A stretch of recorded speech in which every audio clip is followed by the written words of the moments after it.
Hello, hello. How's it going? Today we are more than likely, am pretty sure at least, finishing off Sorcery. So this is probably going to be the last time that we're actually streaming Sorcery, which is kind of sad because I've loved this game so much. I don't quite remember what happened last time, but we we broke out of jail. We dressed up as a guard, and now we're here. We also have 26 gold. And do I remember this correctly that we actually got a better sword as well? Yeah, so we have a cutlass +6. That's pretty good. We actually have a lot of stuff now, but that one's unfortunate. But yeah, no, so we have a pretty good sword now. We have a cutlass +6, so that's pretty good. Okay, yeah, so we're kind of exploring, this part of the city. Oh, I should probably do that. But yeah, so we're exploring this part of the city now. I think we were going to that tower first, and yeah, so that was the unfortunate one and that's the +6 cutlass. So yeah, we have a lot of weapons. That one's sad, but +6 is the one we're using, I assume. So that should be fine. I could pray to the baboon, but honestly, we're pretty good right now, so I'm gonna leave that alone for the time being. You walk on through the long grass, and something large slithers over your foot. Hopping back, you see a large snake disappear into the wheat. Ooh. The attack. You slash at the snake, but only manage to scythe a few stalks. You lose sight of the beast as it slithers away. Stars turn in the sky overhead. Okay, well, it's gone. That's fine. I was just thinking it probably wouldn't, But that's fine. You stride onwards through the field of wheat. The spire stands in front of you, as high as an ancient tree, but impossibly thin. How can it stay upright? At the base is an opening just large enough to enter.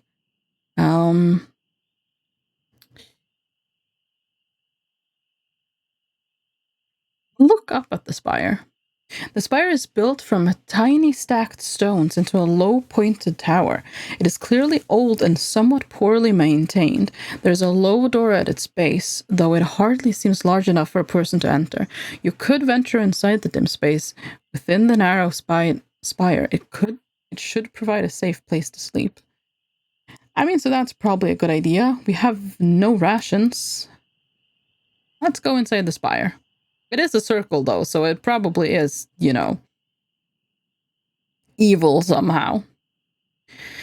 Weak moonlight filters in from above, but the ceiling is shrouded from view. There is no floor, but the grass underfoot is pale and short.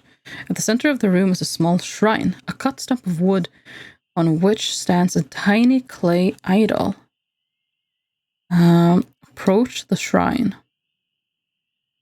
You approach the shrine with cautious reverence. A hefty tree stump has been carried here and carefully cut and sanded. The idol on top is unpainted clay. Look at the idol. The idol is small enough that you need to squat to see it. It is roughly made with pits and defects. It is human-shaped, clutching a sword that points towards the ground. It lacks a face and is unnaturally cold to the touch, as though it drank your warmth. Let's leave the shrine alone. Search the place? Investigate around the shrine, but find nothing except a rotten ladder bolted to one wall. Most of its rungs are missing. I probably don't want to scale that, so let's just lie down. Hello, Kelly. Good morning. How are you doing? Welcome. How are you today? This place seems safe enough. You lie down and gratefully close your eyes. We're about to have a nightmare, aren't we? Sleep. But your sleep is not without interruption. In the dead of night, you are stirred by a bright light playing over your eyes. Look. You lift your eyelids a crack to see a brilliant bright glow radiating from the idol on the altar. It pulses like a breath. Your breath clouds in front of your face. When did it become so cold? I just woke up 1 hour left before the interview. Ooh, that's today. Oh, You are going to do great at the interview, Kelly. You're absolutely going to crush it. But I wish you well for the interview regardless. Keep watching. You watch and a worshipper arrives. A hunched figure scuttles into the chamber to crouch before the idol. They have not noticed you, or else you are important to them. They're whispering to the idol, voice soft and pleading. Lie still. You wait, regulating your breath to appear asleep. The figure continues to whisper at the idol, their words becoming increasingly frantic. They stop mid-sentence, holding back a sob. After a long pause, they turn away from the altar, struggling to their feet. Greet the figure. You open your eyes as the figure passes the end of where you lie. Greetings. The figure gasps. Annalander, you're awake. Do you know me? You ask. Your voice is calm in the gentle darkness of the spire. The figure chokes a sob. Huh?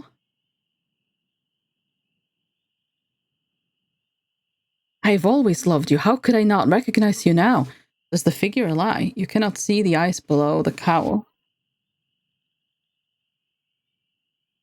You've never met me. What trick is this? I do not recognize you. Oh gosh, what? Oh gosh. I do not recognize you. The figure nods. I know, it whispers. It is more than I can bear, but I cannot control my heart. I was made to love you.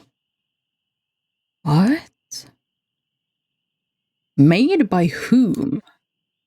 You ask with growing fear. Who else? The figure replies sadly. But I love you too much to do what I was made to do. A single tear catches the light as it rolls down the figure's cheek. I'm guessing that's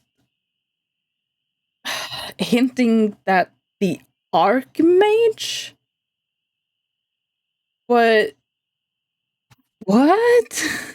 I don't understand. Is this a dream or is it an actual thing? Because I mean, the dreams usually seem more actual dreamlike. Like they're weird. They don't make sense. But this is more like a linear thing that kind of. I mean, nothing about this encounter makes sense, but it makes sense. It's not dreamlike in the same way that the dreams usually are. So I'm not sure. Are we actually awake? Is this actually happening? Why are you crying? You know what? I think that's probably just the... Yeah, why are you crying? The figure wails suddenly. Oh, Annalander, the figure gasps. I prayed for a vision of you, but what I was told... Tell me. The figure's voice is cracking as it speaks. You will die, here in Mampang, before you ever reach the great doors of Throben. You will die. Get out while you can. The figure is shaking its head sadly. You will die over and over and over again. With that, the figure rushes out into the night, sobbing and wailing as though their heart were breaking. The remainder of the night passes in uneasy sleep. You sleep, you do not dream. Okay, so that actually did happen. Well, that leaves me with a lot of questions. Okay, so during the past day, you changed to using the cutlass, +6, gained considerable gold, +19, searched the wheat fields, entered the monastery of Efe the Fortuous. Yes, that's how we got a lot of money, because we gambled in the monastery. That's right, I remember that now. And found one new clue. The Archmage is still looking for you. Cool, thank you so much for the posture check. Hello, welcome. How you doing? You hurry to your feet once dawn arrives. I don't think I want to scale the ladder. We've looked at it. Most of its rungs are missing. I'm going to fall and injure myself. So we'll just leave. Leave the spire, the sun breaks over the eastern wall. Wait, we had some sort of a clue when it comes to Throben. Wasn't there something about Throben? I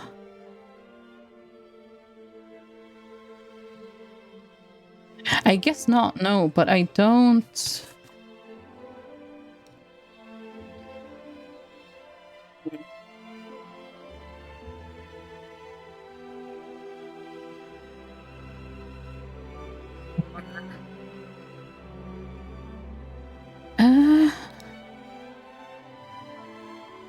The Throben doors.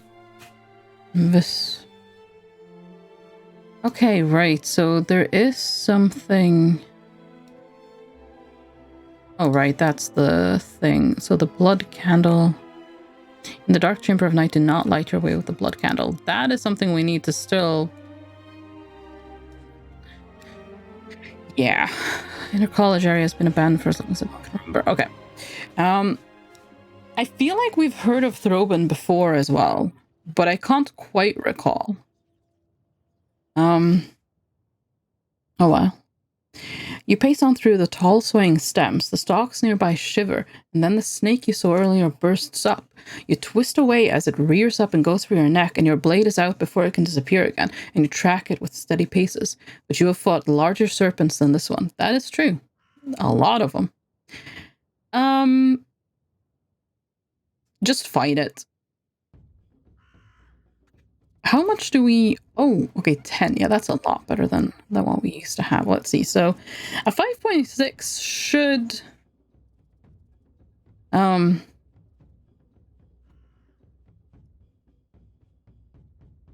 top whatever the snake does. Oh, it's just... Okay, interesting. Serpent's great coils are winding around your feet. In a moment, they will tighten and snap your ankles. You slash out at it, hoping to cut off its head. As it rears back out of reach, it sidles away hissing.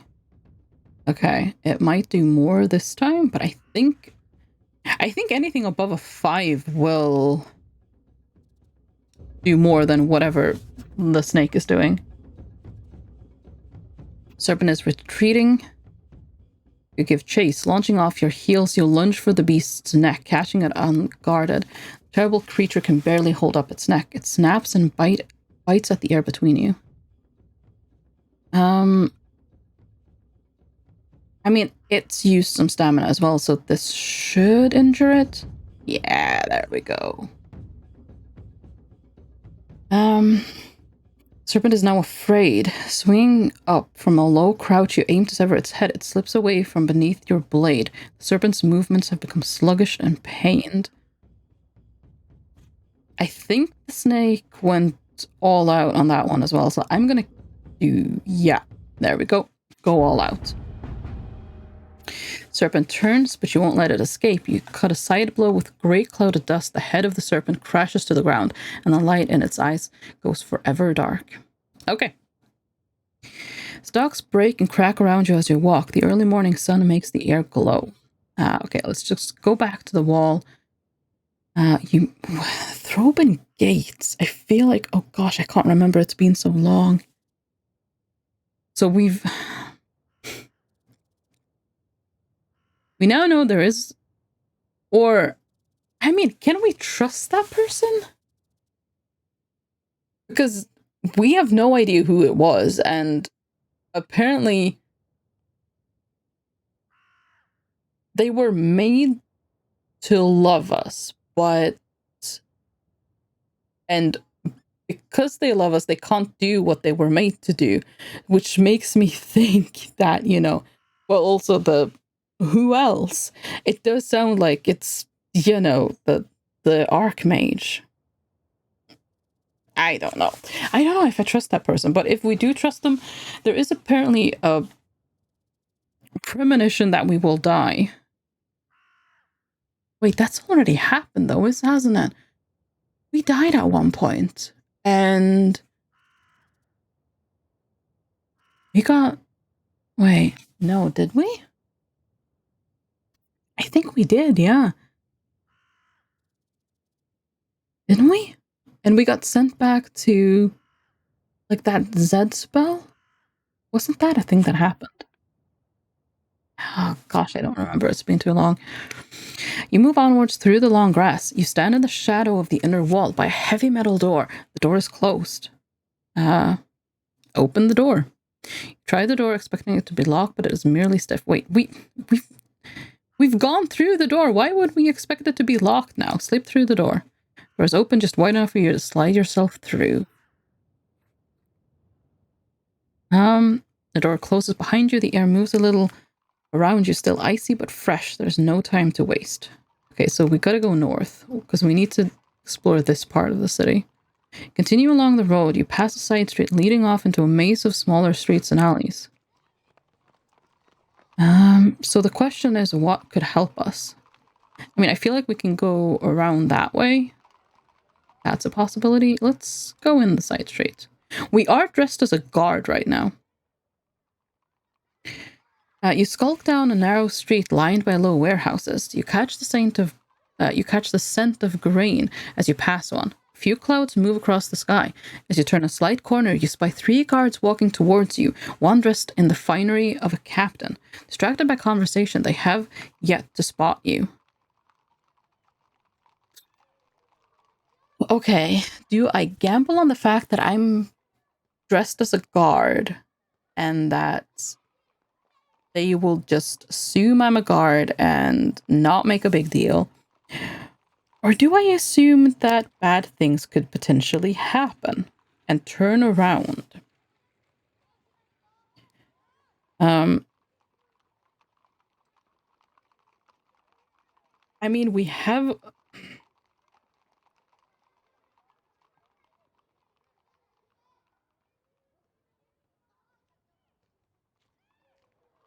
Wait, hang on. Let me see, where...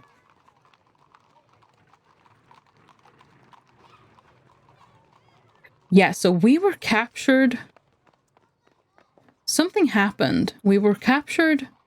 We got out of prison, but something happened. I'm pretty sure that's when we died. We were sent back to here because all of the pegs that track our movement, they start here. And like these are fainter pegs. Go around here. And that's where we entered. So that's the route we took. Like we came up here out of like the sewer or whatever. So this is where the Z spell was created. So we died. We were brought back to this point. But because we had already taken the guard's uniform, that's what we were wearing at the time. So technically we haven't been caught this time around. Because time was turned back, so we haven't technically been imprisoned.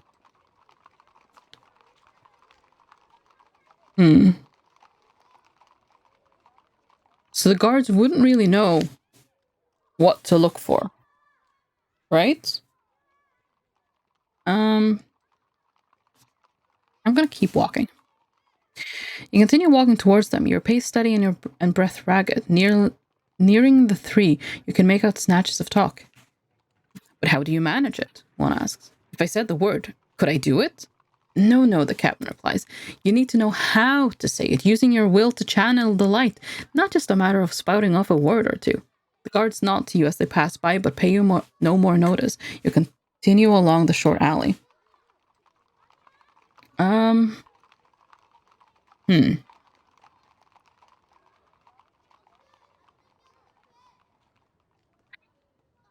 gonna have a look through the broken buildings because we've found like glyphs in other broken, well, buildings, right? You pick your way through the broken buildings and through the wreckage of fallen homes. It seems the city once housed a lot more people than it does now. Perhaps its life is simply ebbing away. Across the ruins, you can make out the stalls and tents of the bustling market. As the morning moves on, the wind begins to rise. Oh, okay, there's actually nothing to find there. Okay, we'll go back then. Enter the side street where you encounter the trio of guards. Let's have a look at the warehouse. You slip into a warehouse. Inside, plenty of empty space, some of it lined with straw. The interior is quiet and dark. Search the straw. You search around in the straw to see if anything has been left behind from the last time this place was stocked. And in one corner you find a serpent ring. What a stroke of luck, you head for the door once more. I mean, that doesn't matter anymore, does it? Because the serpents are dead, except for the sun serpent, who is locked in a crystal bowl. Wait, where is it? It is... Oh, is it not the ring I think it is? Because I don't see it. That would be a magical item, wouldn't it? Is it a... No, it's not counted as a weapon. Treasure? Oh, it's counted as treasure. I have ancient bronze coins. Oh. Where did I pick up ancient bronze coins? And... Huh. Well. Nevertheless. Okay, the alley. You make your way along the quiet, debris-strewn alleyway. There is nothing here but silence and the faintest smell of death. Oof. The middle of the day is hot. Look at the buildings. The buildings here are clearly inhabited and used only by Manpeng's lower strata of society. These people are without hope. Suddenly a door bursts open next to you. A woman sprints out of it, then slams it closed. Leaning against it, she takes a series of heaving breaths. Look at her. She's dressed in loose cloth shirt with a bandana tied across her forehead. A notched cutlass hangs from her belt. She looks at you after catching her breath. Can I help you? She asks. Can I help you? Seems unlikely, she gasps. I just emerged from a small disagreement with some goblins. Nothing to worry about, really. The name's Ronnie, by the way. What disagreement? The goblins and I were just discussing certain irregularities in their finances. Ah, I see. She grins. Fine, I robbed them. I ran circles around the silly creatures and robbed them blind. She pushes herself up and away from the wall. Now, before you have to report that to your superiors, Captain Ma'am, I'll be going. Be seeing you. With that, she dives into an nearby alleyway and is gone. You return down the street. Oh, she didn't steal from me, so I guess, well, I wouldn't have. I'm not actually a guard, so, like, I couldn't have tossed her in prison anyway, so that's really none of my business. Okay, we're back on the main road, so we'll keep going this way. The road leads away towards a ruined portion of the citadel. You're into the middle part of the day, yet the citadel is still cold. What are the doors of Throben? I'm still just... The road ends in a tall wall of obsidian black bricks, tall enough to keep out a giant, but the wall has crumbled, brought down by piercing gripweed vines that cover its length. You could scramble over the fallen stones and inside easily enough. The sun is beginning to lower and the air begins to cool. Look over the wall. You scramble up onto a block and peer over the wall. Beyond stretches an empty region of lapping water, from which tall, isolated, gloomy towers rise. Strange noises reach you from across the wall. Okay, strange noises. Well, here goes nothing. You scramble up and over the broken wall onto a narrow strand of stone on the edge of a watery pool. Towers rise on all sides, connected by spidery paths. The sun begins to dip, heading towards the horizon. Sand is scattered over the edge of the pool. Oh, yes, collect sand. You scoop up a couple of a handful of usable sand. The path between the towers awaits. Okay, how much sand did we get from that? How much sand? I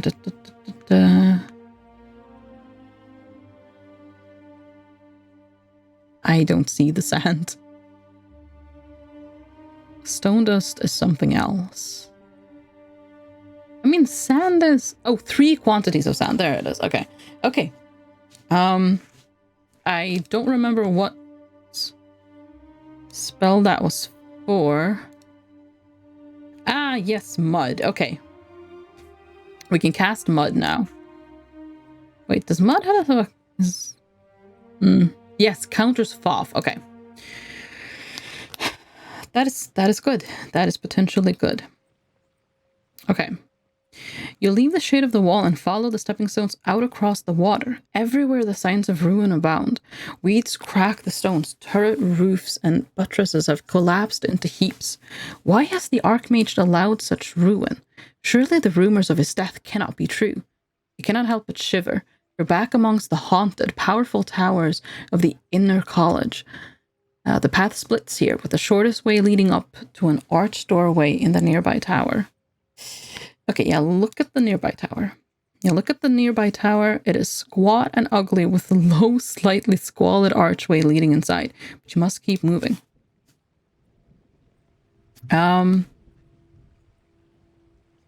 Okay, let's go inside.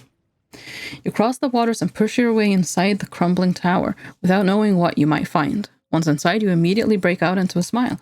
This tower might be gloomy, but it's certainly a relief after the ruin outside.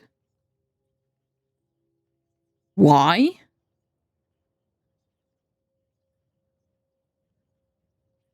Oh no. You open your arms to cast a spell and end up falling over backwards and collapsing into giggles. Such a shame there's no one here to enjoy this place with you. It really is quite delightful. The atmosphere of this place seems genuinely good for you. What a charming place. That got our stamina up, but this is not good. Please leave. Oh no. You head for the door, but get distracted by the way the view of the world outside moves left and right a little as you sway from side to side. You're soon standing on the spot and just swaying. Pray for aid. You close your eyes and attempt to offer a prayer, but end up singing a song from your childhood instead. Five sight masters wearing spiky hats. The song brings a smile to your face and, it must be said, a tear to your eye. Oh, God.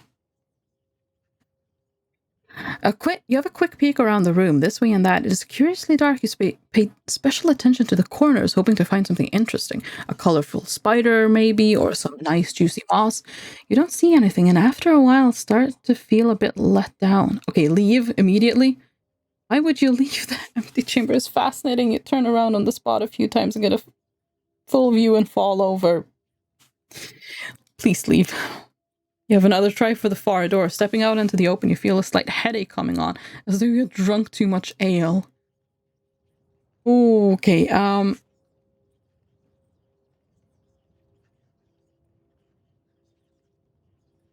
oh, which door do we go for?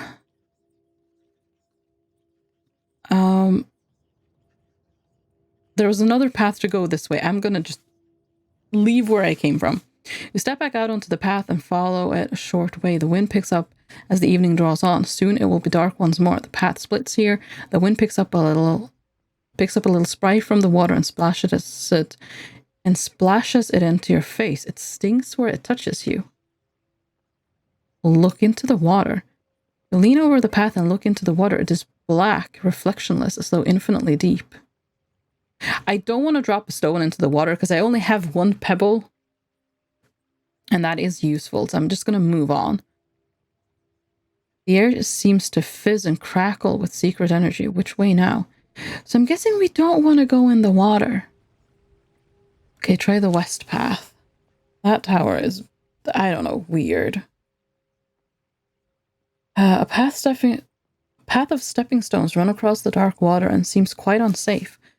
Another junction, a low tower to the west set into the wall of the citadel. Another tower blocks your way north. Again, I don't want to let go of my pebble. Every path seems weighed down with sadness and oppression. It is not a place to stand still. Okay, let's try the wall tower. You approach the tower built into the wall of the citadel. There's no door, at least not on this side. You hear a sound like scratching. Investigate. You feel across the stone wall, but it seems quite solid. That was cats? Listen. Listen more closely. The scratching is mixed with a gentle mewling. Mew back? You meow back tentatively. Nothing responds. The tower wall appears to be solid stone. Knock on the wall? Knock on the stone, nothing happens.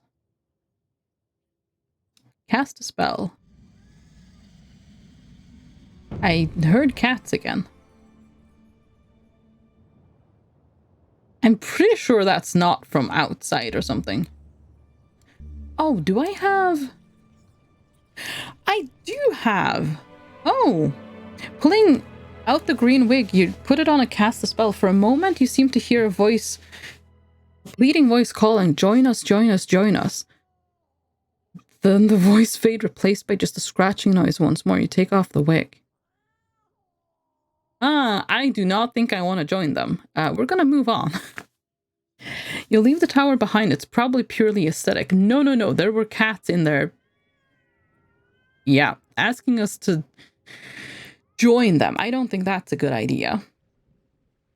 Okay.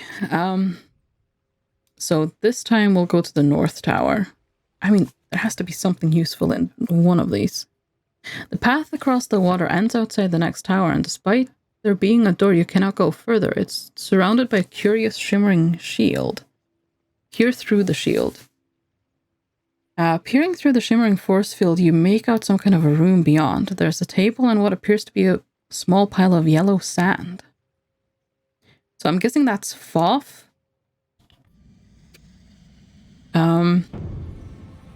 So if we cast mud, it'll go away.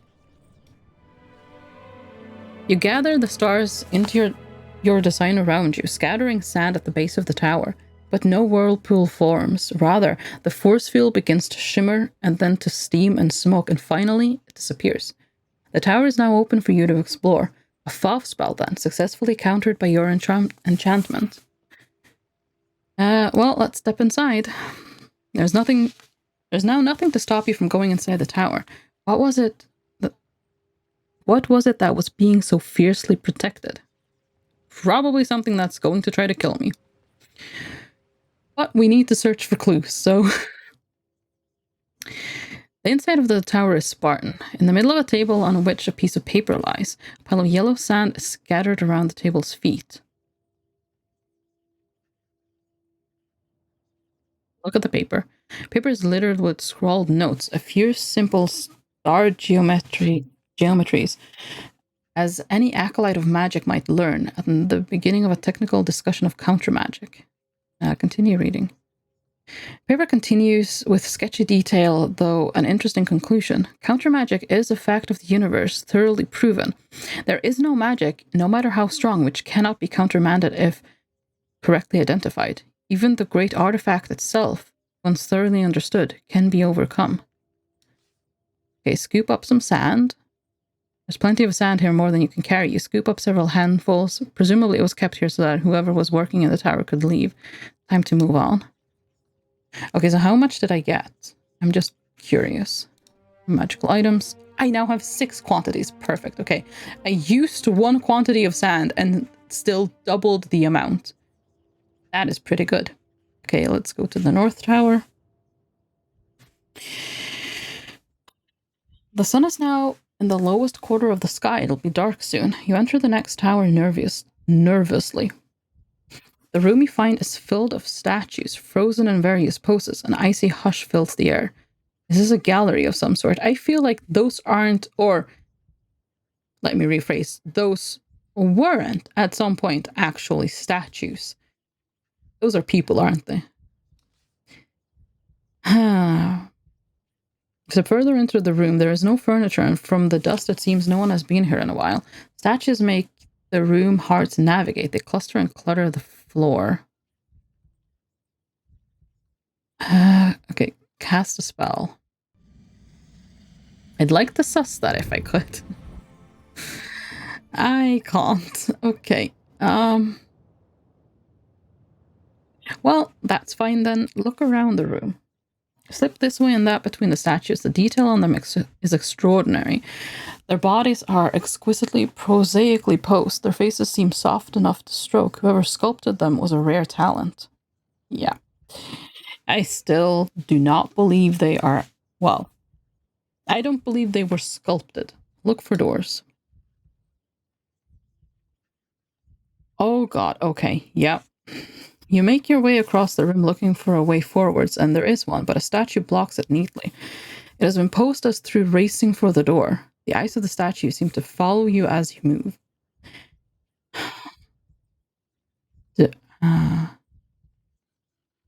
Look at the statue by the door.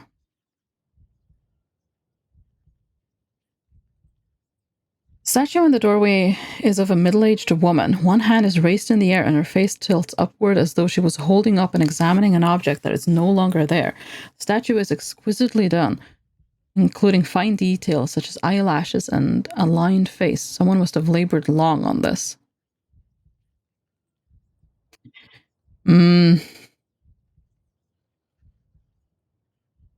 Browse the other statues. Browse the other statues. There are old men, young women, children. Their expressions are a mixture of hope, fear, confusion, a whole collection of experience. Some are oddly mundane. One has an unstruck match sticking out from under his shoe that is in the process of bending down to collect. But wait, did one of the statues move? Okay, leave. Statues stare back at you as... No, the statues stare at your back as you leave. Yeah, no, the statues are moving. I am not. No. Return to the tower to find that the shield around it has returned. This tower is clearly shielded by a spell of some kind. Okay, yeah, we can just move on from that. We know that that's Foff. Oh, there's no way forward then. The shield blocks the path completely. I mean, we can just cast off again. Or we could try to shift the statue, but that could also end badly. Okay, sure. Sure. Okay, I'm just seeing that last line, and that's kind of worrying. The sun is almost set and the sky has turned a deep purple. Soon it'll be dark once more. You approach the tower once again. You return to the strange gallery. The statues watch you through sculpted eyes. You slip between the statues. You feel coldness on your arm. Okay, shift the statue.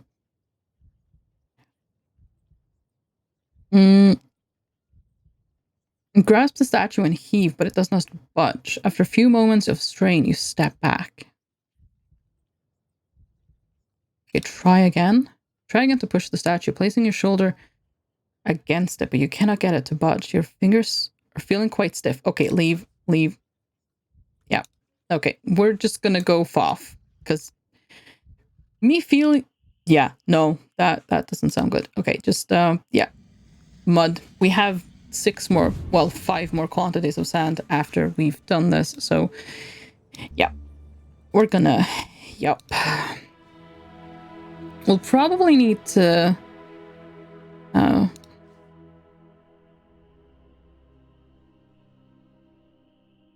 Wait, no. Hang on. No, that's not what I wanted to... Why can't I leave this way? I could do that last time. Oh, no. Okay, well... Leave by the open door. Yep. And then we'll go here. It's shielded again. Okay, I'm wasting a bit of sand here, but it's fine. It's fine. We'll still have one more than one. Okay, I enter the tower this time. I could probably pick up more sand. Okay, step inside. I feel better sleeping in this tower, honestly. Oh, but there's nothing to keep me here. Okay, well then we go this way. Oh gosh. The moon moves slowly across the dark sky. You enter the next weird tower, wondering what you will find this time. A feeling of safety descends on you like a cloak. It is as though you have been standing in a storm and have now walked into its eye. This space feels protected, simple, and calm. Oh, no, that's not what I meant to do. I wanted to cast a spell. Because if this is actually a safe place, then I would like to sleep here. There's nothing stopping you from moving on in any direction, but as soon as you step outside, you feel the clouds of Mampan gathering overhead once more. There's a path to the south, but it's crumbled into ruin a short way along. A walkway leads off to the east. Okay, well, let's go that way, I guess. You make your way across a stone walkway, arching high into the air above the swirling waters that pool below, until you reach the next curious tower. This tower contains a single bare room. There is no furniture, but a rancid stench fills your nostrils. Search the room. Search around, checking for traps or switches. The stench in the room is making your eyes spin. And then you take one step towards the center of the room, and then the floor disappears. Uh-oh. You flail your arms as you tumble down. You hit a stone floor, bruising your sight somewhat. Above, the light of the room filters down, showing sheer high walls. You've fallen into a pit. What's more is the smell is even worse down here. Okay, look around. Looking around, you see that you are in a wide pit with walls reaching far above your head. The pit is dark with the edges in shadow. The smell is so powerful it is hard to concentrate. Tears are welling up in your eyes. There's a small bundle near the center of the pit. Before you can consider it too closely, something moves somewhere in the shadows.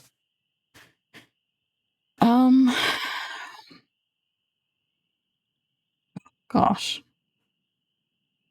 I kind of want to investigate the bundle, but maybe I shouldn't. Let's try shouting. Who is there? You shout. A growl comes from the shadows, and a large beast emerges. A skunk bear. The beast rears, its thick striped tail quivering and razor claws displayed. Draw my sword. Uh-oh. You level your blade at the creature. The monster roars, and then two more walk into view. The proximity of the beast causes the smell to worsen. Your head swims and limbs droop. Cast a spell? Okay. I was afraid that it was gonna, like, just not let me do that because I can't concentrate or something. Wait, isn't this to cost? Yeah, that probably wouldn't help the situation, I'll be honest. I don't think I can talk to them, or at least I don't think that's gonna do me any good. I can cast depression on the skunk bears. But I don't know if that's gonna do anything for me either. I can create wind. Maybe that'll take care of the smell somewhat. Let's try it.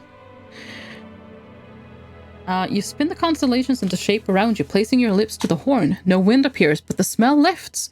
The skunk bears are a tad disoriented, buying you more time. A counterspell, then. So the spell of wind opposes the enchantment of smell. Wow, look at that! That is... okay. That was sheer luck. Cool. The Nif Huff counterspell has been recorded in your spellbook. With the little time you have, you scan the dark walls closely. There's a ladder, black metal rungs fixed into one wall, and hidden in shadow. Escape. How many skunk bears are there now? Well, there's at least 3 of them. Can I grab the bundle and climb up the ladder? Okay, we're gonna try it. You scoop up the bundle, narrowly avoiding a vicious swipe. Climb the ladder. Ducking beneath a massive arm, you race to the ladder, scrambling up it. Once at the top, you look down, seeing the skunk bears frothing with hunger and rage. You clamber back up to floor level once more. Hurl myself into the pit of skunk bears. That sounds like a terrible idea. Open the bundle from the pit. You open the bundle you found in the pit. Inside is a strange collection of objects, as though some curious religious traveler had died down there. A white wax candle and a scrap of paper. Oh no, is this the blood candle? Read the paper.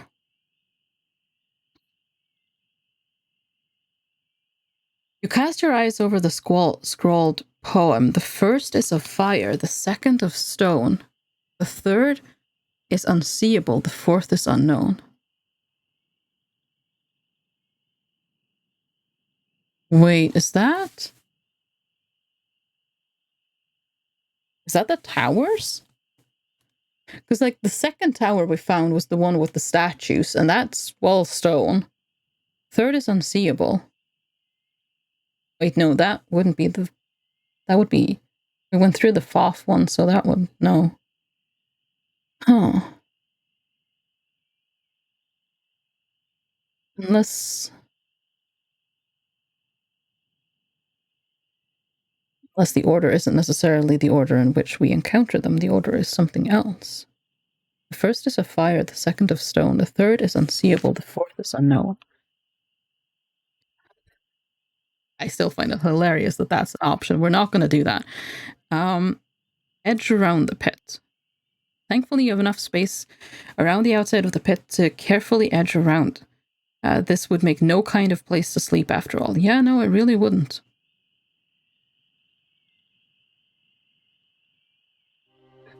So that's a new clue. What is it a clue to, though? In the dark chamber of night, do not light your way with a blood candle. Is the candle listed as a magical item? No, it doesn't seem to be. I have a human skull? Oh. Oh, right, okay. That's that. I don't see... Is it a treasure? No. Wait, was it in here? Did I just miss it? Candle.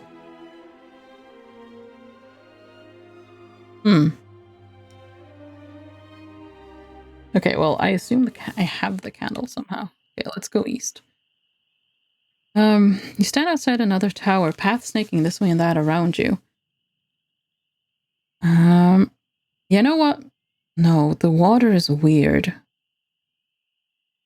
Our stamina will take a hit if we don't sleep, but our stamina is pretty good at the moment, and we can always just pray to the baboon for healing. See, I'm not gonna... Yeah, the very air around you seems fetid and mean. You should find somewhere safe to sleep if you can. Yeah, so this is not a good place to sleep.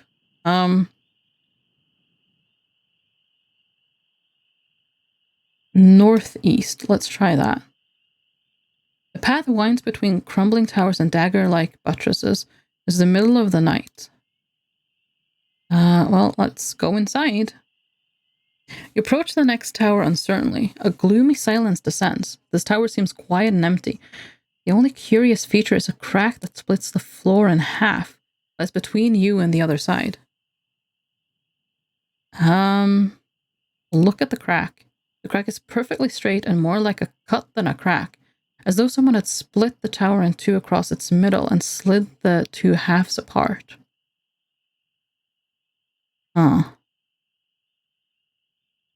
Throw a coin across the room. I mean, I have a lot of gold. Cast a spell. Can I cast Sus? Or is this the unseen thing? The third is unseen.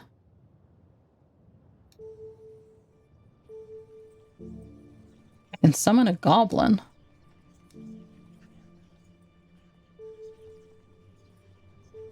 I could find safe passage. Okay, let's try that. You cast the spell and a steady voice begins to speak to you. There's no way across the barrier that splits this tower in two, the voice declares. It is impervious to every physical assault. Its word is spoken, enchantment fizzles away. But it is magical. So all magic can be countered. Well, this seems safe enough, so let's try sleeping here. This seems like a safe, well-protected place to rest with the invisible wall at your back. Removing your pack, you try to settle despite the hard floor. You've not yet eaten today, but you have no provisions, only a single vial of blimberry juice.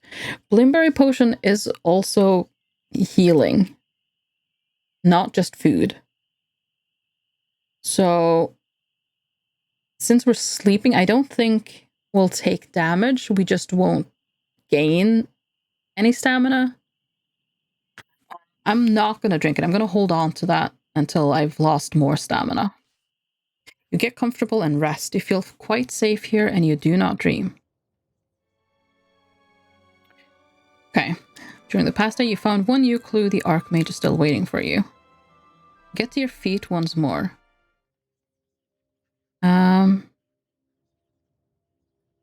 Feel over the wall. You feel across the wall. It is made of no material you've encountered before, neither cold nor hot to the touch. It is totally solid with no give, totally smooth.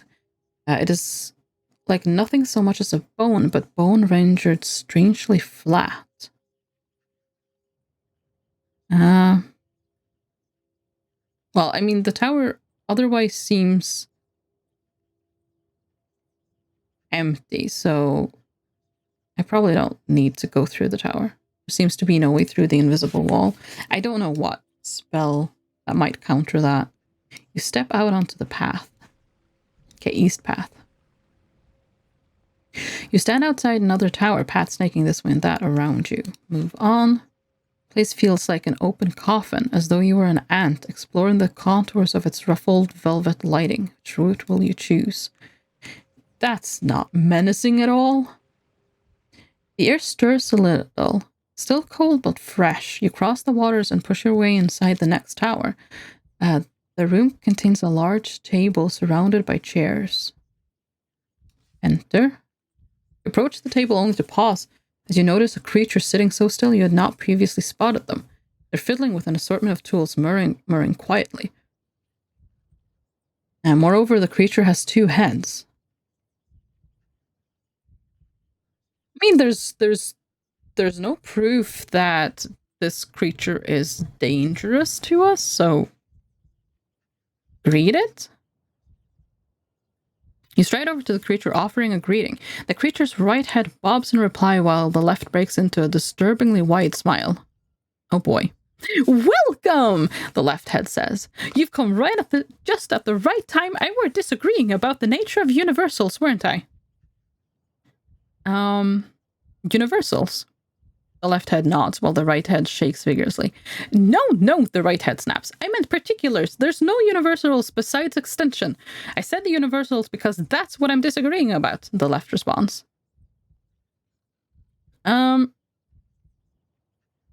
Is extension not of substance? Start at the beginning. We'll leave you to your discussion. Huh.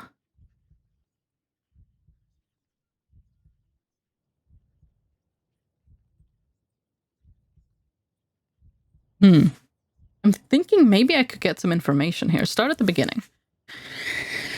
Start at the beginning, you suggest. Good idea. Both heads then launch into an intricate concurrent retelling of their debate. It is cordial enough, except whenever the left head mentions forms, the right one spits on the floor, and at the end of it, you gain an appreciation of the issue. The right head sniffs. Why am I wasting my time on this? It's not as if this one can help solve this. Ignore me, the left says. Please, sit down. It's been so long since I had another mind to converse with. Sit at the table. You go to take a seat at the table, but something odd catches the corner of your eye, and you look over your shoulder. The door you came in by has vanished. Creature watches patiently. Why am I struggling with that word all of a sudden? Oblivious to any change. Where's the door? Door is a meaningless concept absent of a room, the right head said. So my question is nonsensical. No, that is wrong. The presence of a door creates a room. Otherwise, it would just be a box, the left head replies.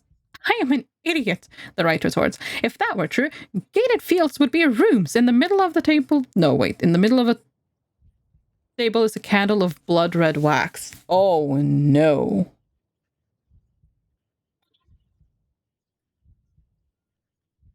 Okay, right. Well, I mean, I can take the candle. I cannot light it, but I can take the candle. Technically, probably. Oh god, cast spell. I don't really want that candle, but okay. That is the blood candle. Okay, sus. Looking to the stars, you craft the magic. A calm voice speaks into your thoughts. There is no danger here, the voice says. Its message and tone the magic gives out. Oh gosh. What do I do? What do I do? What do I do? I mean, I can take the candle. I can't ever light it.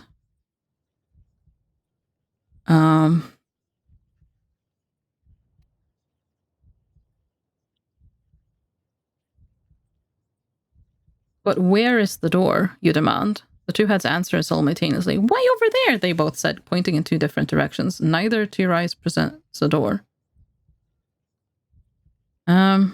Search over the walls. You go over to the walls and run your hands across them, but they're solid, unbroken stone. There is no trace of a door, not a single seam or new piece of mortar. It's as if the door never existed.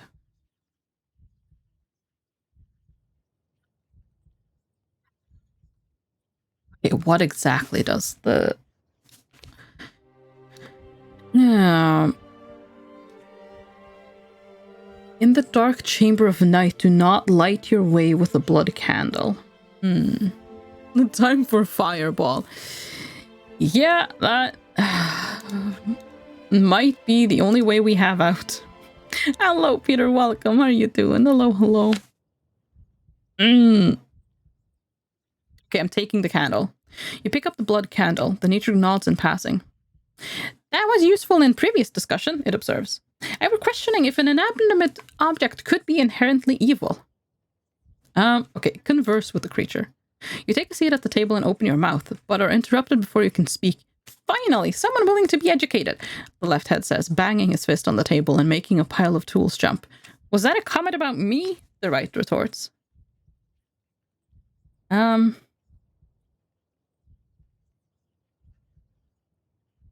would like to learn from you. Well, I have some thoughts regarding the persistence of objects, if you're interested. The left one begins with pride. Only mildly objectionable, the right head adds. So, the persistence of objects. We are looking at doors that have gone missing. I'm thinking that might be helpful. Please. Go on, you say. You're then subjected to a lengthy, torturous lecture. It is extremely difficult to follow, but you feel as if you've learned quite a bit from listening. Okay, that didn't tell me anything. What can you tell me about the college? You demand. For a place of learning, most has been forgotten, one head remarks. But if forgotten, does it still exist? The other replies. It seems likely, the first replies as though bored. The sands of death have run here unseen for thousands of years. But they are not forgotten, the other returns triumphantly, as you have just proven. What are you? How insulting. I are a scholar. Is this the result of a spell? Adventure, the left head says. My knowledge is the product of diligent study, not spellcasting. Wasn't that instructive? The right head says, beaming. Look over the table. You cast your eyes over the table. Tools are scattered across it. The left head says, cashing your eye. That was a fascinating topic. I disagreed about the tool's relationship to its worker. If someone builds a chair, how much responsibility does the hammer have? Where did the tools come from? I do not understand, the right says. I needed them for an example in my argument, the left says, so they are here. Consider a door, you begin, initiating a debate about the distinction between entering and leaving. The door is surely two-sided, but quite symmetrical, so entering and leaving are purely in the eye of the observer, but who is that? The left head peers at you. Where are they, you mean? That's a good point, isn't it? It seems unsure. The right head frowns. Every door is built, it replies thoughtfully. Surely, the building of a door constitutes an initial placement observation.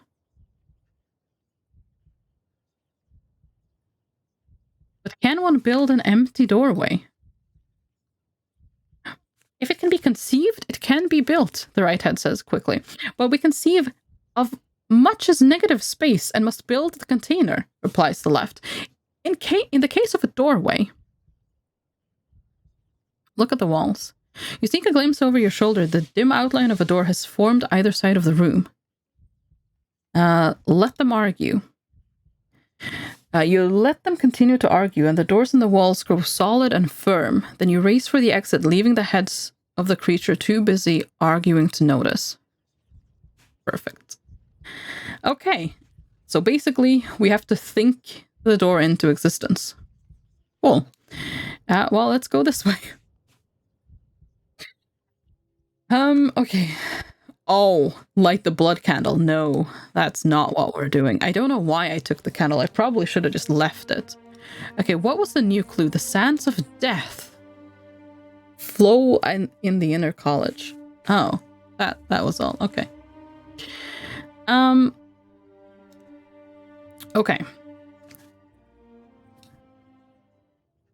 You hurry over another walkway higher in the air than you had expected, towards the next tower. The silence between the towers comes as a blessed relief. You venture into a room as black as a coal mine. There's no light at all. Even the sunshine at your back does not reach inside the space. As you step into the room, the door behind you slams shut. You're now in total darkness. I'm not going to light a candle at all. I'm really hoping I can just cast sun and not deal with any candles ever. Because I do have the sun jewel. You move the starlight into order around you until the sun jewel starts to give off a magical white glow, but the jewel's light does not brighten. Instead, the whole room clears, its terrible darkness lifting. A counterspell, then. So the light of fogging is negated by that of sunlight. The fog-sun counterspell has been recorded in your spellbook. Well, that's neat. That was not what I expected, but that is very cool. Okay, cool. Well, yeah, that's just good. You look around the now clear chamber. The room is perfectly well lit, and you see it laid out with spikes and blades. In the center is a small wooden contraption with arms positioned to capture starlight, a grimalkin. Oh, that was the thing that... Yeah, just smash it. With a few blows, you manage to destroy the grimalkin. The last wisps of lightless smoke disappear from the room. You pick your way carefully, but easily enough through the now clear room. There are 2 doors from the chamber. So, I mean, that's the way I came, so we want to go south. A few clouds scud across the sky. You enter the next tower fearfully. The tower contains a large circular room.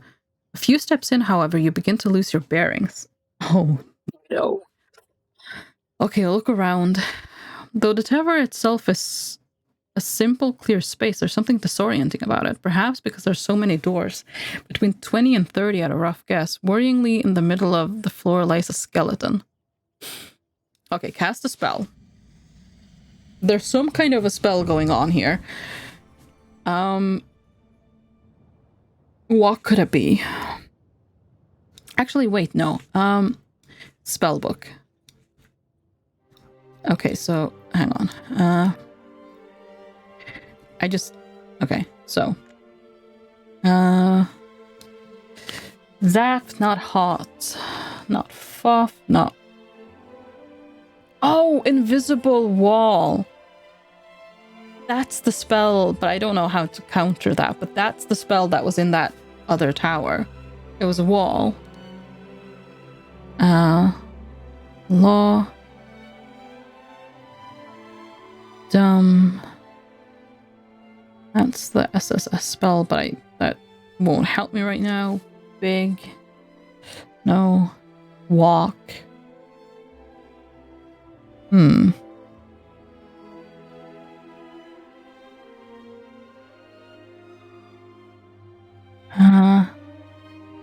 Okay, so a spell that disorients. That's kind of what I'm looking for here.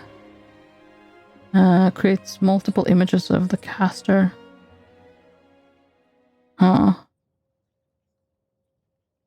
Okay. It's probably not 6.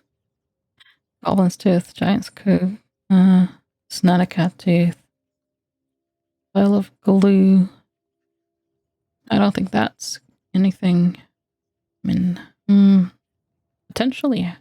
Oh, actually, maybe How, yeah, because you're in a disorienting place, so casting How would be like, okay, safe passage.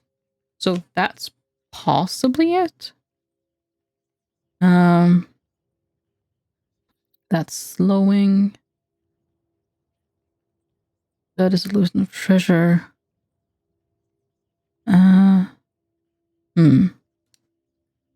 Do I try that? Let's see if How is an option. Because that makes sense, right? Yeah, that makes sense. A disorienting spell, the counter would be... well, It is possible to cast. How? Okay, try it. You weave the enchantment and a quiet voice begins to speak to you. There are many more doors here than there appear, the voice informs you quietly. In fact, all the doors are here, but I will lead you to an exit. With that, the room begins to move into an alignment that you can understand. The effect is quite giddy. The spell isn't going to last forever. Okay, look at the skeleton. You look over the skeleton. It seems perfectly intact, curled up as though asleep. There are no signs of injury, no shattered bones, or twisted limb. Fragments of cloth remain here and there. I can just cast the spell again if I need to. Look at the fragments. Looking more closely at the fragments, you can see that they're not the robes of a sorcerer or a merchant, but the rags of a peasant, some local of Mampang, perhaps. Under one flap of cloth, you find a simple bronze ring that has fallen from a finger joint. Okay, take it. Pick up the ring and slip it into your pocket. It is no use for magic and will not be worth anything, yet it may be useful somewhere. It might be, yeah. Okay, then leave the chamber. With the aid of the spell, you feel fairly confident of which door is which. Time to put it to the test. Okay, north. East. Yeah, northeast is probably where we want to go. As the morning moves on, the winds begin to rise. You approach the next tower. The outside of the tower is overgrown, and inside the foliage is thicker still. The floor and walls are thick with plants, and the plants themselves are dripping with overripe berries. Purple liquid pulls across the stone, and a purple fog rises from it. Do I smell the fog? Potentially a bad idea. Look for doors. Peering across the miniature jungle and through the haze, you make out another door across the room. Okay, smell the fog. You sniff the fog tentatively. Oh. The smell is overly sweet, almost rotten. It makes you gag slightly. Across the room. You take a few steps further into the tower. Every footstep crushes plants and berries underfoot, staining your heels and sending new fogs of purple fog. Maybe I shouldn't keep going. Sweet smell grows more cloying as you go in. The plants get deeper further in.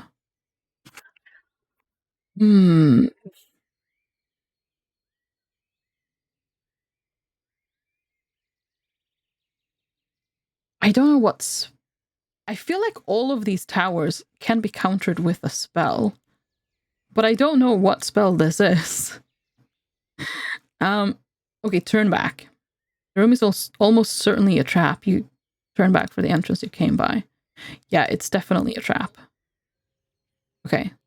You follow the path and make your way into the tower once again. Once inside the room of doors, you soon begin to feel turned around once again. In the middle of the floor lies a skeleton. Look at the doors. You turn your attention to the doors. Set at regular spaces around this room, there are about 60 or 70 of them. You can no longer tell which is one. You know what? Open a random door. You go over to a random door and pull it open. But the towers and courtyards have vanished. You find yourself looking out across a deep, deep drop. The wind is tugging at your cloak. Far below, birds circle at the base of a crevasse, and what looks like a lynch bug is at work, building a nest of spit and stone. You step quickly back and immediately lose track of which door that one was. Open another. I mean, I can always... Oh. You pick another door and pull it open. You find yourself on the path through the northern passage of Analand. The Sightmasters are gathered around, discussing something in hushed, low voices. Look at the settlement. This is no illusion and no trick. You are looking out through the door of the hut of the chief mage on the northern passage of Analand. The Sightmasters are clearly worried about something. Look at the Sightmasters. The group are arguing over what they should do to defend the wall. It seems they have no superior officer and no one is in charge.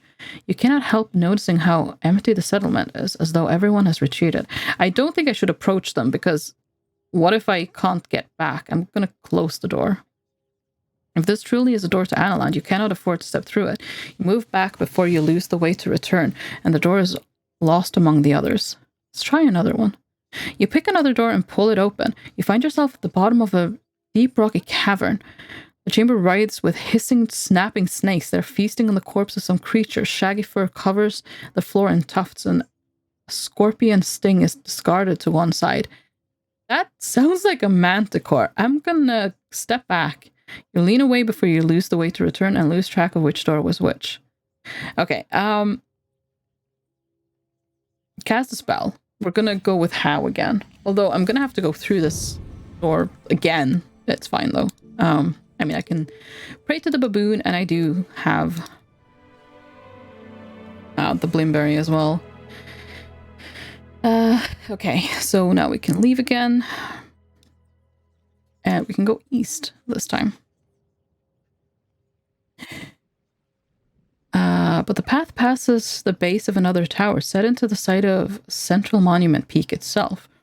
But even the peak of Mampang is dwarfed by the endless mountains of Upper Zaman, stretching away northwards like a turbulent grey ocean. I'm gonna pray for healing. Yeah, there we go. Look at the mountains. You pause, taking in the endless vista. These lands are cruel and cold, part of the world not made for humans, but they're still inhabited by low creatures, by birds, by a few strange sapient reptiles. Nowhere in the old world is truly empty, except perhaps these towers through which you now walk.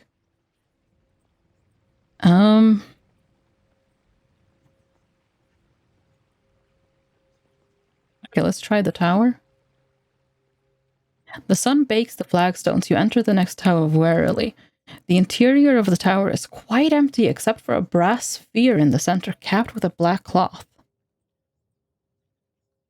Huh. Look at the sphere. The sphere rotates slowly, smoothly, on some invisible gimbal. Perhaps it is lightly floating. Look at the black cloth.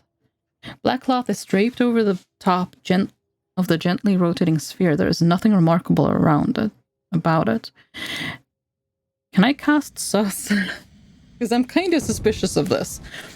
Like, I'm thinking, what is it covering?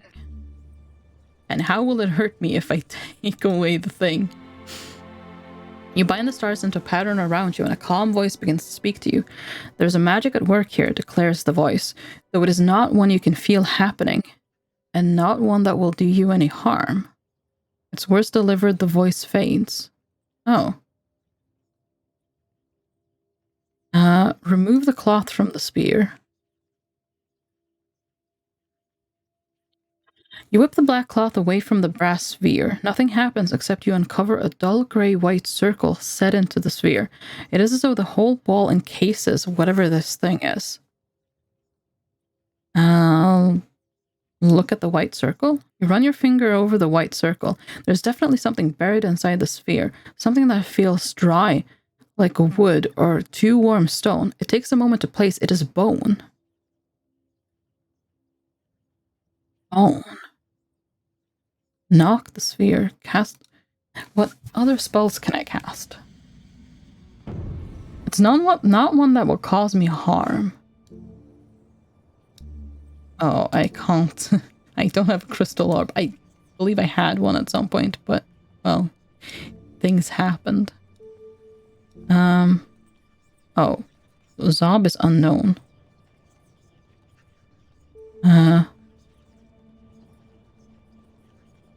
But is it a thing, though? I have the opportunity to go for Zob. Oh, that's sap. Okay, you know what? Sure, let's try Zob. Try to bind the enchantment, but you're missing an item that it needs, and so the spell... Oh, okay. Knock the sphere? You nudge the sphere gently and it bobs away from its socket, then back again, continuing to turn. Open the sphere. Okay, the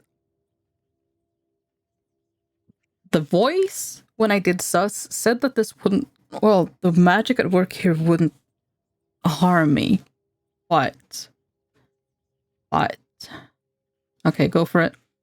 You hunt across the surface of the sphere for some kind of catch, but find nothing. Whatever is inside seems to have been molded in place. Oh. Okay, what?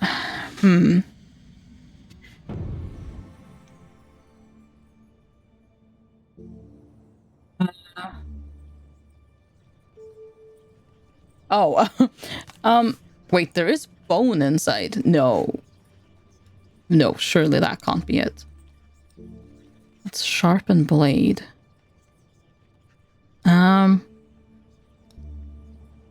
Well, causing depression is probably not going to help me here. Oh wait, that's cause depression. Sob. Oh, I do not think summoning a Snatic hat is going to help me here. And that's just sus.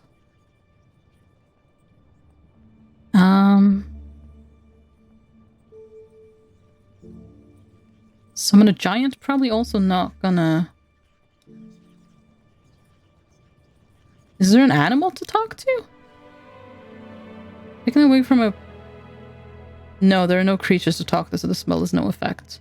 Okay, well, let's try again. So, what else could I do with the Y?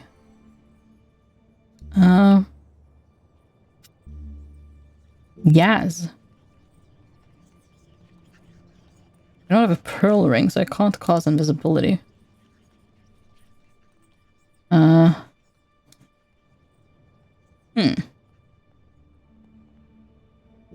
I try Zap? No, I don't think I want to do that.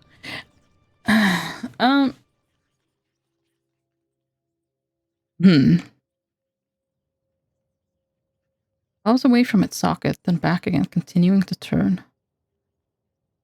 Do I try Zap? You know what? Okay, fine. We're gonna try Zap. Maybe the electricity will do something to the thing. Or I might just be wasting 3 stamina. It's one or the other. Let's try it regardless. You craft the spell, building up a charge of electrical energy around your palm. Fire at the sphere. You unleash the bolt at the sphere, which explodes into a violet plume of twisted metal.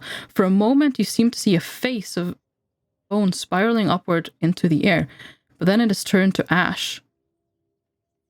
You turn and head quickly back out of the broken tower. Oh no, could I have resurrected someone there? Well, oopsies. Step back onto the path and make your way along it.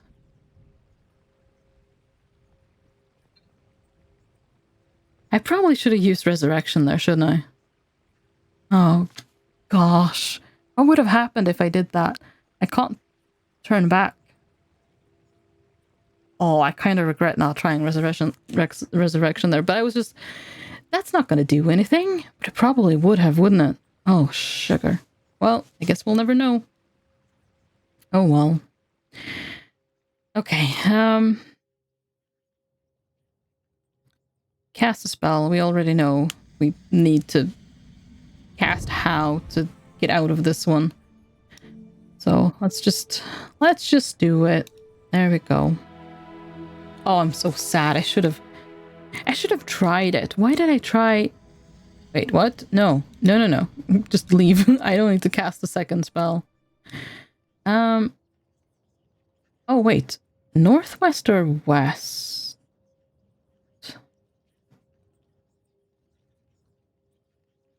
Where have I been already? Okay, I'm gonna try west. Is that where I haven't been, or have I been there? Another walkway leading between 2 doors. The south door is closed while the north one hangs ajar.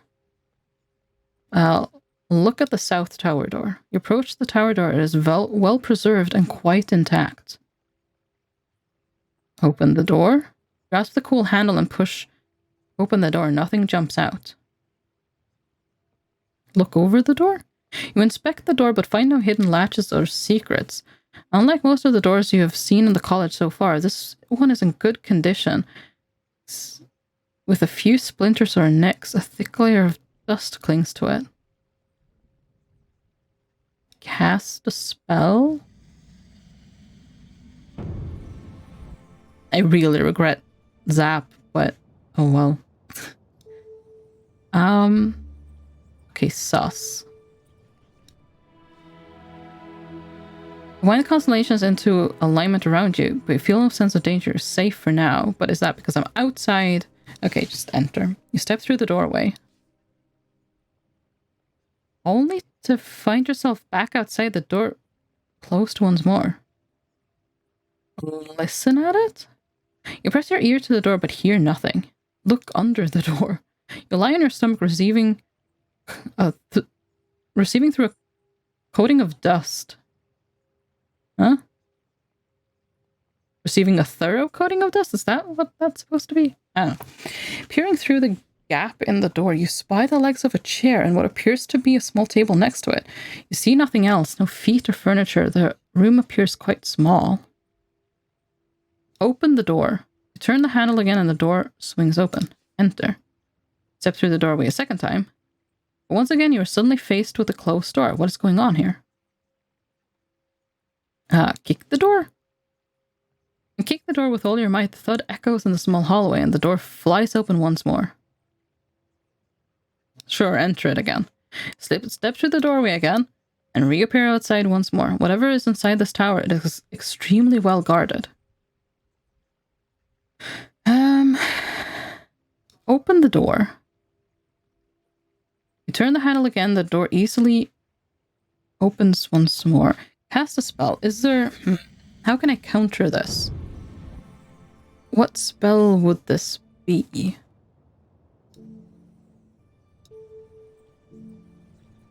Open locks and doors. I mean, I don't think that's going to do anything. I'll be completely honest.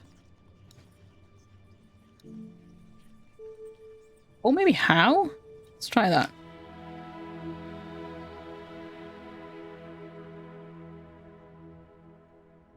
You cast the enchantment and a steady voice begins to speak to you. The magic here is powerful, the voice says. It can be countered, but the magic required is of the most profound and holy. Okay, so I can counter it. Most profound and holy. It's not rest, is it? Hang on. Before I do that, how many vials of... I think I have more than one. Yeah, I have 4 measures of holy water, so... Yeah, let's try that. That should... I mean... Am I being too literal with the hope? I mean, resurrecting someone is a profound spell, surely, and you use holy water, so... Am I being too literal? Maybe. I guess we'll find out. You take the vial of holy water from your pack and cast your spell. The water begins to shimmer and shine with an inner light. Pour water on the door. Pour the water on the threshold of the door to no obvious effect. Enter. Step around through the doorway. And you enter the room beyond. Okay. Progress. Inside the tower. For such a heavily defended chamber, there is little magnificence here. The room inside is bare, but for a worn-out chair and a small writing table. On the table is an hourglass and a slate. There are 2 doors leading east and west, both closed. Search the room. A thorough search of the room reveals nothing. No hidden doors, no secrets, and no traps. On the floor of the room are 4 large grooves. On the desk, the sand runs through the hourglass. When did it get turned over? Oh boy. Look at the slate. The slate is full of chalk markings, small regular ticks that run in a line. You do not see any chalk around. Leave it alone.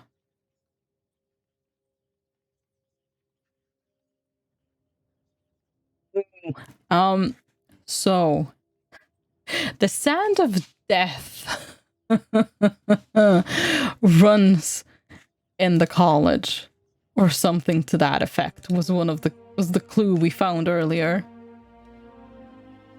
Yeah, the sands of death flow in the inner college. I think we can safely say we're in the inner college. There is an hourglass with sand that is flowing. I'm guessing that there are 4 grooves in the floor. I'm guessing those are from the chair. Because... Oh, no. Okay, look at the grooves. There are The four grooves are large but not enormous, of no obvious practical function. They lie side by side in the center of the tower, each running from east to west. The hourglass finishes running.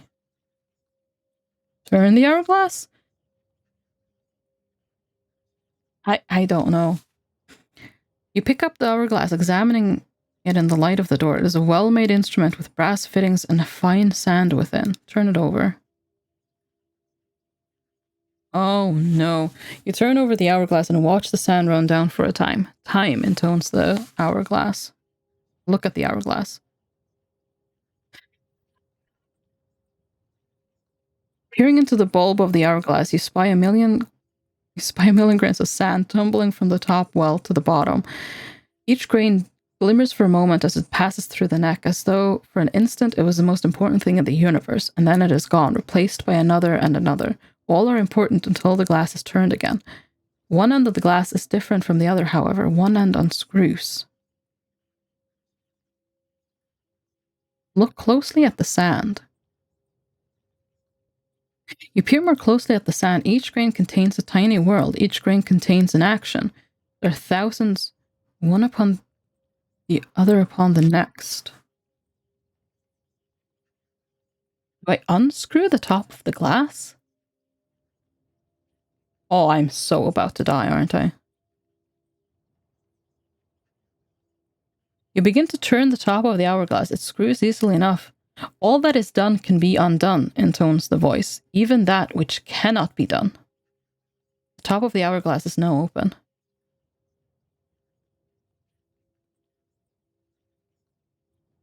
Oh. Well, this is certainly a bad idea. But turn the glass over.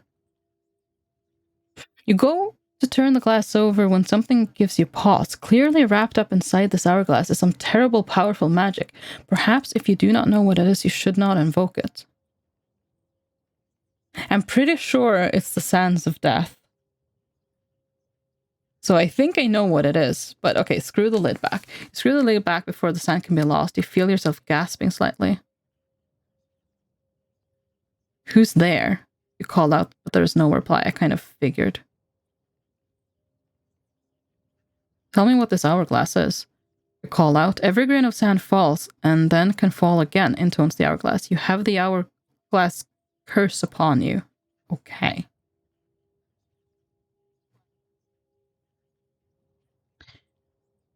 Well, that's unfortunate, isn't it? Put the glass down. Place the hourglass down and look about the room. Okay, now I guess I can try to leave. The clues have been updated.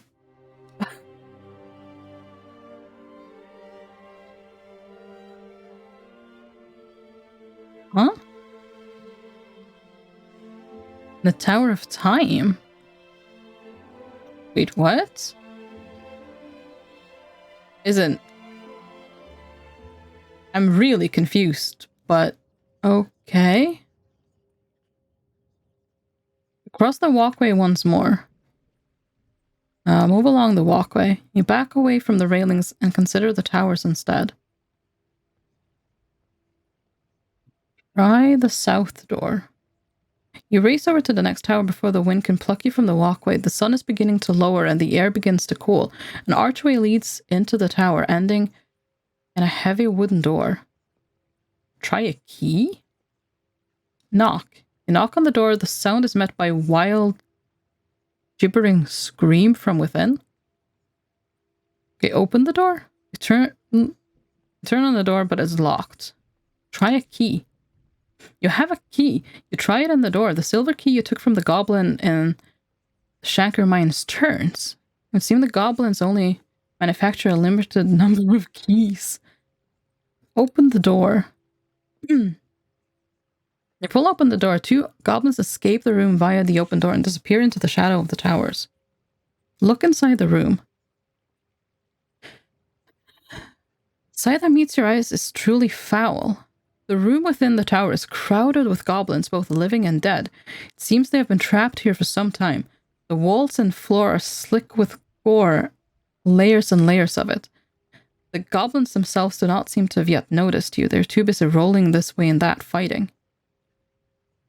I keep watching. I don't want to go in.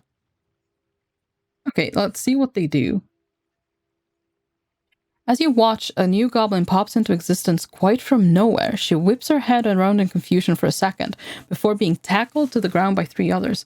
They snap her neck and tear into her flesh. They eat her raw. The scene is repeated a moment later in another part of the room. There are clumps of hair and teeth littering the corners.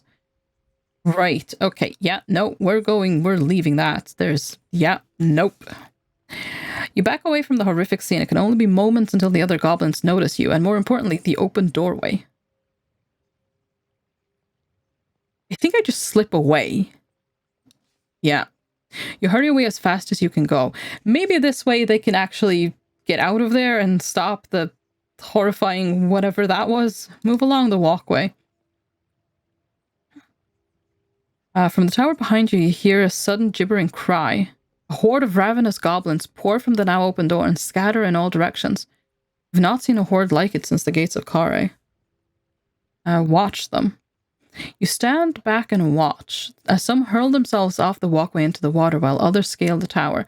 None pay any attention to you. A few minutes later, the hue and cry is over, and they have all gone, disappearing into the distance across the college.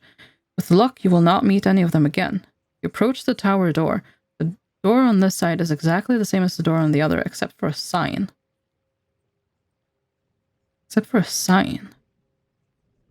Okay, cast a spell. I may have to drink my Bloomberry potion soon because I'm using a lot of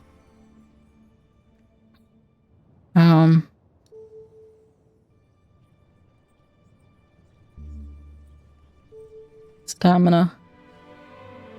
Looking at the constellations above you, craft the set. Okay, but feel no sense of danger. You're safe for now. Okay, open the door. Turn the handle again and the door swings open once more. The handle is still damp from the holy water you poured on it. Wait, wasn't that a different door? What?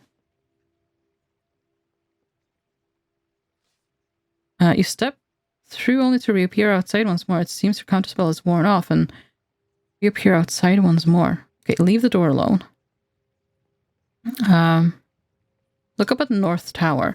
Looking back at the northern tower, you notice someone has fixed a series of metal rungs to the wall, just to one side of the entrance. Test the rungs. You tug sharply on the lowest rung. It seems well affixed to the wall. Climb the rungs. You quickly begin to scramble up to the roof of the tower. Oh, that doesn't seem safe. Also, I'm going the wrong way now. You cling to the tower top, determined not to let the wind rip you free. Look at the central tower. Looking up at the sorcerer's spike from here, it climbs thick and tall into the rumbling skies, a watchman over the centuries that fill this courtyard. There's a sense of the ancient over everything here. Look across the college. Look across the towers of the inner college. They're all different in subtle and strange ways. They all seem to crackle with energy. Their layout seems both haphazard and deliberate. It's as though you're reading a map of a country you have often walked but never seen from above.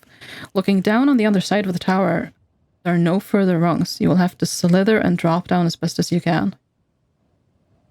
Well, I mean, we've already been to there. We kind of want to go this way, so... climb back down onto the walkway once more. Look over the edge. Looking down, you see other paths snaking between the towers below, but the drop is not inconsiderable. Wait. Oh. Uh-oh. I don't think we can actually do that. Because... Okay, climb the rungs again. Well, we're in a bit of a pickle now. We have very limited stamina, so yeah. You slither down the slope of the tower, landing on the walkway beyond. Another walkway leading between 2 doors. The south door is closed while the north one hangs ajar. Okay, the south is the one we tried, so walk north. You continue along the walkway towards the next tower. Oh, no, that's the Oh, this is terrible. Okay, open another door. You pick another door and pull it open. You find yourself in the dark crypt. A creature of white light drifts around in small circles as though moving on the extent of its chain. Step back. I don't know what that is.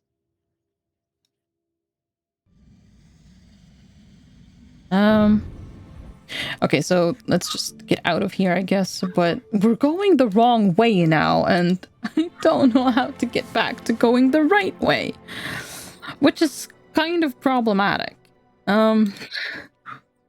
Actually really problematic. Okay, northwest. I don't remember what this one was. You cross the waters and push your way inside the tower once again. This is a chamber of darkness, but with a Grimalkin in the center broken, there's no magic left here at all. You pick your way carefully but easily through the now clear room. There are 2 doors from the chamber. Okay, yeah, so at least we're on our way back again, but now we're gonna... Oh, sugar, no. Okay, you slip around it without attracting attention. That's probably for the best. Okay, so we're back here. Okay. I kind of wanted to go that way to see what those towers were, but I guess we're not gonna have that opportunity, so let's just go this way. Right. Edge around the pit of skunk bears. We're still not gonna hurl ourselves into the pit, because why would we do that? Just absolutely why? Okay, you run over to the tower before the wind can snatch you away. The chamber inside is as peaceful as before. Right, this was the peaceful one. Look around. You look around the empty space, but find nothing until in one corner you discover a small etching on the floor. It simply reads, "Can't see me here." Oh. Huh. Okay, sleep here. Laying your pack down, you try to stretch out despite the strange noises that drift through the air. You've eaten nothing today, but you have no provisions, only a single vial of blimberry juice. I think I still want to just kind of keep that. This place seems... Yeah, you close your eyes and let your tiredness overtake you. You're protected here and your rest is untroubled by dreams. So we're safe there. Found one new clue. The Archmage is still waiting for you. Okay, I'm gonna just pray for healing. There we go. Perfect. We're looking a little bit better. What is the clue that I found? Oh, right. It was the glyph that was... Wait. That glyph was in the Tower of Skeletons and the Tower of Time. Huh. Did the towers have corresponding towers? So, let's see. It was... that one, I think, that was the Tower of Time, but I don't know which one was the Tower of Skeletons. But the skeleton one has to be one over here. I don't remember which, though. Well, that's interesting. Hello, Cutson. Welcome. How are you doing? Hello, hello. I don't know where to go from here. Well, I don't know. Okay. Well, we can move on. There's nothing stopping you from moving on in any direction, but as soon as you step outside, you feel the clouds of Manpan gathering overhead once more. There's a path to the south, but it has crumbled into ruin a short way along. A walkway leads off to the east. Okay, right, so... Can't see me here. Does that mean the Archmage? Is that particular tower one that the Archmage can't... I don't know, surveil somehow? I'm tired, how are you? Oh, I hope that you get some proper rest. I am slightly confused. But otherwise, not too bad. Return to the tower, which is shielded once more. Okay, well, oh, wait. Was that the tower with the... No, that was that one. That was the... Okay. Yeah. This is just the Foth one, that's right. So, okay, cast, spell. It is a shame, though, we're using up all of our sand. Well, yeah. We kind of have to, it's fine. We have 3 still. It's better than nothing. I wish we could take more sand from the tower, though. Okay, inside the tower. There's nothing to keep you here. Well, let's go south. Okay, move on. Why keep going? Wait, is this whole place... Why keep going? Okay, we can go to the east path there before we leave. Maybe we can check out these. The path curves a little as it goes. Over the wall, you hear the sounds of the city, but they seem muffled by the air of this place. The path finally ends at the base of another tower. The sound of music floats quietly out, paced by the tramp of sudden dancing footsteps. Listen. Music through the doorway. It is rhythmic, steady, perhaps a touch mournful. It seems to loop endlessly on and on. Look at the tower. The tower is squat and wide. It's clearly been long abandoned, but from inside comes the fainted sound. Music. Water laps onto the stones of the path. Well, I feel like this is a bad idea, but we're gonna have a look anyways. I mean, I know... Wait, actually...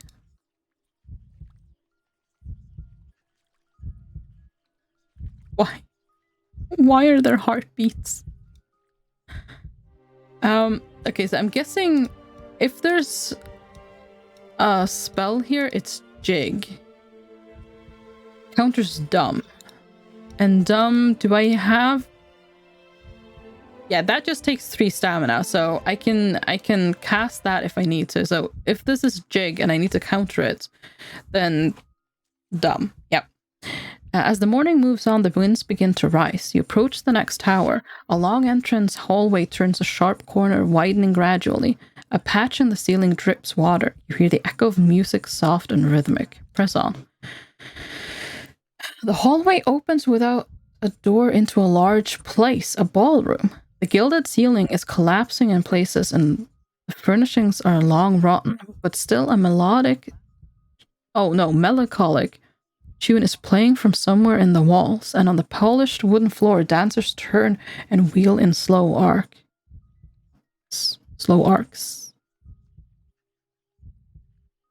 Look for doors. You look past the moving bodies and catch a glimpse of another door across the dance floor. Look at the dancers. The dancers sway deftly, but their rocking movements cannot disguise what they are. A group of corpses moving with mechanical perfection about the room. Their faces slack and rotten. They stare at nothing, their skin like parchment, worn to the bone where they grip their partners still. Oh. Aha. Okay, I'm definitely sussing this if I can. Or how. I'll take it how. I think how is the only thing I have here. Oh, hot. I can also do that, sure. Okay, let's see. Consulting the stars, you bind the magic, and the calm voice rises up in your mind, but it's simply humming along to the waltz and will not respond to your pleas. The music is hypnotizing, tantalizing. So we're not dancing along, and I don't think we should watch the dance either. Do I head for the far door, though? Oh, actually, that's the only... Okay, that's the only thing I can do.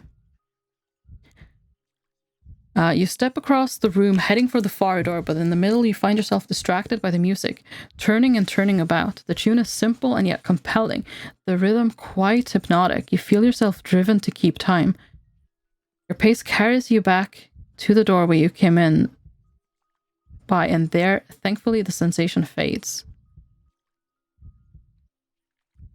That does sound like Jig, right? In cast, the recipient will get an uncontrollable urge to dance. The caster can make any creature dance merry jigs by playing a small bamboo flute, thereby exhausting a creature or providing time to escape. Yeah, so this is probably to exhaust. Do I just cast?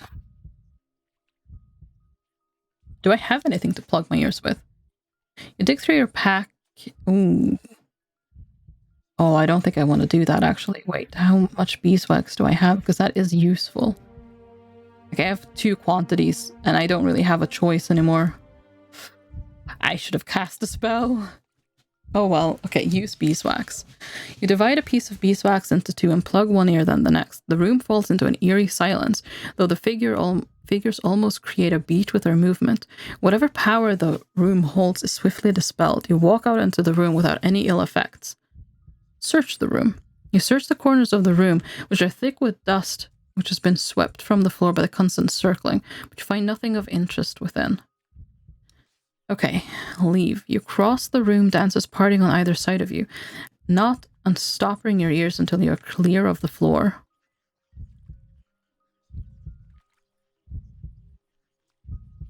Wait. What? What? I'm in this tower, aren't I? Why are the... Okay, the right door? You step back out onto the path and walk a short distance. As the sun climbs towards its zenith, the wind picks up a little. 3 paths meet at this point. In the shadow of the eastern rock, from the eastern tower, you hear music from the dancers. Okay, we're moving on. A nearby tower. You follow the path and make your way into the next tower. This chamber is large, circular, and peppered with dark alcoves. The floor is pure marble, as are the walls. In the center, standing on a pedestal of rough stone, is a large stone sculpture of a ram.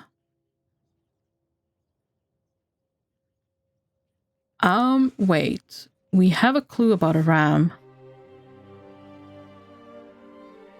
The sleepless ram is a deadly statue in the fortress of Mampang, but it can be sung to sleep. Okay, it's a deadly statue. Wonderful. Now look around the room. You scan the room, nothing moves, but the darkness in the alcoves might hide something. Across the room is a set of double doors, large enough that 3 ogres could walk through. Another doorway leads north, but the path in that direction has crumbled into ruin. So it can be sung to sleep. Study the statue. You pause to admire the statue. It is about twice your height. But sure, it probably has twice my height as well. Cut smoothly into the glossy rock. Craftsmanship is impressive. Sculptured fur that looks soft enough to touch. There is only one flaw. The eyes lack pupils. Instead are solid white orbs. You cannot shake the feeling that the statue is looking at you. Well, I can sing it to sleep, and I know this, so I'm hoping that it'll be fine. So search the alcoves. You pick one of the alcoves at random to explore. It seems bare at first, more of a stone niche than anything else. But then you see something piled in the corner. Just then, the statue behind you moves. Its marbled... Uh-oh. Its marble body groans with strain as its head lifts to face you. It shakes itself. The stone flaking, 2 blank eyes stare down at you. It jerks and twitches as it raises a leg. It brings a hoof down onto the stone. Boom. The air shudders with the force of a single step. Boom. The ram descends from the pedestal, never taking its eyes from you. Before stands one of the Archmage's deadliest servants, the sleepless ram. Boom. Can I sing it, please? Well, sing for it. Oh no. Oh, right. You shift your weight, ready to leap or attack, but the ram simply stares, unblinking and unmoving. Then it takes one more halting step, lowers its head, and begins to charge. There's no time for any singing. Dodge sideways. Well, sugar. You leap sideways, but the rampaging beast still clips you as it passes, knocking you to the floor. Dazed on the ground, you hear thunderous steps as the creature turns. Stand. You get to your feet nauseous. By simply entering this room, you've sealed your fate. This is now a fight for your life. Sing to it. You know the ram can be sung to sleep. But as you are ready yourself to try, you realize Intania never mentioned what song to sing. Perhaps it is just music in general. Strawberry Fields and Analand Lullaby. Slang, oh slang, herding Kare. Almana Nada Giana? The chant of the monks of Efe. Kariyama, oh, herding Kariyama. Sing the lullaby. Facing the ram, you sing a soothing lullaby from your village. Uh-oh. Okay, right. So it is a specific tune. The creature clearly doesn't care for the tune and charges. It knocks you down and narrowly misses, crushing your skull like a melon as you scramble away. You catch your breath and ready yourself to try something else. Okay, what song do we sing? Well, the monks of Efe... Okay, yeah, go for that. No. Uh-oh. Voice wavering, you try to sing the strange wordless chant you overheard in the monastery of Efe as best you can. The song does not pull the ram to sleep, but rather causes it to charge straight at you and miss. You roll out safely to one side. You're beginning to feel that the entire India was lying to you. Oh gosh. Hariyama song? You can barely muster the breath to sing anymore, so you whisper songs half remembered from fire pits of Kariyama. The song has no effect. You escape being gored by mere seconds. You're running out of songs, not to mention the bravery required to sing them. Well, I only have one song left, so let's go. Oh god, okay. You sing weakly the song of slang chanted in the Temple of Kare. The ram charges. The song has not worked. You're running out of songs. Yeah, okay. Ram's hooves beat to the floor. Your voice dries up. Run for the far door. You slip around the ram, heading towards the double doors, but it is too fast. You try to avoid it, but it smashes your shoulder as it rockets past. This creature will charge you as soon as you even blink. Cast a spell. So it's a specific song, and I don't know the song. That's unfortunate. Oh gosh. Oh,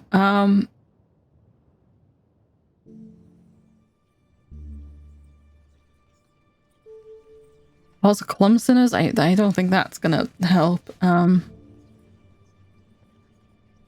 Zap is probably not either, because I can't actually win a fight. Gum, create glue. But I glue it to the floor?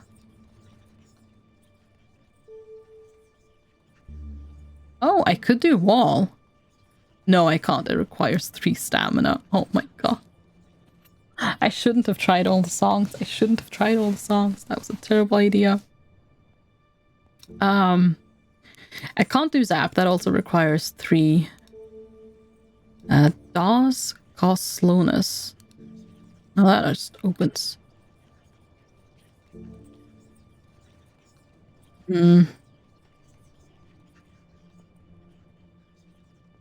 I try glue. I have a vial of glue, cast it. I think it's the only thing that could possibly... You turn the stars into shape around you and toss the glue at the feet of the ram just as it begins to charge. It trots right into the sticky mess, tugging at the hardened mixture. It's stuck fast, but before your eyes, it wrenches a leg free. The beast is so strong, your powerful spell has only delayed it. Open the door. You tug on the far door of the chamber, but they do not budge. The effects on the ram will not last for much longer. Okay, cast a spell. Stop on the door. Oh gosh, this is going terribly. You craft an enchantment. The double doors at the end fly open, then begin to fall shut once more under their own weight. You dive quickly through, gasping for air. Oh, okay, what tower am I in now? You stand atop a short walkway between 2 towers. The middle of the day is unforgivingly hot. A stone archway passage holds a doorway. Huh. But the door has been bricked over. The work looks shoddy and rushed. Let's rest a while. Okay, yep, that got me back some stamina. You're feeling weak, so you stop to rest and meditate. The sun begins to dip, heading towards the horizon. Eventually, you get back to your feet once more, somewhat refreshed. For just a moment, you catch the sound of muttering coming from somewhere nearby. Listen. You press your ear to a gap in the mortar. You hear grunting, scratching, and the tearing of flesh. There's a thump as something is thrown against the wall and what might be a bone snapping.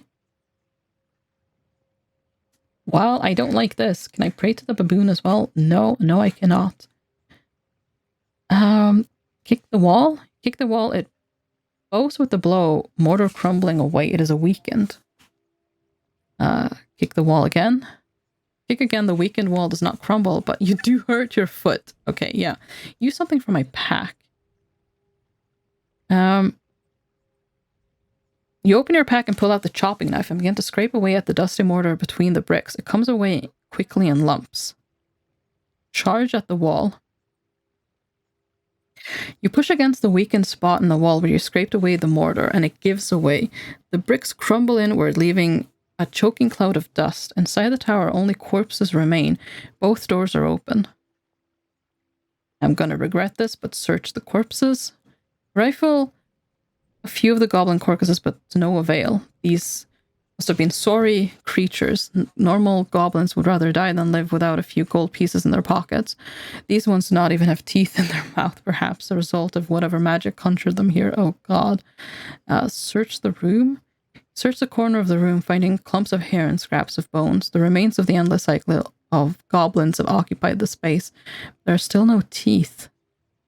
There's nothing here but death. You cannot leave fast enough. Wait, you need goblin teeth to summon goblins.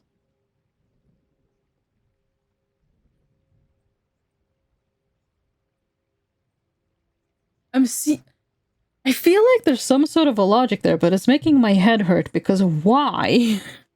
Okay, right. Well, let's just not. Oh god, I'm going the wrong way again as well, just FYI. Oh no. You know what? Well, I'm very actually severely injured. I probably Okay, you know what? Bloomberry juice time. Yep, I'm gonna do it. That's a magical item, isn't it? No, potion of firewater, that's not it. Bloomberry juice drink. Well, we have one stamina more than the time where I was too afraid to try this. Jump off the walkway. You clamber up onto the edge of the bridge and dangle your feet over the side, but will you survive the drop? So let's find out. Push yourself off the walkway and fall. Oh god. Wait, shouldn't I have... Oh well. You land with a splash in the water below. It is not deep, coming up only to your ankles. I didn't take any damage at all. Look into the water. The water below seems quite endless, and though it is barely knee-deep here, you cannot see the bottom. Elsewhere it is perhaps deeper. More curious though, why is it here? Has it collected from rainstorms, or does it serve some kind of purpose? Wade onwards. You splash onwards through the water. Well, I'm very worried about what that is, but... Oh no. The water gets deeper and deeper as you approach the path, and you're forced to swim the final few strokes to reach a plateau in the path. Of course, all your water damageable possessions have been ruined. Thankfully, however, the pages of spellbook are protected. Oh no, what did I lose?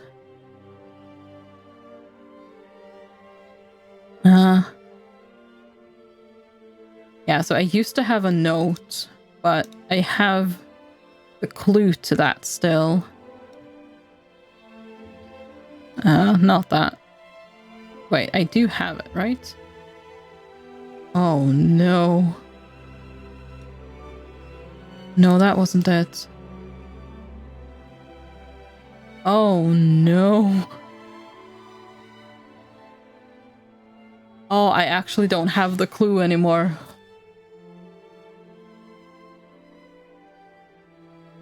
Oh, that's bad. Okay, it was something the first, something fire, the second of stone, the third one is invisible, and the last one unknown. I should write that down somewhere while I actually remember it, because I don't exactly remember, like, I don't remember exactly what it was about, but I remember the... So, first... Wait, hang on. Yeah, no, I definitely need to. So, first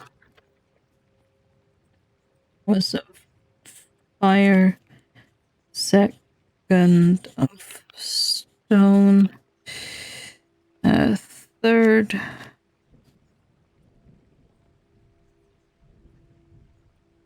is unseen, and last is unknown. Oh god, I hope I remember that correctly. Not that I know what it refers to, but I still hope I remember it correctly. Oh boy. Okay, well, actually, hang on. My magical items. I think that's still the same. 2 jewels of gold. Okay, well, yeah, no, that seems to be fine. Okay, well, let's just move on. Oh. Which way now? Oh, I could go back to that one. I mean, the spell in that one is probably wall. But what would counter wall?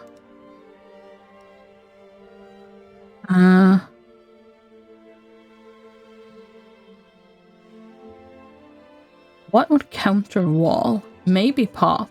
But if it is pop, I can't actually do it because I don't have the thing.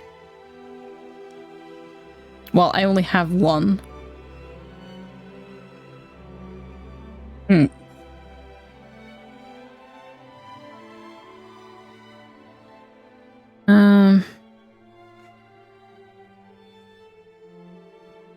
Picks.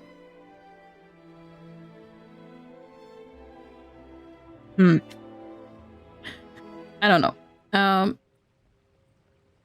Let's just leave, I think. Let's just try to leave.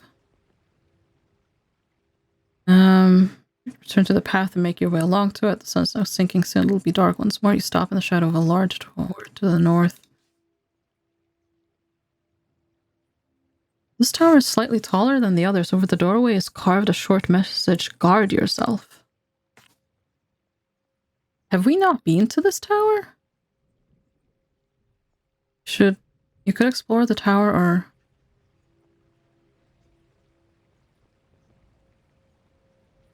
Huh.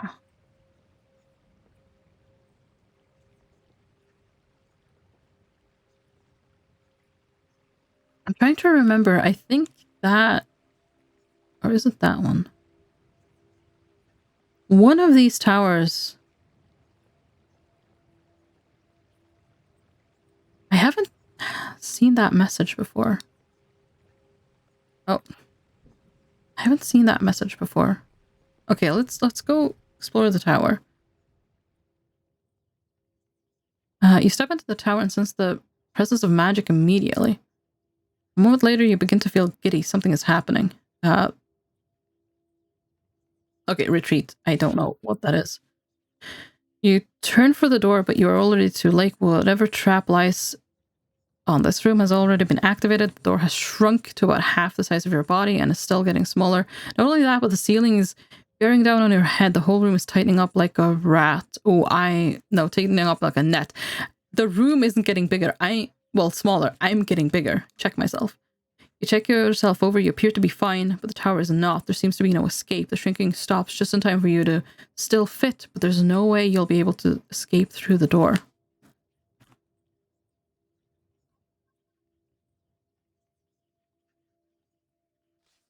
Okay. Oh, you throw it.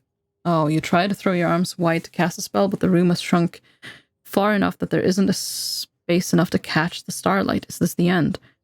Caught inside a tower like a wasp in a jar.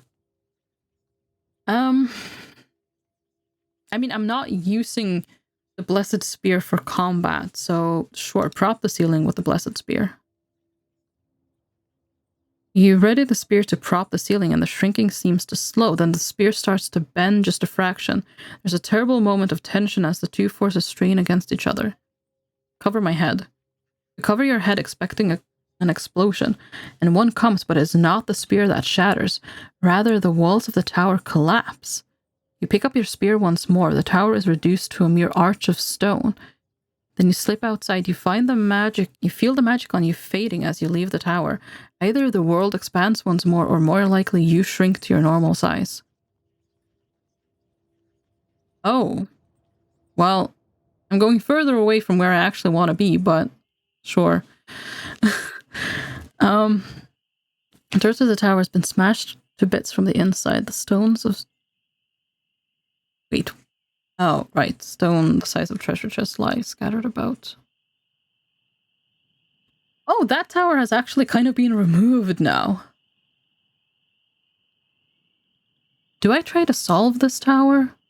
I've never been in that tower, I don't think, so... Because I didn't realize what spell this was. You enter the tower once again. You return to the cold split of the tower. I guess we might as well try. Cast a spell. So, this is wall. What counters wall? Well, if it is pop, that's a problem, because if I use the pebble here, I won't have one if I actually need one later. Okay, B is not... No, not B. I want the G. Okay, summon a goblin is not gonna do it. Pop might, though. I only have one pebble. And that's why I didn't want to go to this tower in the first place, because I feel like that's what I need to do. It's not going to be Huff, because Huff counters Nif, and you only have one.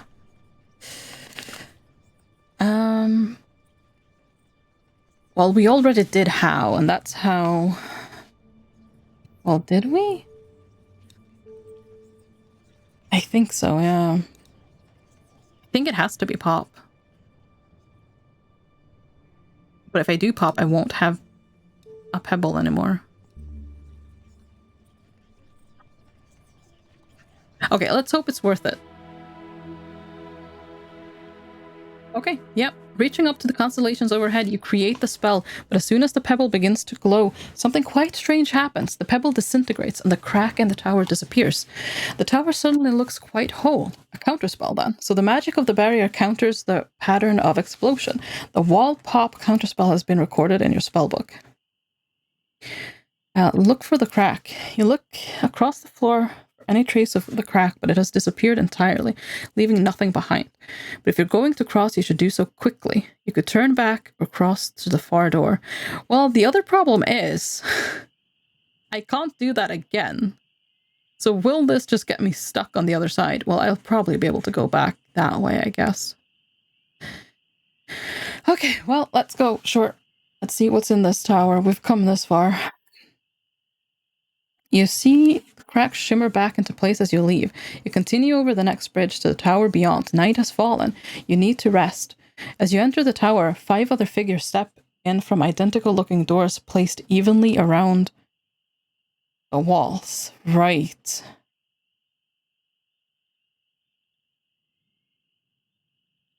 Look at them. You watch the newcomers from the safety of the doorway, and mostly they do the same, but one rushes quickly across the room and lifts her hand and calls out a greeting. Oh, that's interesting. Return the greeting. Return the greeting of the stranger who spoke. One of the others rushes away through a far door. 2 others cross into the middle of the room. Huh. I mean, this... Hang on. There's a spell. Which one was it? That copies Yeah, so 6. The spell is cast onto the... Oh, but it casts onto the person itself. Each will perform identical actions and most creatures will be able... Oh, okay, yeah, so they will do the same thing as well, so it's not that. But it has to be some kind of a spell. Cast a spell. Is it illusions or something? Huh. I mean, the risk is always there that I just don't have what it takes to actually cast. So, yeah, if I need to cast fear, I don't have a black face mask, so I won't be able to counter it if that's the counter. Oh, I have... Right. But how will that help me in this situation? Well, that could be the counter, of course. It's not going to take any stamina, so let's try it. You gather constellations into order around you. And the green ring of metal on your finger begins to glow and glitter. You're suddenly torn through the very air. A moment later, you reappear just outside the tower. Okay. You hurry across another walkway, the dark water sloshing way below. The moon moves slowly across the dark sky. The night is dark and cold in this strange place. This chamber is empty save for a few crates stacked against one wall. Thick dust covers the floor with no footprints visible. Storeroom. Look around. You step into the room, kicking up a small cloud of dust as you walk. The air inside is shimmering. Then suddenly you are blinded by a dazzling glare. Shield my eyes.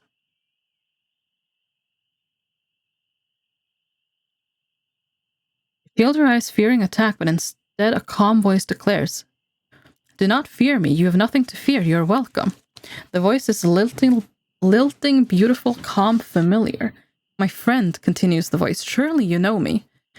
And then you know her voice and fall to your knees. "Libra." "Yes, I am Libra," she replies. "I've come again to help you, but at great risk. We must speak quickly, and then you must go." Speak to Libra. Libra's warmth overtakes you. You feel truly safe, at least for the moment. She senses your need and smiles. "What do you need of me?" she asks. "Can you aid me?" You ask pitifully. She nods. "I'm able to transform something you own into an item of truly powerful magic, powerful enough to overcome whatever you face."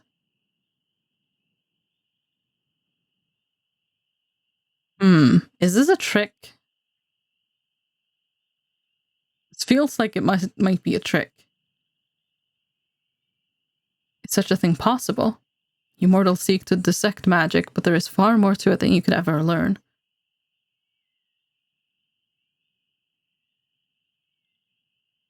You did not answer my question. Trust me, this is for the sake of your quest. Give me one of your items. I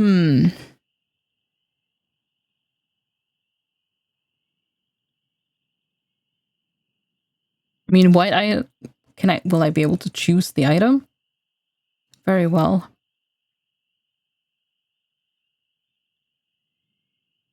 You hand over the bracelet of bone, which is swallowed up by the shining presence. The light streaming from Libra intensifies, blinding you for a moment. Bask in the light. You bask in the light of the goddess for a moment, feeling quite sure it is flooding your bones and making you stronger. Then, when your sight returns, you see that Libra is gone. Turn around.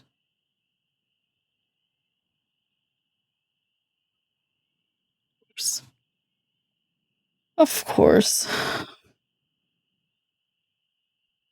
Yeah.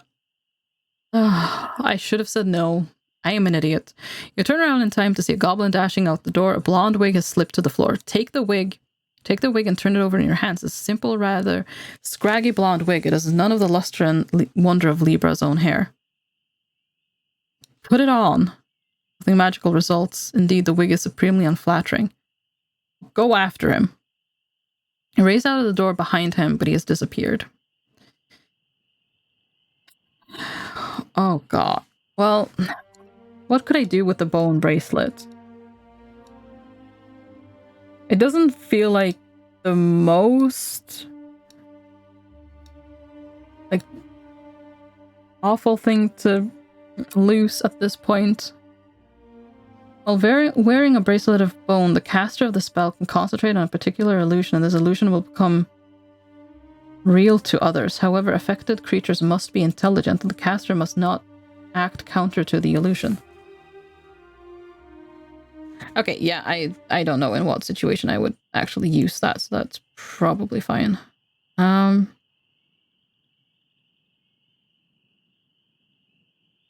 Okay, southwest.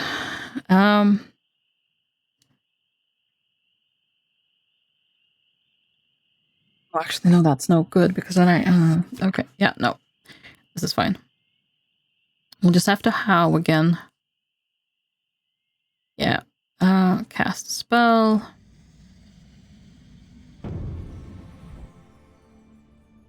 Okay, so how...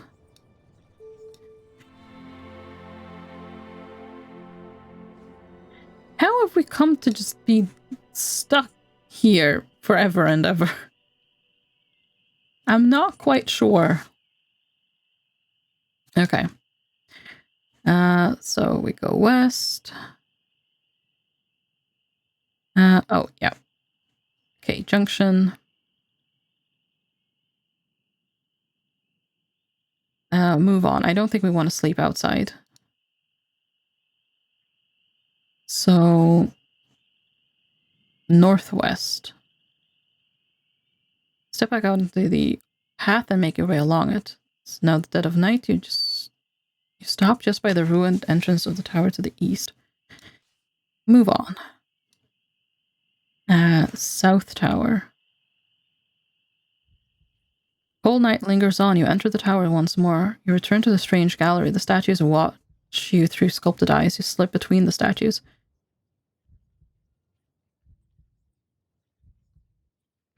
For a moment, one of your legs refuses to move. Looking down, you notice grey dust flaking off your hosiery. Leave by the open door. Statues stare at your back as you leave. Oh no, okay, we're going that way. That's not the way I want to leave at all. Okay, move. Okay, there... Yeah, that's fine. And we've taken some, but that's also fine. Cast a spell. So we need to counter... Wait, actually, do I know the counter for this one? Let's see, it's... No, not that. Because it's the, No, not that. Special stone dust must be thrown at a creature within seconds. The intended after will petrify, quickly becoming grey stone. Okay, so it's rock.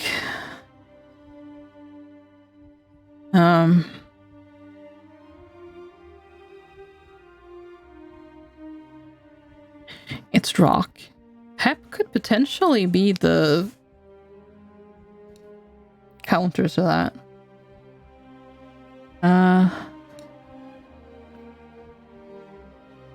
Sap is probably not going to help.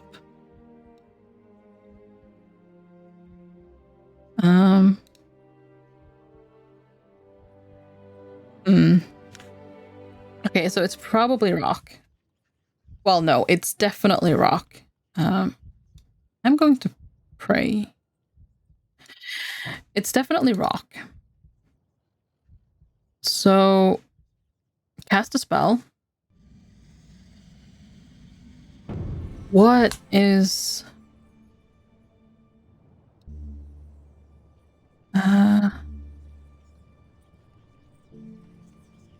It's not going to be Yap.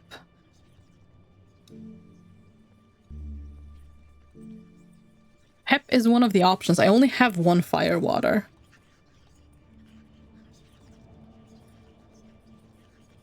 But I feel like that's probably the counter for rock.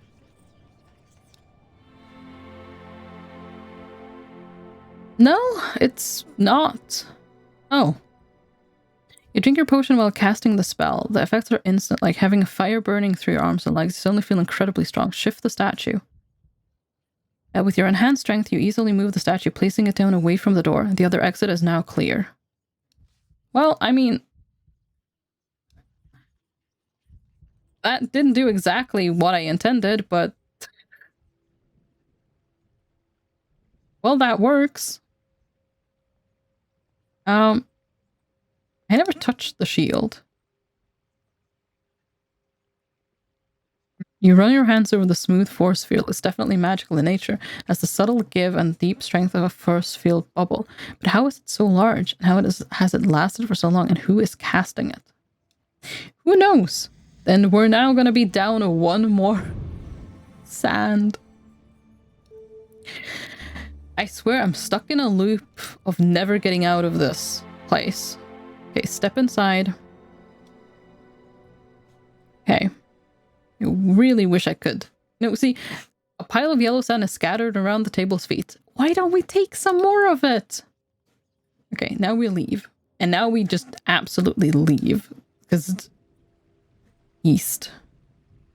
We're leaving the towers. The broken wall. You follow a path above the water to a crumbled wall. The silence beyond the wall contrasts with the bustle of the city. And finally, we are free. Oh my gosh. Path leads back towards the hubbub of the city. A few clouds move across the sky. Standing just off the path, you are two laborers. Oh. Leaning on their shovels next to a pit. I still don't understand, the shorter one is saying. Listen in. What is there to understand? Her companion replies. We need to dig this trench. Shorter laborer shakes her head. I know that, but why? What is it for? What is going in the trench? I see. Yes, the other laborer says. He scratches his neck. It's a problem. Keep listening? She huffs. All day long we fix walls and dig holes because Filch tells us to. Well, who tells Filch? Someone is in charge of him, the taller worker sighs. Way of the city, isn't it? Everyone has a place and a task. Stretches all the way to the Archmage. We are digging a trench because he has a plan. The Archmage? She says. Don't tell me you believe in the Archmage. Look at the trench. Glance over at the trench is about 6 feet long and 4 feet wide and goes down some depth. Keep listening. He nods. Of course I do. That's why I'm happy digging this trench and you aren't. I know that the Archmage has a plan for Manpang, keeping us safe from out there. He gestures to the walls. And part of that plan includes this trench. I've never met anyone that's spoken to him or even seen him, she replies. So even if he does exist, why should I trust his plans? The taller laborer looks to the sky. What else would you do? He asks. Approach them. You walk over to them and ask what they are discussing. The tall worker waves at his companion. She is simply wondering about her place in the world, why we're digging a trench and so forth. She scowls. I just want to know why. Who ordered it? What is going in it? The Archmage's orders? You ask. Well, obviously, the first laborer replies. The Archmage has a plan for us all, the tall one says, nodding. She rolls her eyes and scoffs at that. If he exists... The Archmage controls Manpang. See? The taller laborer says. At least someone's speaking sense. At last someone's speaking sense. The Archmage oversees everything, from the guards to the wall repairs. We are all enacting his plan. That is what keeps us safe and keeps the whole world safe.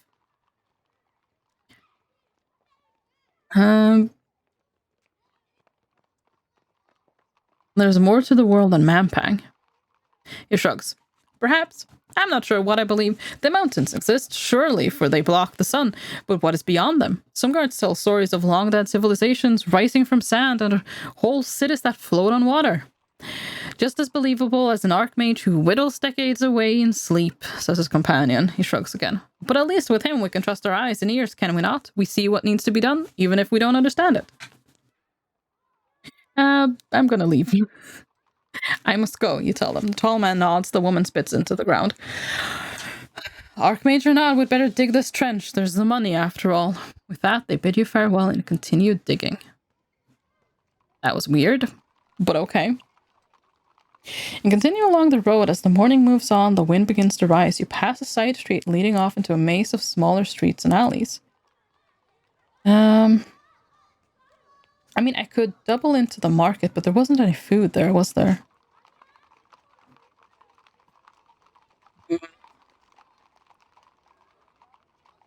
I don't think so. Just go south. The road curves along the edge of a tall stone wall, eventually reaching the door to the wheat fields. As the sun climbs the sky, the winds blowing between the buildings rise. Time to continue. Okay, the main road. Oh, also, it's not the baboon, it's now the gorilla. You follow the main road around a corner. You pass broken buildings fallen into disrepair. Some still show signs of habitation. Passes by the monastery gate. The sun is hot now. You're back outside the monastery of Efe. I don't think I want to go in there and, well, can gamble some more because that could just go really badly. Return to the west side of the square. Javin sits against the well nearby. Wider road leads west into a rundown area of the city. The blazing sun cannot seem to warm this place. Oh wait, the beggar... Let's try to talk to the beggar again. You walk up to Javin. Oh, hello, my love, she says. Here to say hello? Give the beggar another coin. You toss Javin another coin. Oh, you are truly a dear, she says. I wish I had something to give you. I'm merely passing through, you say. She grins. Well, pass away then. But thank you for saying hello, love. Leave the woman huddled by the well. I don't feel like I should tell her that. Oh no, wait, she hated them, didn't she? Ooh, okay, hang on. Can I go back? Oh, sugar, I can't. Well, that sucks. Because, yeah, she hated the site masters, and I did, well... I regret everything. Market is busy with traders and stalls, city in miniature. You notice this market sells very little food. Most here are trading in trinkets or tools. Where do the citizens of Mampang eat? See, that is what I'm wondering, because, yeah, I haven't been able to find any food. If I go back to the west side... Okay, I might just be wasting time, but I'm gonna try. Can I go back to... Yes! Okay, good. Oh, the beggar has gone. Well, sugar. Okay, that's fine. Square, I'm gonna... pray. Yep. Okay. Okay, the center... The sun is almost set and the sky has turned deep purple. There are guards patrolling frequently even here. You'll have to be careful to blend in, especially with the Citadel on alert, but your captain's uniform should help. Okay, make a move.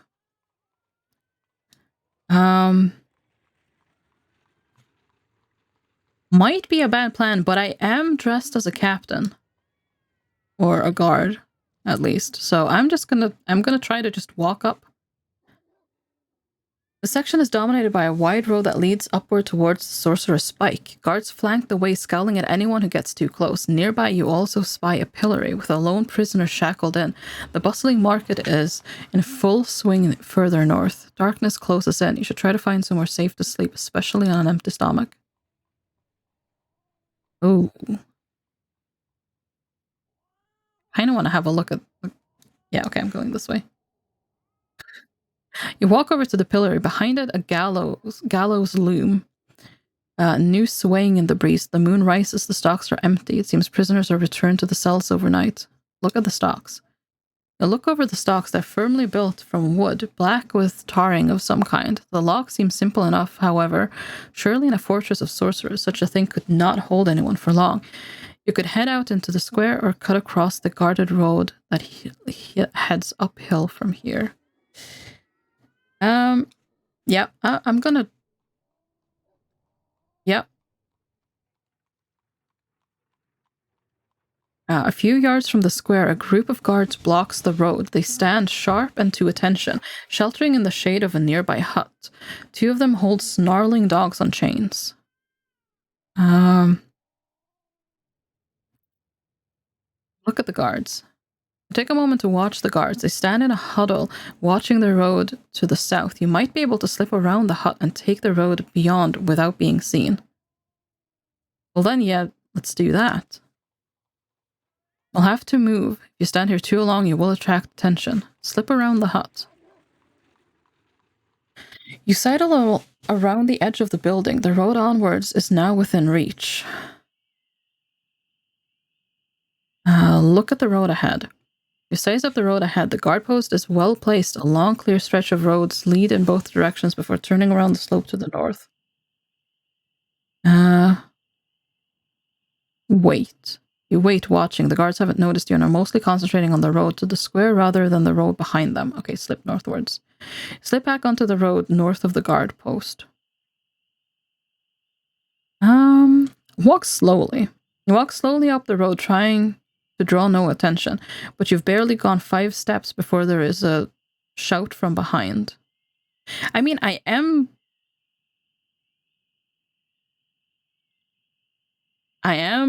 disguised. So if I just talk to them, maybe nothing more will come of it. If I run, that'll definitely get their attention. Turn back. You turn around, a guard walks up to you. Taken in by your disguise, the guards give you a sharp salute. All right, one asks.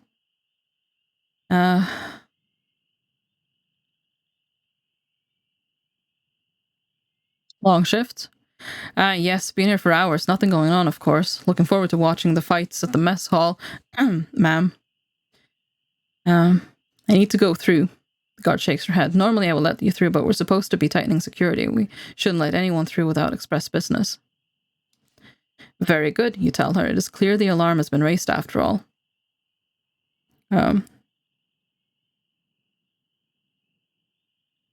Where's your captain?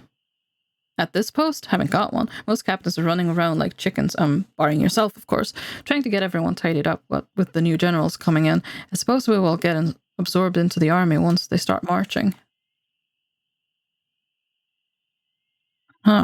Generals. Not seen them? Well, you soon will, she leans in. There are a few of them, all mysterious-like, supposed to help lead the army against the old world. Only seen a vanguard general myself, tall as a house. As you speak, a passing beggar stumbles into the ground. Watch it, she yells and shoves him aside. The beggar, clearly drunk, mumbles an apology. Not good enough, the guard snarls, advancing on him. I'm thinking if she's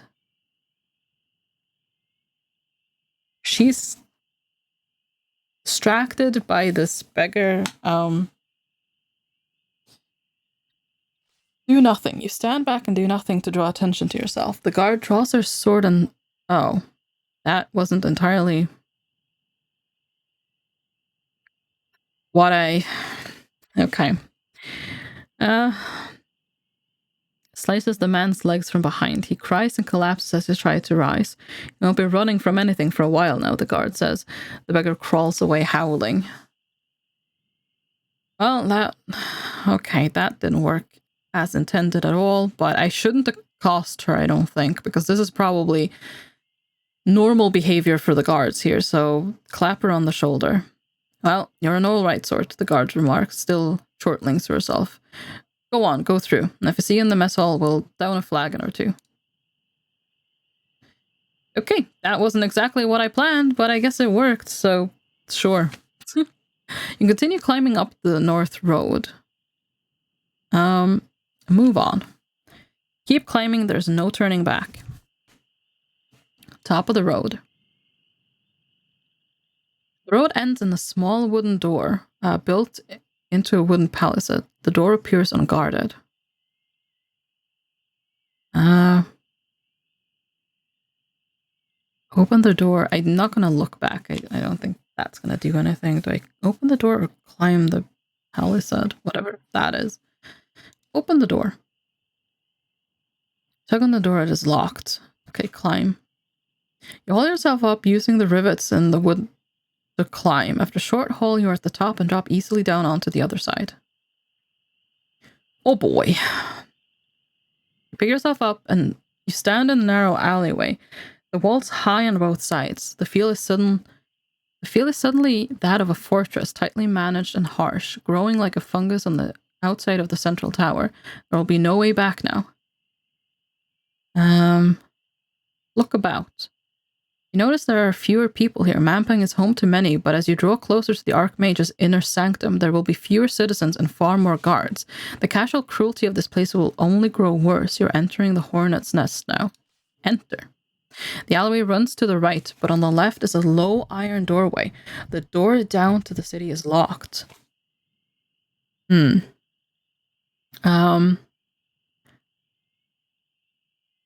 on. Just move on. You could approach the door or make your way down the alley, but there's nowhere back over the palisade. Well,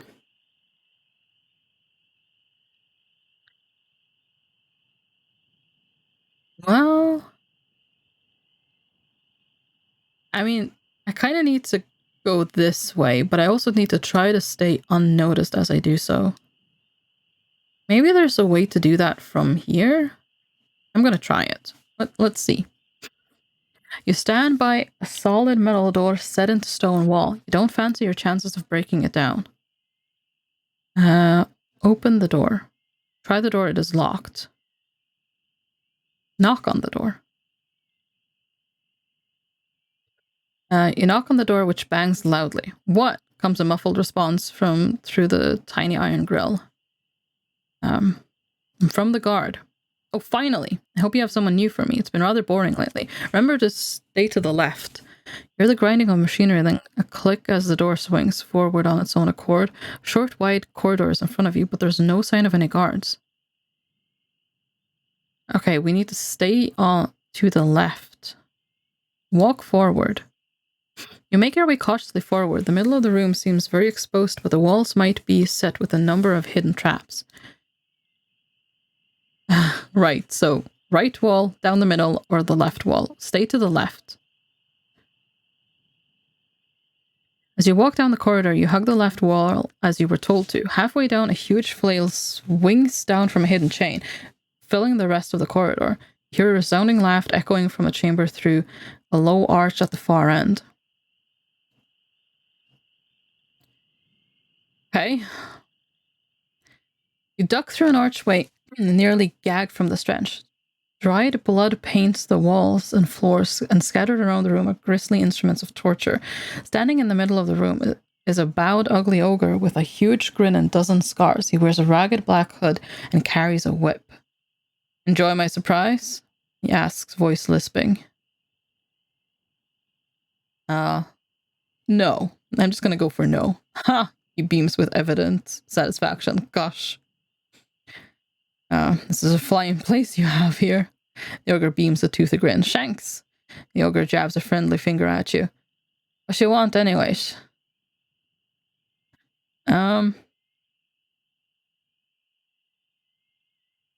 Just looking around. I wash, he snaps. At the Great Torture's Chamber. Yeah, sure. He smiles toothily. Well, now you've seen it. Don't step out of ranks, you'll be back. Starts to bustle you towards the door. I guess just leave then, yeah. Waste no more time in this horrible place. There didn't really seem to be anything all that interesting there, I suppose. Oh well. There is a doorway to your left, and the alley runs itself out of sight to the right. The door down to the city is locked. A little light glows in the east. Huh.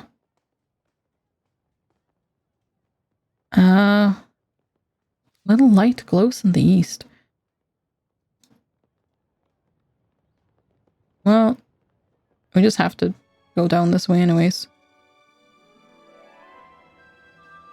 Lost a little gold, reached the inner fortress of Mampang, and found no new clues. The Archmage is still looking for you. You make your way along the alley, looking about furtively. Luckily, you pass no one. This area seems quite dead. It must be morning by now. You've been awake all night and are weaker for it. You pass a low wooden door. Look at the door. The door is unmarked and appears unlocked. The wood is warped and rain-sodden. I'm just gonna move. Yeah. You better keep moving. Turreted room. I mean, there could be something useful, or there could just be something that... will waste time. I'm just gonna try to, yeah, go further. The alley turns slightly here, following the curve of the cliff. At the far end, you spot two birdmen guards standing by an iron door. They have either not noticed you or your disguise is keeping you safe.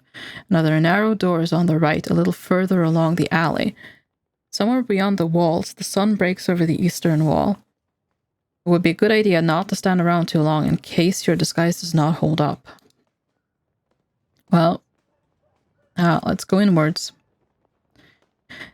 You head towards the next door in the alleyway. The guards at the far left of the alley take no notice. The air is cold. Move along. You'd best not hang around out in the open. That's what I'm thinking as well, which is why I'm not going to be looking at the door. Just walk around as if I belong. You're nearing the end of the alleyway and the guarded iron door. Another rather narrow door is nearby.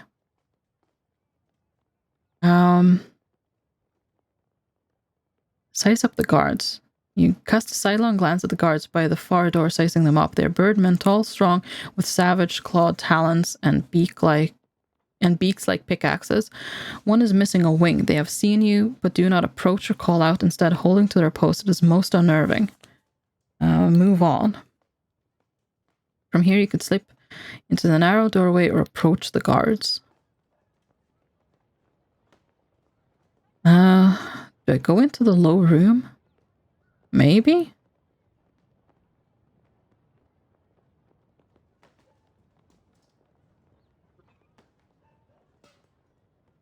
I mean, I need to go through the iron door regardless, right?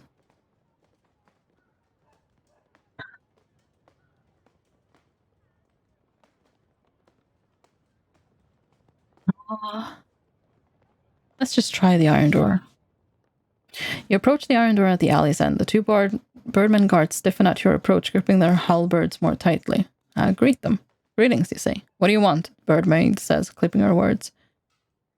I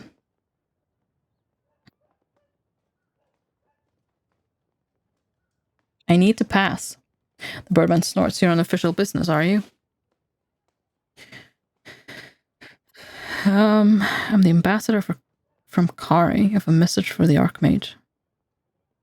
I'm going to try for the message. The birdmaid howls with laughter. The Archmage. No one sees the Archmage. What a crock. She continues to laugh even as she slams the butt of her halberd into your groin, sending you flying backwards. You'll land on your back, the impact forcing the air from your lungs. Cast a spell. Open your arms to cast a spell, but the birdmaid prances forward to step on your wrist. There's a fortress of sorcerers, she clucks. Don't think I can't recognize magic. Oh, boy. The birdmaid holds the blade of her halberd to your neck. Her companion rouses himself, rubbing his now cracked beak. Then he thrusts you up and tosses you through the iron door into the courtyard beyond. Well, that is where I wanted to go, so...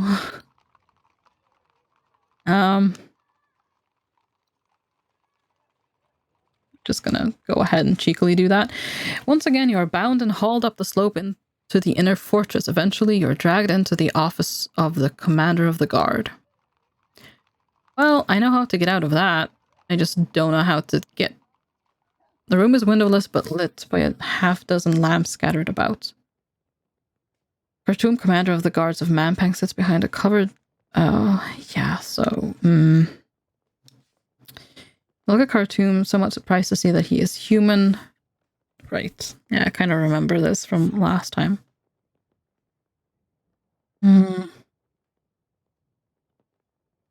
Wait. Wait quietly for sentencing. Khartoum jerks his thumb to the dungeons and get her out of that uniform. It's clearly stolen. I mean, probably. Once again, you are dragged carelessly to one of Volcom's cells. Guards grumble, but still drag you into the cell, leaving you bound. They strip you of your possessions, storing them in a chest near Volcom. Your captain's uniform is stripped from you. You're now out of disguise once more. They leave without a glance back, and Volcom resumes her nap. Okay. Do I remember how to... Chill wind draws at you, pulling threads of straw over the edge. Explore my cell. There isn't much else. It's not meant to hold prisoners for very long. Yeah, I remember all this. You waste no time uncovering the bottle in the straw again, smashing it to cut your hands free. Unlock the cell door. You pat down your pockets and find you still have Volcom's keys.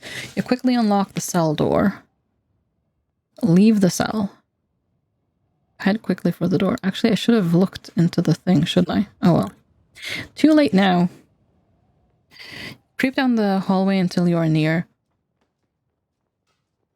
the sleeping Volcom. Ooh, just... I have all of my stuff again. It doesn't look like it.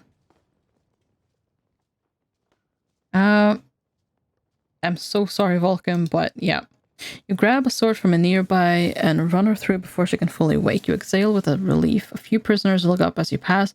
Their eyes are free of hope. Search the room. Search the room and soon find the chest containing your possessions, which you unlock with the jailer's key. Sitting at the bottom of the chest is a small pouch of gold. You scoop up. There's nothing else of interest in the room. Free the other prisoners. You unlock the cells of the few prisoners that share the dungeon with you. They all look half-starved.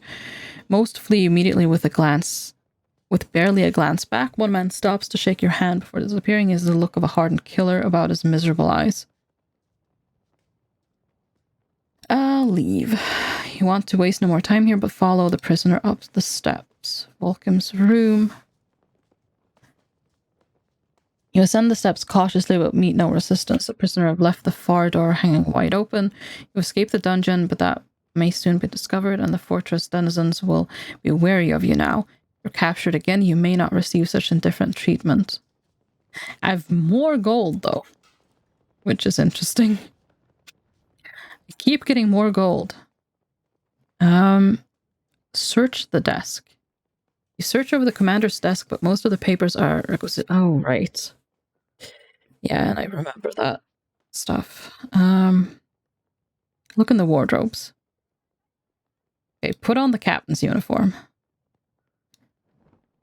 Although, I believe this is where we had troubles last time as well. Okay, just leave. There's sounds of shouting coming from the square. You stride out, enjoying your newfound rank. Am I just repeating what I did last time? Which was a mistake. You emerge from the commander's doorway. You are met by a terrible sight. The courtyard is filled with clashing metal and cries from the guards and prisoners. Fighting in the middle of the yard. The buildings opposite are burning, thick smoke coiling upwards from the roof. Run for it. Oh, right. You turn. Okay, yeah, I think I'm doing exactly what I did last time, which did not work. Draw my sword. Well, there you go. Yeah, okay. Well, oopsies. Once again, death grasps you in its icy hands only to lift you impossibly high.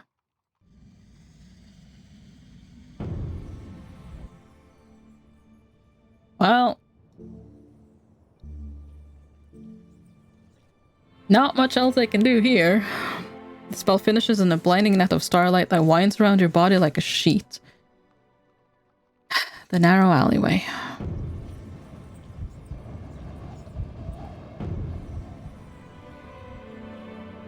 Lost another point of maximum stamina. Okay, move quickly away. Sleep here, probably, actually. Close my eyes. Dream. Night is kept busy with visions, mocking laughter seems to ring in your ears. Yeah. You lost a bit of maximum stamina, gained some gold, died again, and found no new clues. Great, died again. Oh gosh, how do I... This is not going well. Okay, into the square. Oh.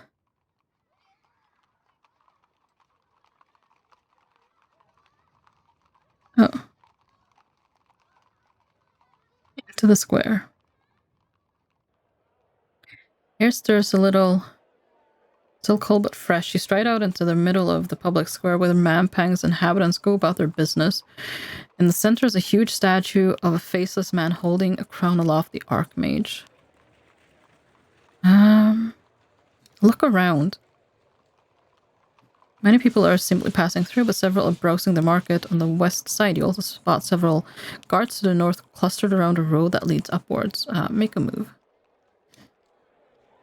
Okay, let's try to do that again, but let's try not to get caught. Let's talk to the... Because they were... You walk over to the pillory. Behind it, the gallows looms. You swing in the breeze. As the morning moves on, the wind begins to rise. A prisoner is here, dressed in rags. The skin on his neck and wrist has been rubbed raw by the wood. Lifts his head just enough to scowl as you approach. Look him over. He is brawny but thinned by the punishment. His shaggy hair is covered in filth, clumping together in places.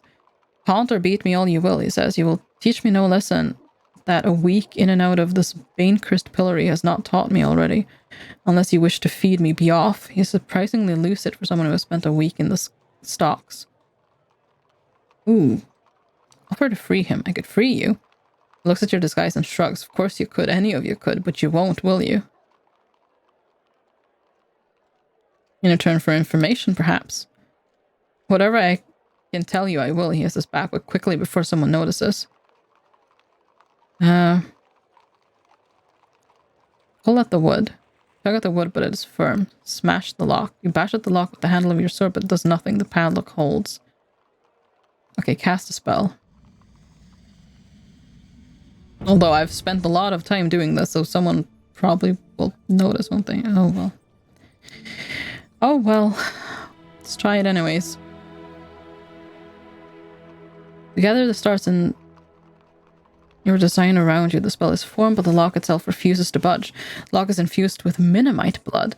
The prisoner explains, makes it impervious to magic. With a mutter, he adds, wish someone had bathed the bloody Archmage and that stuff as a baby. Oh. Well, not much I can do then.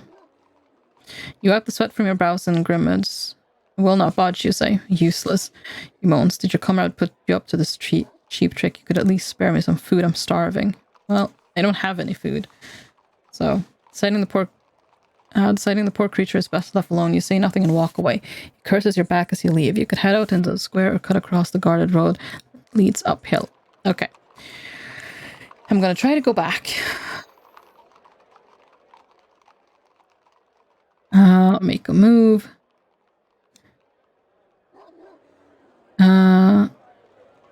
I will...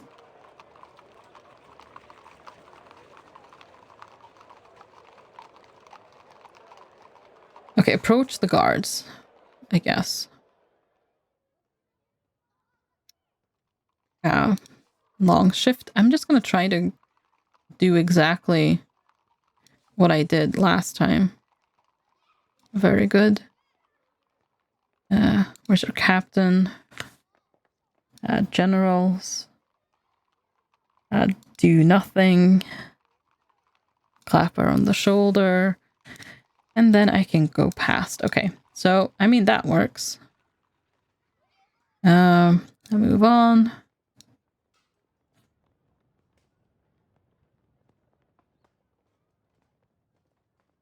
And then climb the thing. Do I try to go back? Try key in the city door. Doesn't fit the lock. Okay, move on. I'm gonna try the door again and see if I can get a different outcome here. So, look at the door. Knock on the door. From the guard. Walk forward. Okay, so left wall. And then the trap. Is there anything that can be useful to me here? You could have killed me. What if I try that?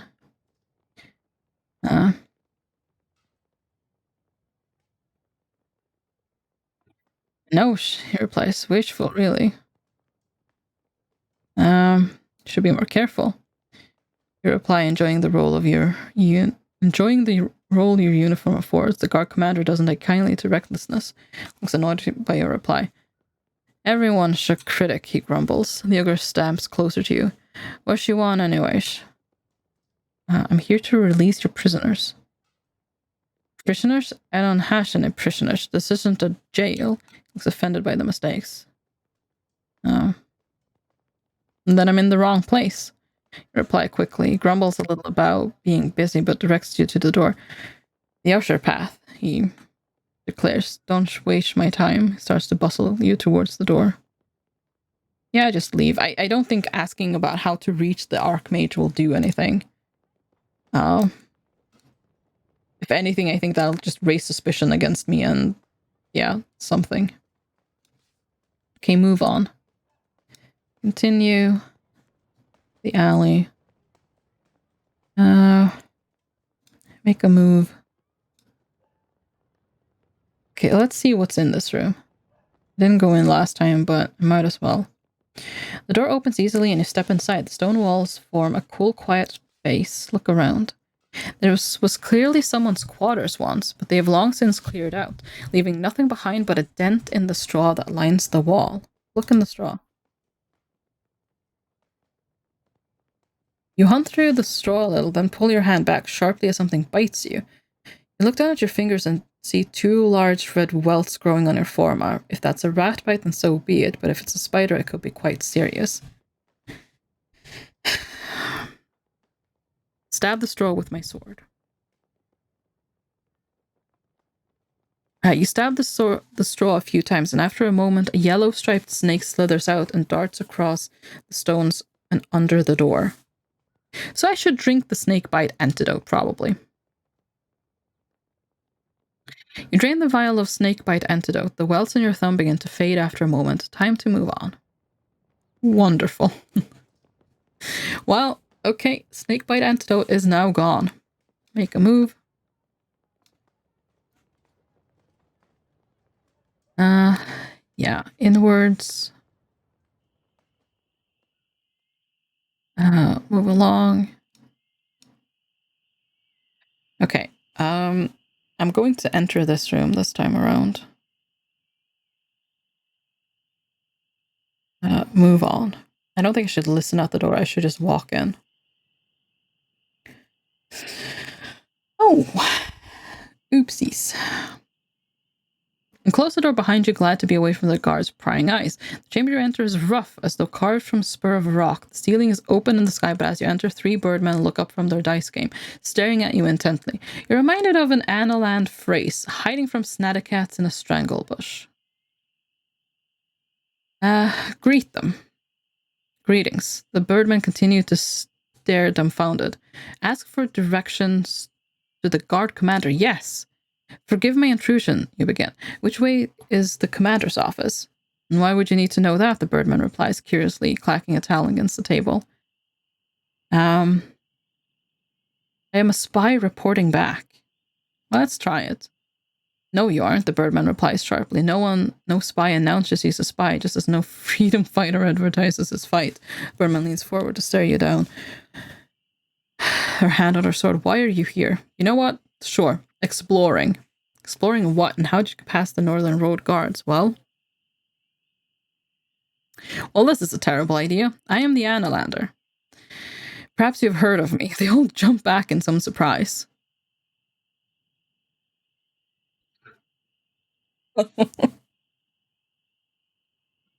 Oh, dear Lord.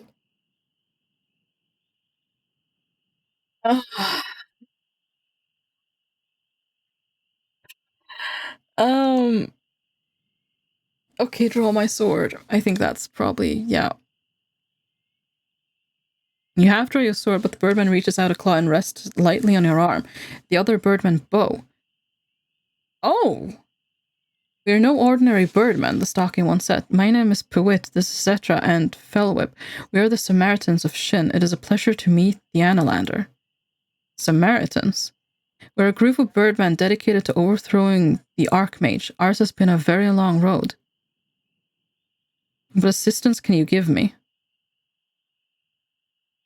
You demand. Simple enough, we'll take you to him.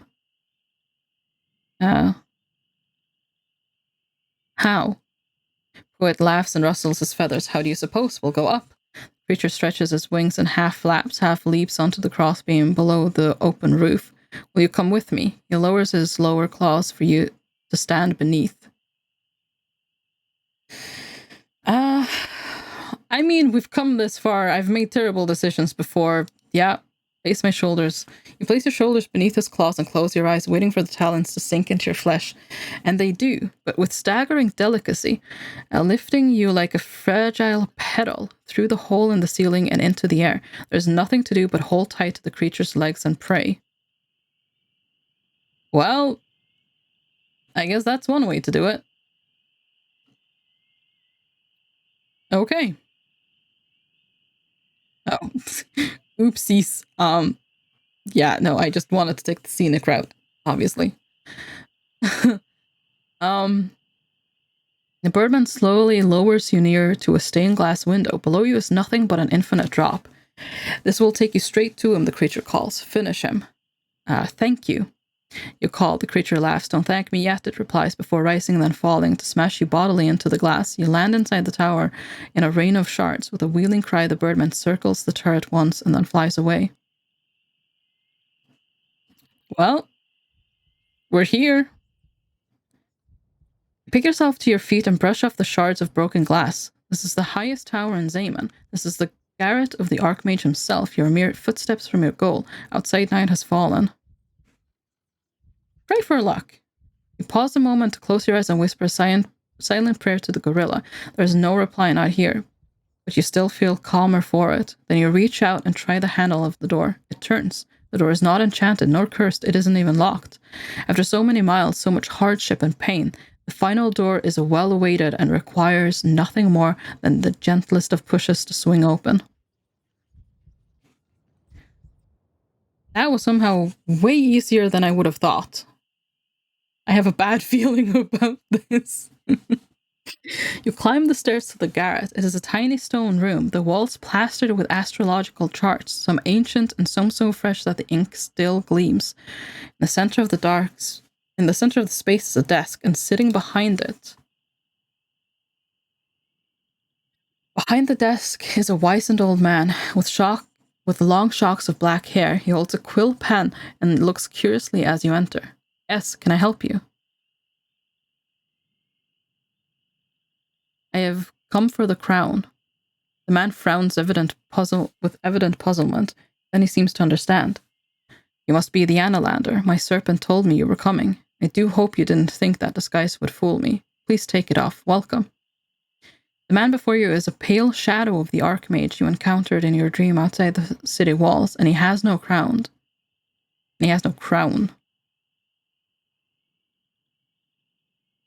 Take off the disguise. You remove the captain's uniform and the Archmage nods.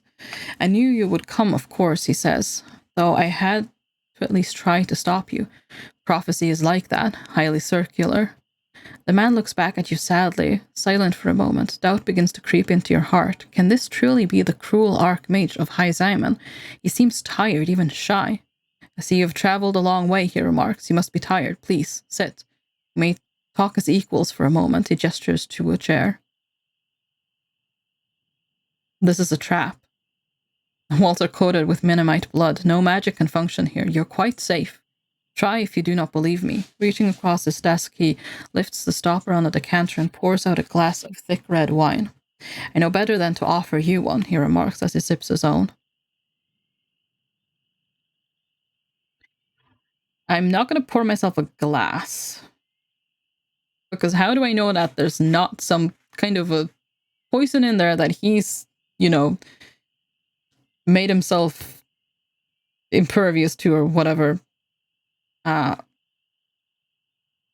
he has the antidote to, which I obviously do not. And honestly, I believe him with the Minimite, so I'm not going to try that either. So, where is it?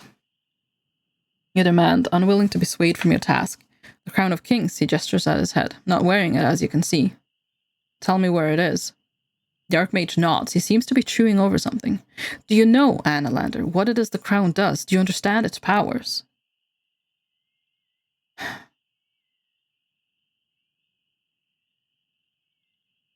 The crown controls the will of others. Is that what it does? Precisely, but perhaps you have not quite understood the depth of that. The crown is a grimalkin. It is set with jewels of gold lined with a ring of bone and covers the wearer's skull in cloth. It generates spells of both illusion, worship, and mental insight. I know it cannot be left in your hands. You talk of it like a weapon, the Archmage observes. The crown does not grant victory. The crown causes the wearer's desires to become the unthinking thoughts, reflex actions, and spontaneous whims of those around. It occupies the free will itself.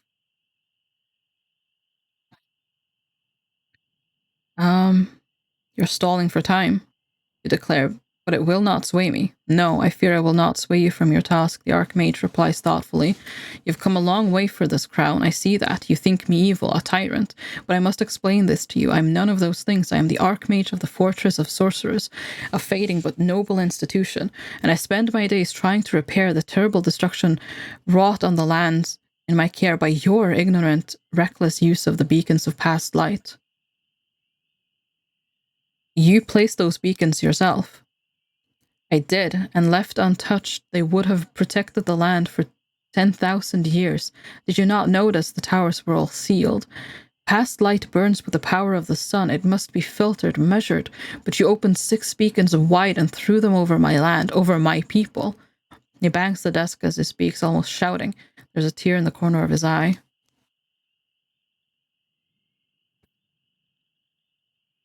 I did not know. And you did not stop to think. His cracked voice quivers with rage.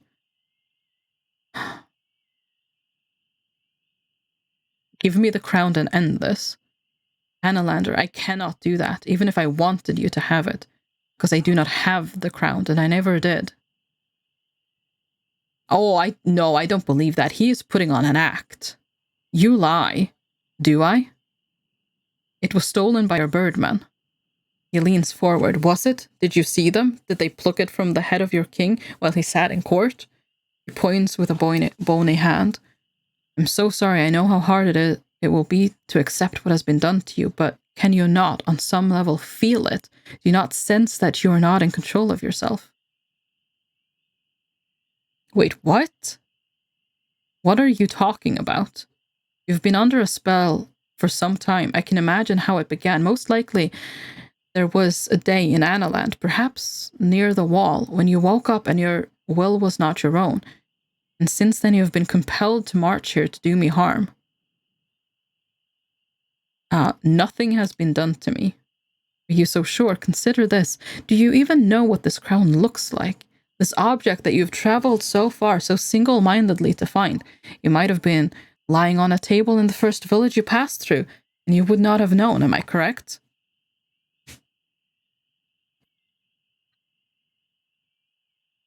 What do you mean? My good woman, you have seen the crown already. You have stood in its presence, but you do not remember. Perhaps you think it was just a dream. Such is its power. But what else? The crown could have sent you on such a journey such as this at such a terrible cost. No, I don't believe this. I have dreamt of it, yes. Yeah. Dreams, voices from deep inside fighting for your attention. The Archmage's voice softens. Another question then. You say you are called the Annalander, correct? Correct. He smiles. My friend, are you truly so far gone that you do not even know your own name? Oh no. Wait, hang on a second. What? Because I mean, yeah, we've never known a name for ourselves other than the Annalander, but I just kind of thought that was, oh no. His words echo around the tiny room. Paper charts flutter. Your memories of Analand, the king, and a childhood and Strawberry Wood all seem suddenly distant, like vague mentions, half remembered overheard stories, mere snippets. If the crown is so powerful, how could my birdman have stolen it from your king? Continues the Archmage gently now. Think, Annalander, think for yourself just once before you strike me down. No, I don't trust this. No. Fight this. Shake yourself, trying to lose the words of the Archmage, which are settling into your mind with 1,000 tiny hooks. How did this quest begin? Walking in the hut in the northern settlement, sword ready, dreaming of the crown? Where were you before that moment? How did you come to be on this quest for which you've given so much?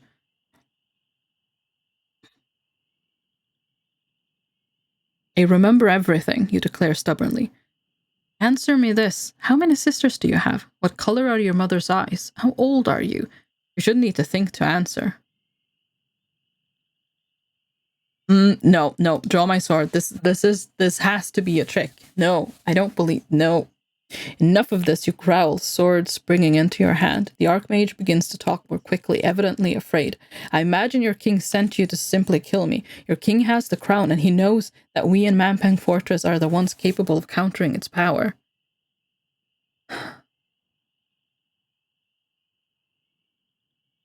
I mean, if the crown is magic, then yeah, technically it can be countered because all magic can be countered. The king is a good man, you bleat. I think that was true.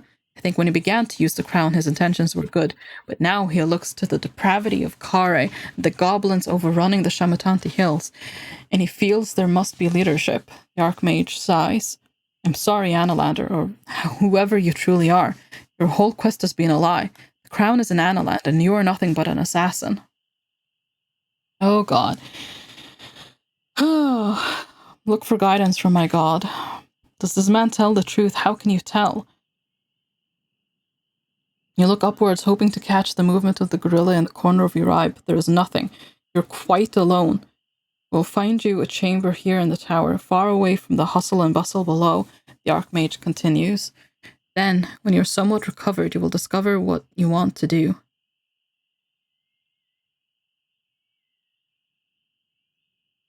Oh gosh. I don't know what to believe. Vasily, hello, welcome. How are you doing? Hello. Do I believe him? I don't think I believe him.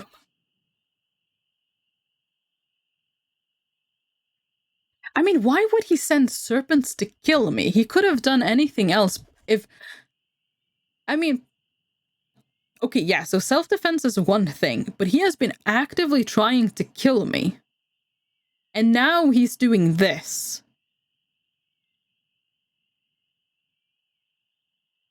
I don't believe him.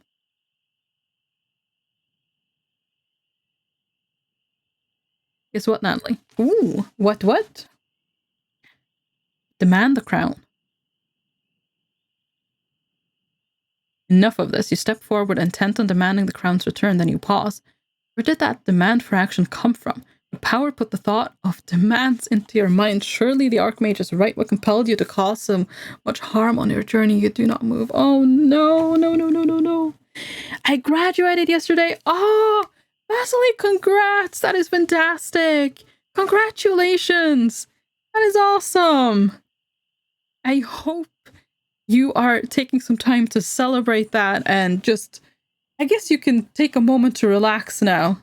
So what are your plans forward now that you've graduated? Oh, that's fantastic news. No, I don't. Shout. Oh, no. Scream. The Archmage watches you. You stand quite still, breathing in and out. A clarity is entering your muddled mind. Perhaps you are beginning to overcome your orders, the elderly figure observes. That is good. One step at a time. No, I don't trust this. Find your speaking. Thank you, Archmage. I've been lost for a long time, and I'm far from my home. He nods. I understand. We will offer what hospitality we can. I've already met my birdmen, my Samaritans. are many others here you will like in time, I think. It is most appreciated, you reply, bowing your head. The Archmage gestures to the door and you take your leave. No, I don't trust this. Where am I now? Several hours pass in a darkened room. You are lying on cold stone. Where am I? Look about yourself. You're on the flagstones of a small cell. A grate high up allows in a little starlight. Look at the walls. The walls are marked with nearly 100 strokes. Have you made them yourselves? How long have you been here? Get up. You pull yourself to your feet. From nearby, you hear a scratching sound. Who's there? You demand. There's no reply from the shadows. The scratching gets closer. Draw my sword. You reach for your sword only to find your sword belt empty. You've been thoroughly disarmed. A tiny figure approaches on spindly legs. You cannot believe your eyes. It's Jan, the Minimite you encountered outside Britanti. Jan! The creature stares up at you, then rushes forward and wraps spindly arms around your leg. You again, it chirps. Do you have any idea how hard it's been to follow you? You followed me? I did my best. I didn't want you to know. I thought you might send me away, or worse. But why? I thought you left. We Minimites aren't entirely without magic, Jan replies. I stayed far enough away that you could cast yours, except once. When?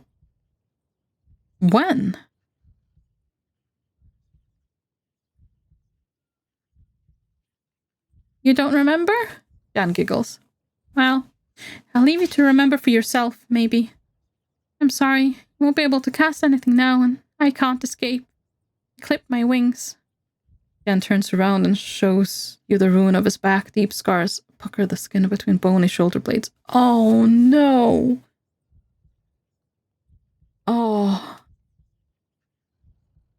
that's terrible. Will you heal? Grow them back, you mean? Of course I will. Limbs usually grow back, don't they? The creature scowls. Don't be an idiot. I'm so sorry. Jan nods. Thanks. I suppose. What good that does. He makes a mild chuckling noise. Now you're stuck as well. I suppose we're back together, so what's your plan? How do we get out of this? You have a key, don't you? You don't have a key, do you? Do you? Let me check my pockets, replies Jan sarcastically. Look around the cell. Look around the cell regarding the walls, door, ceiling, rafters with care. The place seems quite solidly built. The only opening is a tiny air grate, a little larger than your balled fist, set more than twice your height up in the wall. The little creature hops closer. Pick up the Minimite. Pick up the Minimite in your hand. It fits neatly into your fist. What are you doing? The creature asks, voice shaking a little with fear. Stumps of his destroyed wings flicker and scrape against your palm. Pray for aid? Close your eyes to pray, but there's nothing. No god, no spirit can reach you here. You're quite alone. Look at the grate. The grate would be wide enough to toss a ball through. Beyond you see nothing but the open sky. Jan is watching you and nods almost imperceptibly. From outside the window, the sounds of chanting and clanking metal drifts upwards. The armies are assembling, the Minimite murmurs. Now you've been found, they're leaving for the Backlands. We have to stop them. Of course we do, Jan replies grumpily. How do you suggest we do that? Maybe we could shout for help through the window? The Minimite squirms in your hand. Can you not allow me some magic? You will die in here if you do not. Minimite shakes his head. I'm not eating your magic, I just muddy it. It's part of what I am. After a moment he adds quietly, believe me, I'm sorry too. Throw the Minimite through the grate. No.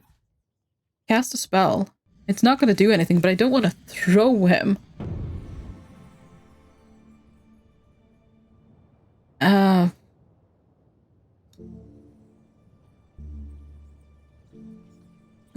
no.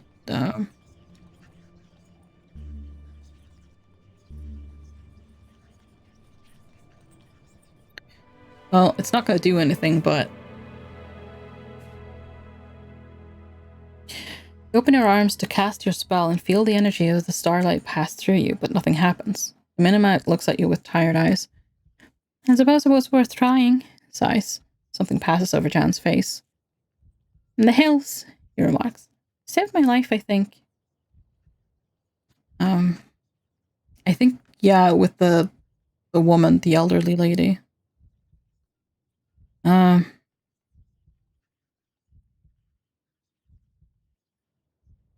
did what I could. Jan nods. I didn't think you liked me, he continues.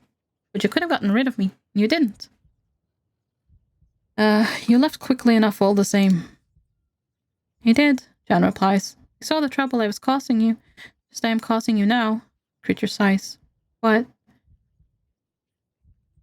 Let it speak. There is a way out of this yet, Creature chatters on. The effect of a Minimite's blood is all about distance. And there's none in the walls here, it's only me.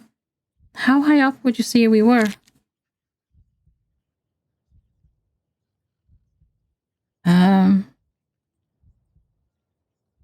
Let it speak. Wait for the creature to continue, but it falls silent. You notice it glance upward towards the open grate in the wall. There must be another way. I don't want to do that. You whisper to the tiny creature. I'd do it for you, Jan replies, but I can't fly. But if you throw me, I'll ball myself up. No, I don't want to do that. There has to be another way.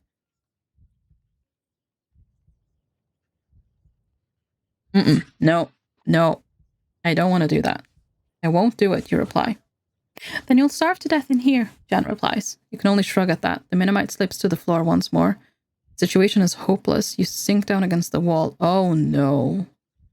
There is no quicker way to die. What follows is a slow, agonizing death, listening to the sounds of the army of Mampang as it recedes into the distance. On its way to war, what is my fate? Oh boy. But once more, the stars reach down their tendrils of cold light to draw you to them. Oh, well, I guess we're kind of stuck until I actually get it right, aren't we?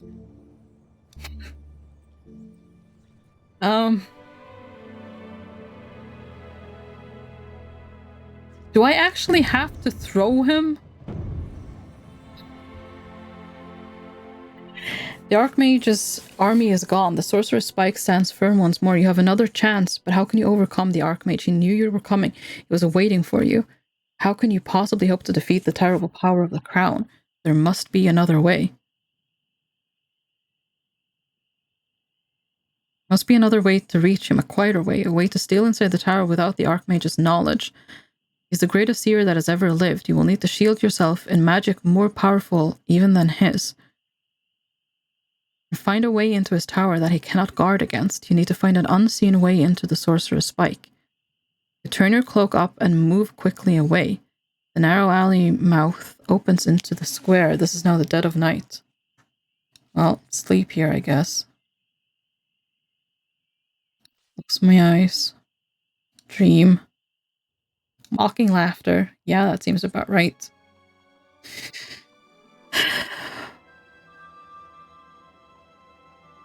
Wait. Oh no! I lost my good sword. Well, that's a problem. And I don't have the disguise anymore.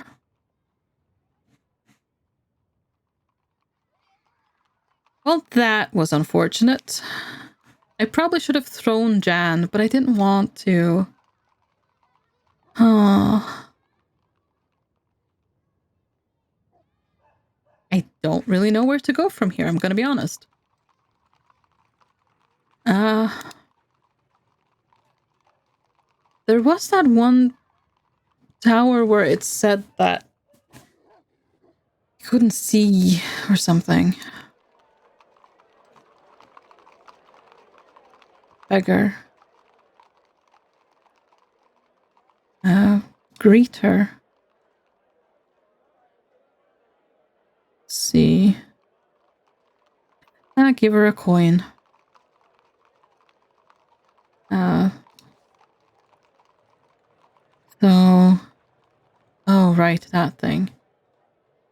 What happened? But you survived. No, you're a beggar. I remember this.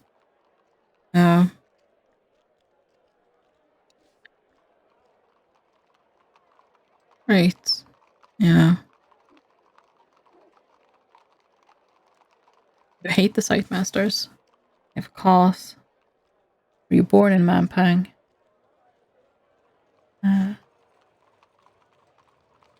You worked for the Archmage.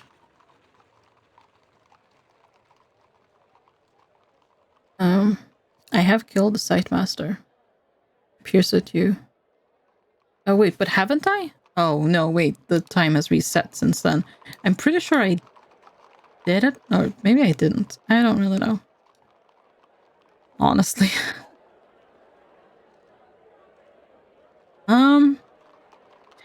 Okay, well, market. Can I get the good sword back? Although I'm not sure the sword is really gonna matter. Okay, weapon stealer. What do you... Oh, no, that's not what I intended to do, but okay, go to the peddler, and then I'll just go back to him.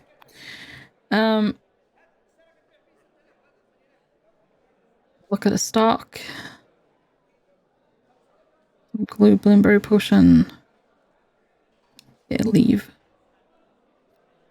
There are a few things that might be interesting, to be fair. The tents. Okay, the stalls. Okay, go back. Oh, no, I can't go back to him. Okay, wonderful. Well, don't know what to do now.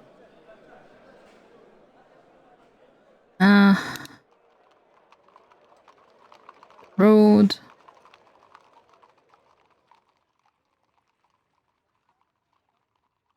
Greet the men. And this is a monastery. Yep, go inside.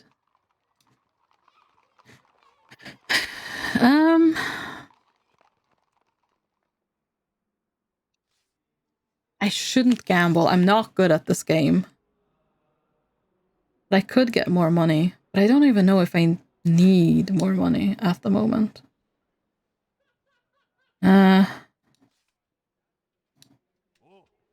don't really know what to do.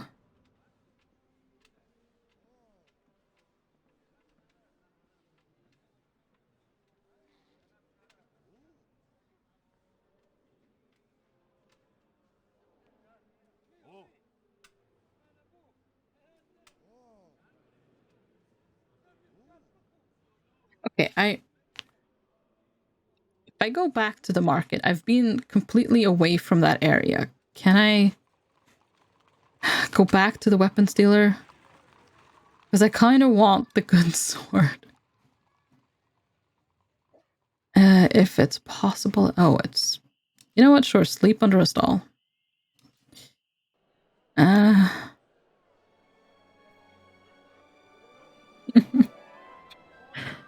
Oh, you're woken roughly by a stall owner kicking you from out under her stand. By the time you scramble away, you've sustained some bruising. Perfect. And I still can't go back. Wait, archway. Have I been in here?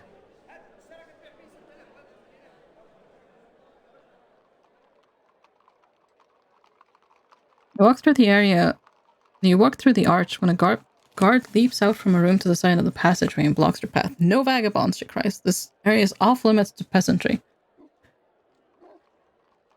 What is this area? You ask. It's closed, she replies, speaking a little loudly, so you're hard of hearing. Her halberd comes up. Raise your arms to gather the starlight, and the guard's halberd goes left, right, knocking your wrist down. No sorcery in here either. So who's allowed in? Anyone with a reason to be here, not rough types like you. Well, I haven't been in here, and I'm sure it's interesting, but unfortunately, I don't have my guard's armor. Oh my god. Okay, let's see. Oh, make a move. Okay, let's try the alley. I'm so lost. I don't know what to do. Oh gosh, I feel like I remember. Okay, ignore them. You attempt to stride past them, head held high, but as you pass, one trips you up with a sneer, clumsy oath. He says, "Can you not see where you're going? How dare you kick my friend's foot here? Not apologize, apologize immediately. Get up. I'm not apologizing." You try to get to your feet and are kicked roughly to the ground again. Okay.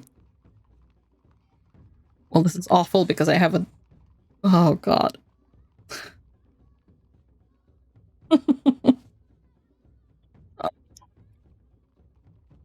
Sure. I am so dead. I am so dead. He can still do more than me.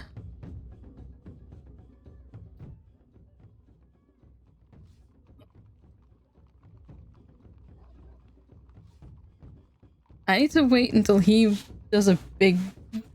Okay, that... I don't know. Maybe that's enough if I go all out? No, it is not.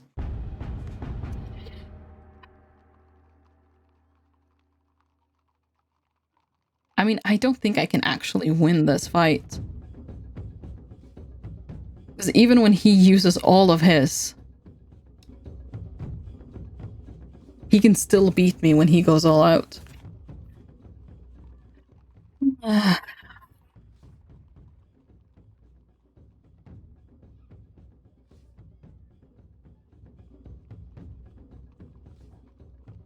have so little power with this sword.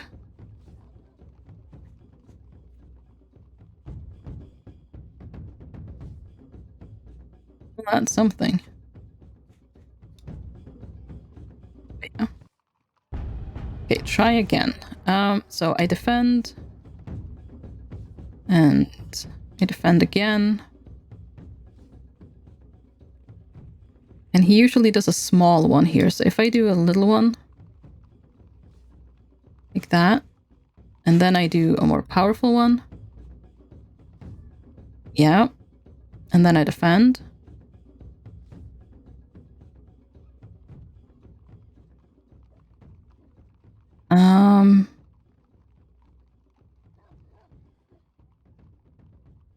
I think I'm going to defend again. Yep, that was a good idea.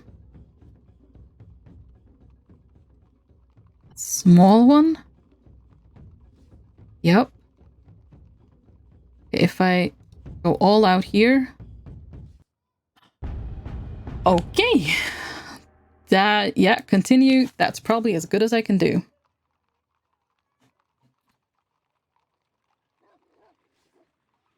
Dear Lord. I really need a better sword. Why did I have to accidentally leave the weapon stealer? Look at the people. People gathered here have a cluster of tents to one side, along with packs of gear. A small fire burns in the dug pit, and they sit around it, chatting over a bubbling stew. Go up to the fire. Approach the fire and are invited to sit down. People around the fire are all friendly enough and in good humor, dressed in shabby clothes. You address the chattiest of the lot. Greetings. Greetings yourself, she replies, laughing, jerking her thumb at you for the benefit of the others around her. Do you live here? You can call it that, she shrugs. We're working, really. We're treasure hunters. Do not see much treasure. Say, ha, good one. It's in the alleys here, hidden in the loops. It's hard living because you never know where to look. What loops? Well, she said, it's just speculation. There's them that believe this place is a ball of string rolled up in a mess you see, like a ball of fluff. Seems crazy to me, but most of us are half crazed. You know your way around the city? You ask. We're the best gutter rats the city has to offer, she replies. We can get anywhere from You can get from anywhere to anywhere in this place. So how does one enter the central tower?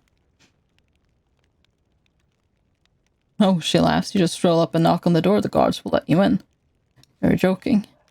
Not joking, she smiles. The guards will be more than happy for you to get yourself killed going up Throben steps as to do it themselves. Hunter pokes you now. What about you? Who by Gret are you? I'm just a traveler. She laughs. Manpack doesn't get travelers unless something's changed around here.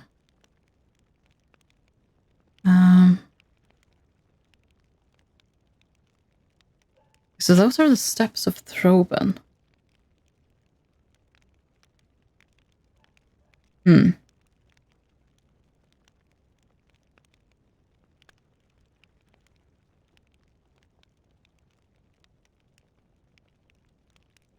there anything else in there? Well, maybe there is, maybe there isn't. She rubs her chin. There are those who say they've seen an entire village in there, but no one can be sure. Things seem to shift in here. Shift. That's right, the paths wander. Maybe it's the buildings. All I know is you find a garden one day, you walk the same route the next, and stumble in the temple instead. Yeah, this god themselves couldn't navigate this place. Is this place old? Oh yes, places disappear for years and years and pop back. That's why we treasure hunters are here. If you stumble upon the right chunk of space one day, it might be brimming with treasure. That's the beauty of it. It'll never be stripped like a ruin. Are there any site masters of Manpang? You ask. The woman looks at you with curiosity. A few, kidnapped from Adeland. They say the Archmage wanted to harvest their eyes for one of his creatures. Try the eastern square. She points down the lane, away from the heart of the city. Treasure hunter picks her teeth. Look, good luck if you go that way, but I wouldn't. Now off you get. You get to your feet, a rat scares over your foot, then stands nearby, boldly staring. Eastern Square.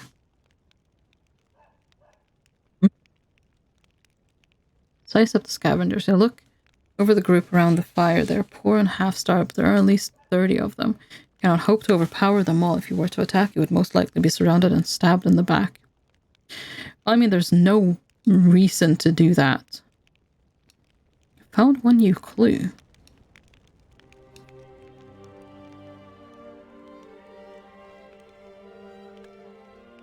Are they actually, though? I don't know. Throben doors. Central tower of the Archmage is guarded by the fearsome Throben doors. Great.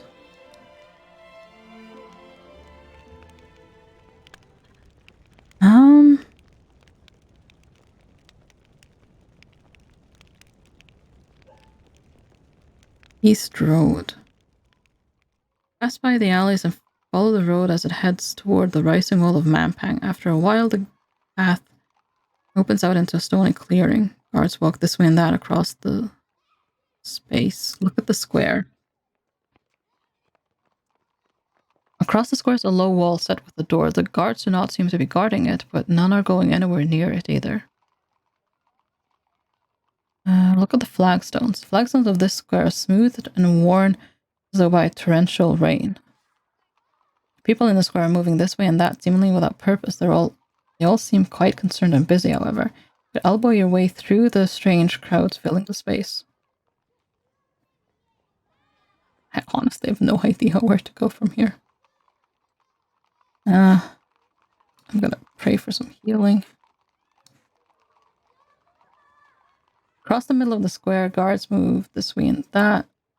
Across the flagstones, you're into the middle part of the day, and yet the citadel is still cold. One corner of the square is a tent from which rich smells are rising. Good cellar is a low tent with a cooking stove. A few of the square's wandering populace pause by it to eat before continuing their endless circuits. This is not a good place to hang around.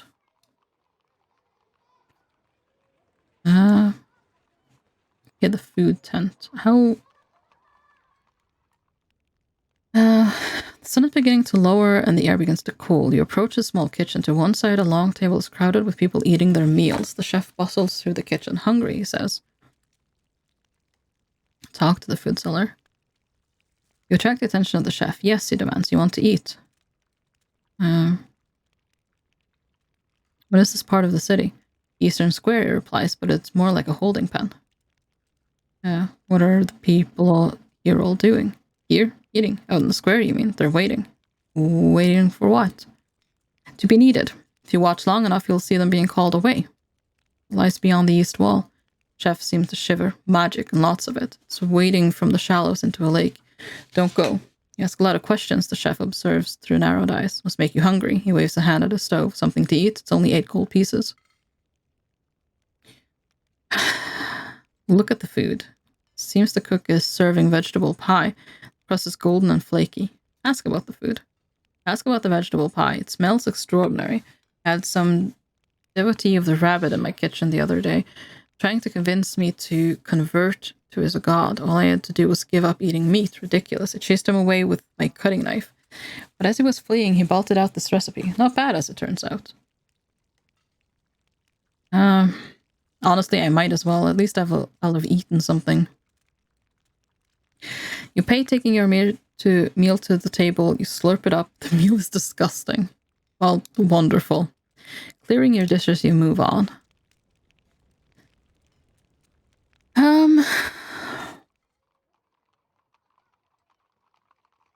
Return to the middle of the small square. Guards patrol the area. Crossing the square, you see the group of sight masters you tangled with previously.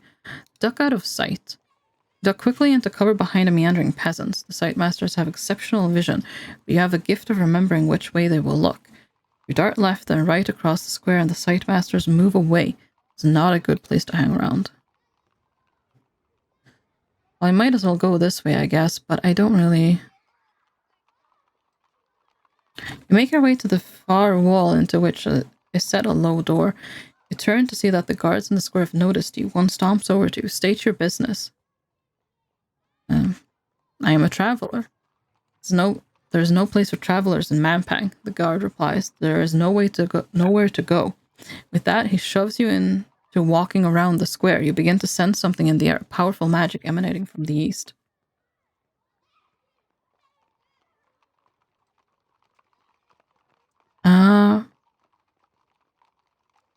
Walk around the square?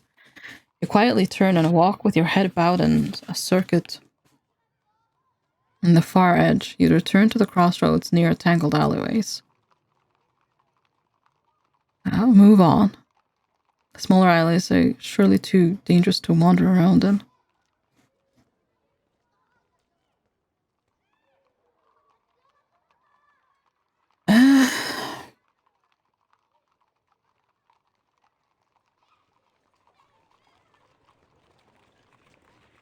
Okay, I have no idea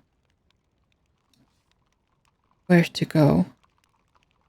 The alleys are a rat's nest of buildings and winding streets. They seem to go on forever and yet curve immediately away out of sight.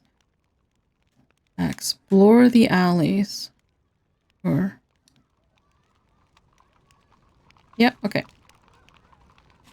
Explore the alleys. I don't remember if I've been here. I probably have, but...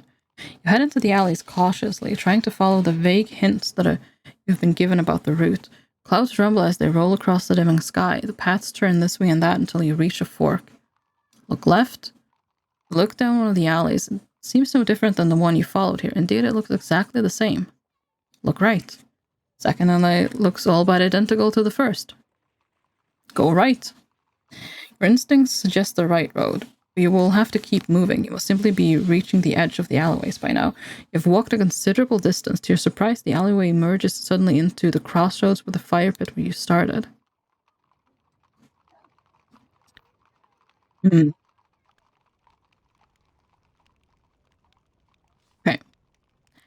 Let's see if going left changes anything. You disappear into the alleyways once more, following lanes that seem to switch back and twist in on themselves. Darkness closes in, you need to rest. Several blocks, you begin to develop the sense that there is more land here than could possibly fit. Look around. Stopping to turn around on the spot, you see no movement. The buildings are empty, there are shutters hanging loose, and a gentle smell of decay drifts across the streets. Call out. Is anyone there? You cry out. Your words echo away down the tight alleys. coming back to you after a minute or two from any other direction, but there's no response. Okay, keep walking. You move cautiously onwards. The alleyways all looking the same. You stumble around a corner and come up upon a small open square in which a single building lists slightly to one side. Look at the house. The building is made of haphazard stone blocks, roughly piled on top of each other into a slightly listing structure. It is, however, most definitely a house. Approach it.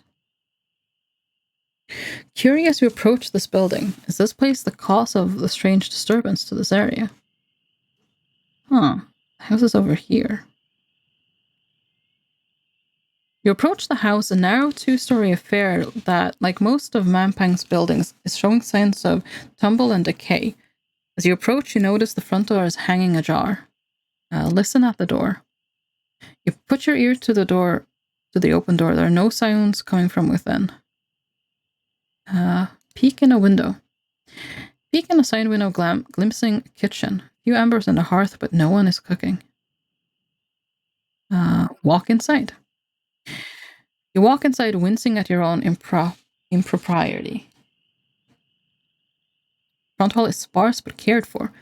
Your feet sink into a colorful rug. To your right, there's a kitchen you spied before. Some stairs are nearby. There's several vases of flowers, all fresh. This place is clearly not abandoned. There are a few ways to go. Let's have a look at the kitchen first. You head into the kitchen. It is clean and spacious. Dried meat hangs from the rafters, and a bundle of fruit sits in a basket by the door. A piece of paper lies on the table, which is scarred from cutting knives. There are more flowers here. Read the paper.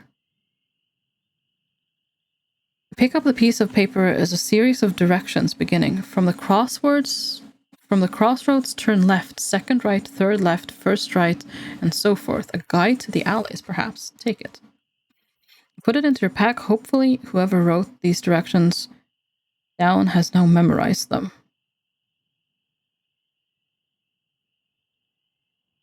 You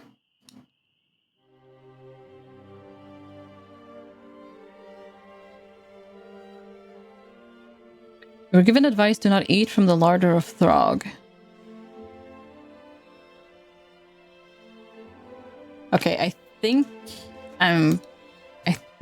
that's something we've moved away from. We don't have to worry about, so take some food. You hack off a piece of meat and snatch an apple, stowing them in your pack. You leave the kitchen and return to the hall. Because I have 2 rations now. That's kind of neat. Could turn to the front hall, or you could try upstairs. Try upstairs.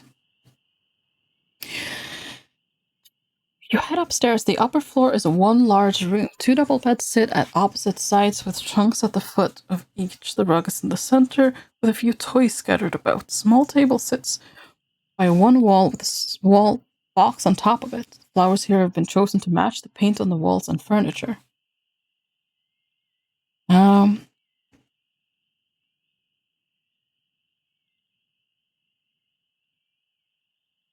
Cast a spell. Can I suss?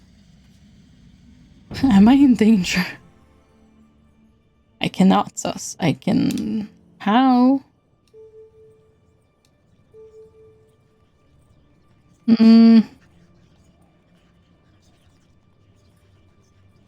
Sure.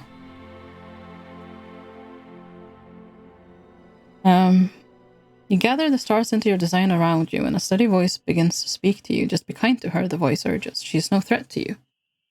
Okay, that's fine then. You search through the trunks, finding only linens and clothes. It seems like a woman lives here with a few children. Look under the beds.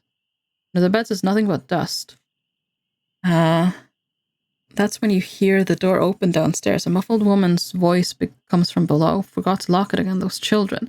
You are moving around their front hall, humming to herself. Announce myself. March down the stairs, almost colliding with a plump middle-aged woman. Her eyes pop open, seeing you. Just be nice to her. She's no threat. The woman is in front of you. Who are you? She demands. What are you doing in my house? I mean you no harm. You say. Her eyes narrow. Then why are you here? There's nothing worth stealing after all. I live in the worst house in Mampang. Why is this the worst house? Well, she exclaims, how did you find it?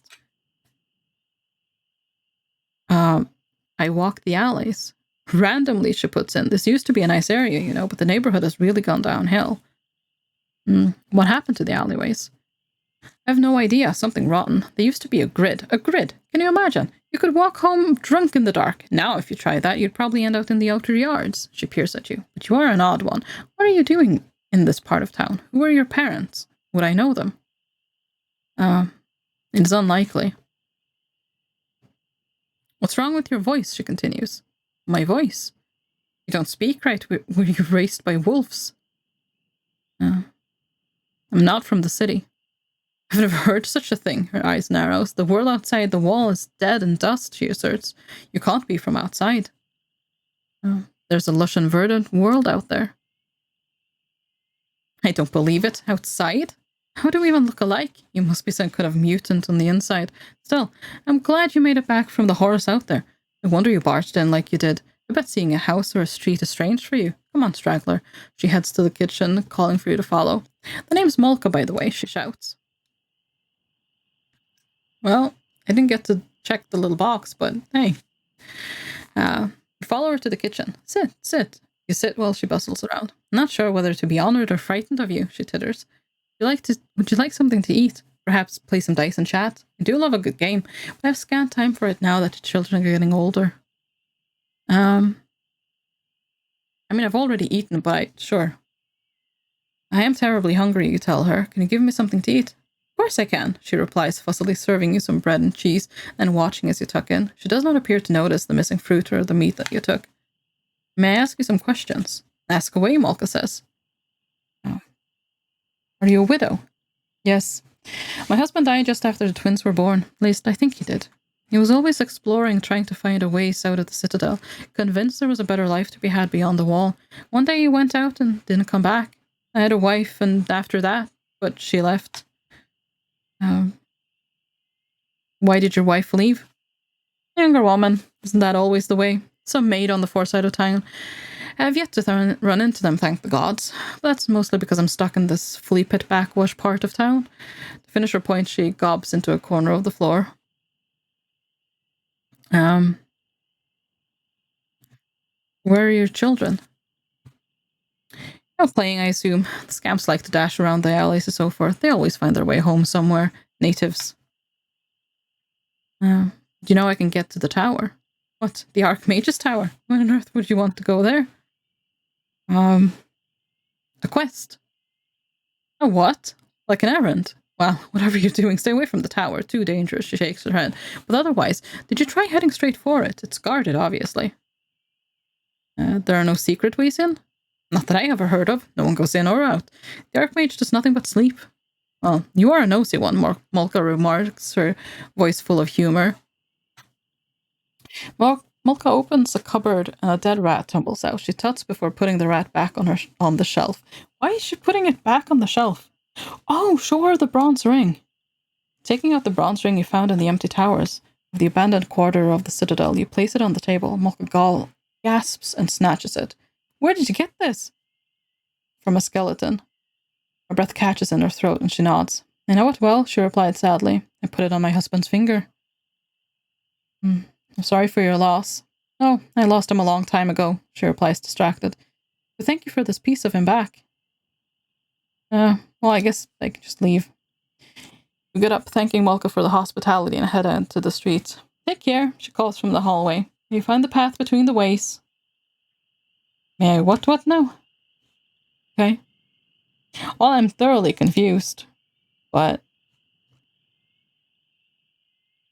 You walk onwards once more, you tumble out into the crossroads of the alleyways. You emerge out into... Spend the night by the fire. Put your pack down against one side of the street, a little way out of the circle of firelight. The group around the fire pay you no attention. Close my eyes. You do not need to eat more today.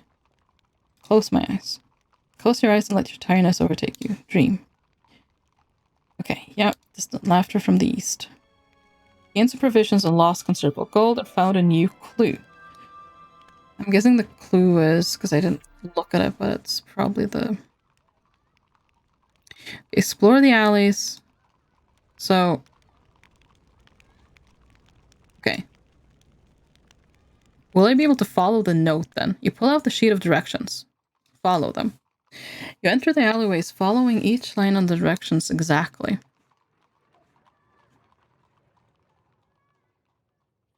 The turnings and openings on the map are confusing, but eventually you stumble upon an unfamiliar sight. The bronze dome is not a tent, as you had assumed, but rather almost perfect hemisphere. Its surface gleams with a shifty, glossy lustre of liquid metal. Walk around the dome. Circle the dome, taking in the shiny hue and near-perfect curve. You've never met an artisan who could craft anything like this. Its edges disappear into the ground. It could, in fact, be a buried sphere, but you cannot tell. There's no discernible door or opening. Sure, touch it. Place your hand on the dome. It is cool, metallic, and you detect a faint vibration beneath your palm. Strike the dome. Your sword clinks as it bounces off the surface. There's no way to cut through the slick surface. Cast a spell. Have to be able to do something to this. Oh, do I sharpen my sword? No.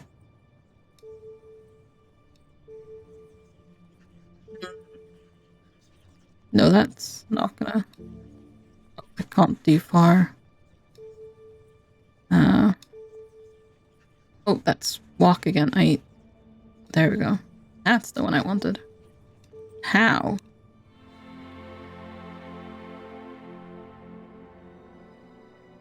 Crafting enchantment. A calm voice speaks to your thoughts. Your sword is the key here, the voice says. Is the dome impervious to spells? Okay, cast a spell. I guess I use up my last piece of wax then. Cast. Using a little of your beeswax, you coat the edge of your sword, then cast your spell. The blade flashes and glows as the metal binds itself tighter into a razor blade edge. Strike the dome again. Poke the dome with your magically sharpened sword. Somehow the metallic surface yields to the tip of the blade. Cut into the dome. You plunge your enchanted blade into the dome. It offers no resistance. Pushing your blade in feels like parting water. Push further. Press a little further, the sword continuing to slide inward until it is in up to the hilt. Hello, Dan! Welcome! How are you doing? Welcome, welcome. How's it going? Oh, that is an adorable emote. That is absolutely adorable. Press a little... right, so... I mean, up to the hilt, do I just pull out the blade? What? Pull the blade back out again. It appears unharmed, but so does the dome. The surface is sealed up completely. Cut into the dome. Push further. And if I keep pushing further? Push further still and your fingers slide inside the bronze surface enveloping your hand without feeling. Step into the dome. Steeling yourself, you step through the dome's surface. There's no feeling as the walls melt away. You emerge into a hollow space inside the dome. Yeah, I'm sure this can only mean good things. You stand... oh gosh. You stand within the dome, a curious warped space the size of a small room. The gleam on your sword edge fades. A skeleton stands in the center, hands raised towards the ceiling. A strange light emits from the higher of its two hands. Through your feet, you feel the same soft vibration you did from the outside. The dome is humming. Examine the skeleton. You look over the skeleton. It stands with feet apart, clad in tattered sorceress robes, with hands cupped towards the ceiling. You cannot see what it is holding, but the glow lights up the room. You let your eyes unfocus for a moment and see channels of starlight streaming through the dome into the hands of the skeleton. Magical power is pouring through its hands and spreading through the surface. The vibration you feel is the channeling of great power. Then the walls begin to echo with a beautiful voice. Annalander, whispers the woman, you've found a place of safety. Voice is familiar, of course. There's Libra once more. Oh no. Is this a trick again? This place is shielded by a simple, strong magic, she tells you. I may visit you here and provide you with the visions you may need. Show me my future.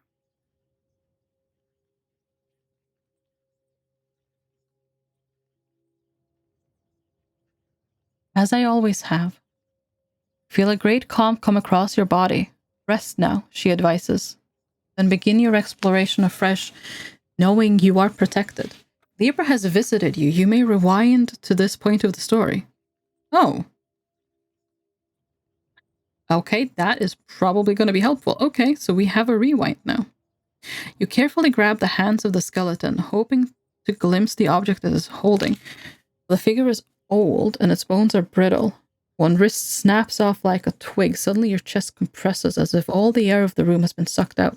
Starlight bursts from the skeleton's hands, playing across the glittering walls and nearly blinding you. There's a moment of darkness and then sunlight fills your eyes.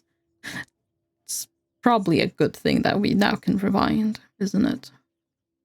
Clear your eyes to find the dome is gone, and so have the alleys. Oh. No, I'm not dead. Usually when it says, what's my fate, you're just dead. Well, that's interesting. You stand now on a quiet street lined with small houses. A man leans out of a window, fixing a broken shutter. The rat's nest of alleys you wandered through is now gone. The bronze dome is nowhere in sight. Greet the man. Wave to the man in the window who peers down at you. Greetings. The man shrugs, if you like. What's wrong with your window? The man laughs. I think you can break into my house, he replies. Reinforced, that's what it is. Clearly nothing to learn here. You've bid him farewell. Look around. There's no trace of the dome, no suggestion that the streets themselves of Mampang were rewritten. The magic required for such a task is unimaginable. The purview of legends and gods, if not for what it used to be. You could mistake it for a quiet city street.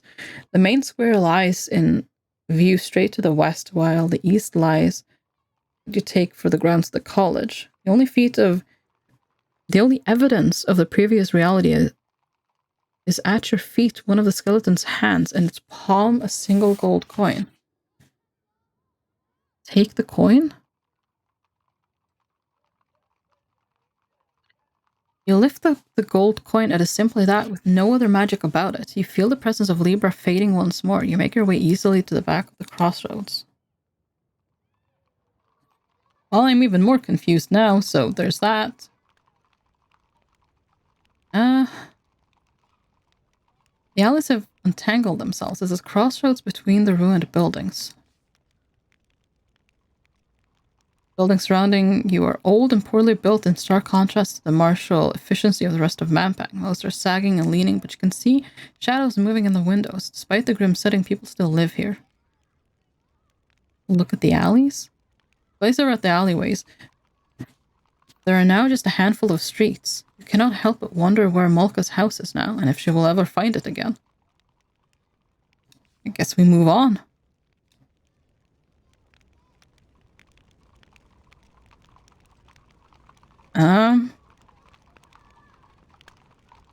A narrow alley. Make your way along an alleyway. A lane leads off. Middle of the day is hot. Look down the lane. Looking down the lane, you see a large tavern, but it appears to be closed at the moment. Time to continue. Oh, I kind of want to go to the tavern. Actually, I kind of want to go here. Somehow. Hmm.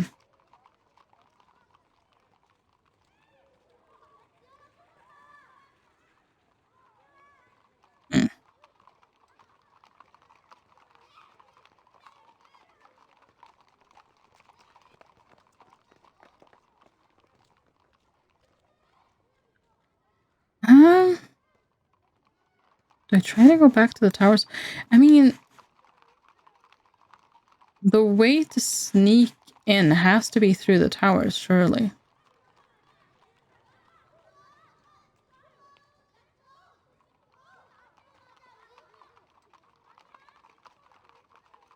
Or maybe it isn't. I don't know. Return to the east side of the bustling square. An arch leads to another, smaller yard. An alley runs past it. Pillory to the north of here. Right. Look at the arch. Here over the archway, few merchants. Okay.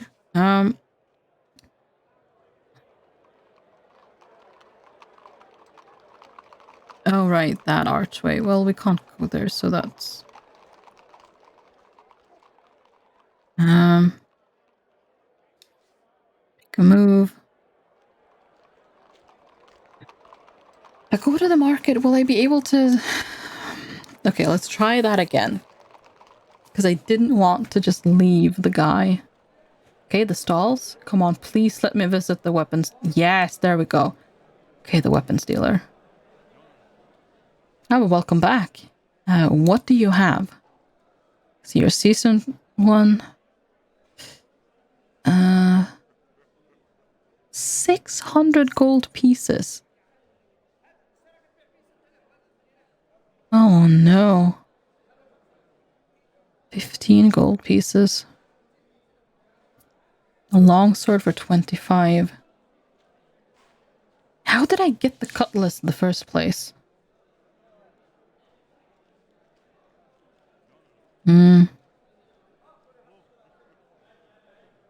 I mean, the broadsword is probably better than what I have anyways, so I'll take it.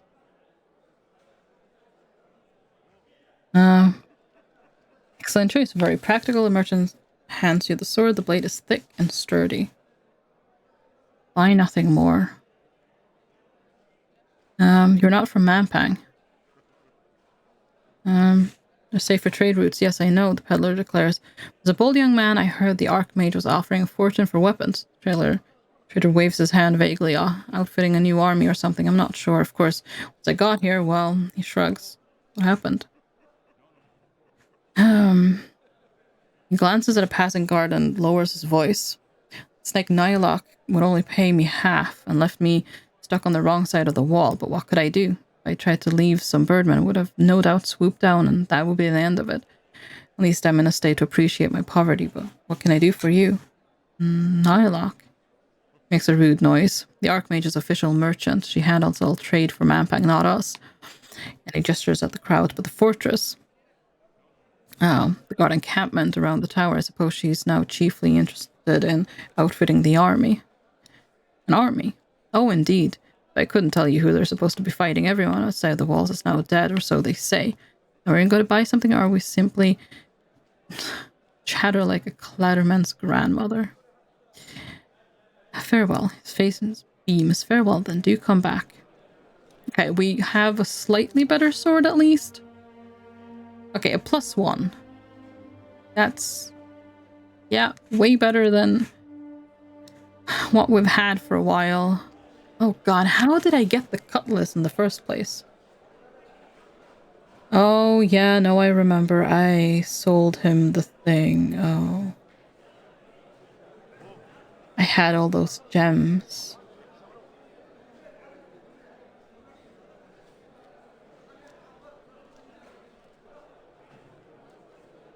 Okay, the tents.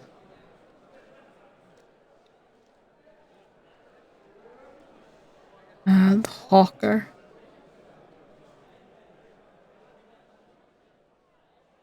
Walk by the hawker is playing her trade to the crowd. Examine the wondrous stone of secrets, she cries. Marvel as it speaks advices and prophecies. Prophesizes. Talk to her. Approach the hawker who points right at you. Now, here's the discerning patron of the weird and wonderful. Will she enter and experience the mysteries that even our best magical knowledge cannot explain? Where are you from? I'm the proud daughter of the 8th slum, she replies. She said my family were once great travelers and traders, crossing the whole of the old world. Can you imagine such a journey? Indeed I can. She nods. Of course, I could tell from the moment I saw you. The type to accept adventures, such as this one. She taps the stones beside her meaningfully. How much? Me enter for the astonishingly small sum of 2 gold pieces. What a bargain. What a steal. Only 2. Yes, 2 gold pieces for entertaining and enlightening, life-changing experience. What is it? She puffs herself up. Stone of Secrets is an incredibly rare artifact discovered deep within a lost cave many moons ago. It is the only stone in the world which can speak. It is not powered by magic, but a strange alien force unique to in the old world. The greatest magicians of our age have examined it and walked away confounded. Which is probably a fraud, but hey, I have nothing else to... Yeah. You pay the fee and the hawker beams, her gaze already slipping past you. Here's a brave soul who has chosen to embrace mystery and wonder. Who will follow her? Oh boy. Well, let's go.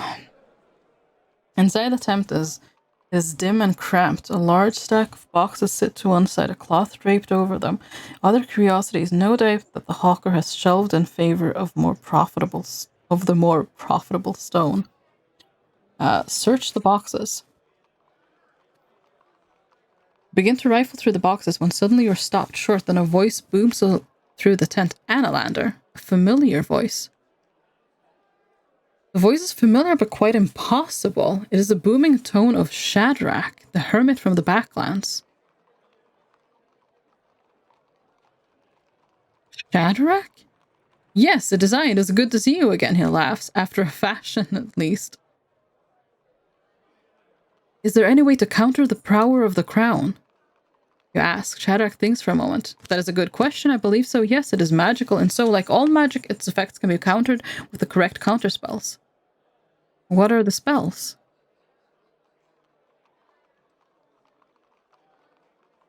The rock rolls a little in a half shrug. I could only guess. Spells of illusion, of the reading of will, of confusion. Are you safe? I am dying. There is a comfort in that. Otherwise, I am a rock. What about your body? Where is it? My body has long since withered away. I am now very old indeed. The rock rotates ever so slightly on its base. But how can I aid you? How goes your journey? I see the serpents did not eat you. Tell me of the Throban doors. You say, I can only tell you so much, the rock replies the rock sadly. I know they are trapped with spells, 3 spells and a 4th that required the great Throban to take his life to seal the threshold for all of time. What the spells are or how they might be overcome, I cannot learn because no one knows. Oh, but that's the clue we found earlier that I lost because of the water. First was a fire, the second of stone, third is unseen, and the 4th is unknown. Right? Oh, okay. Have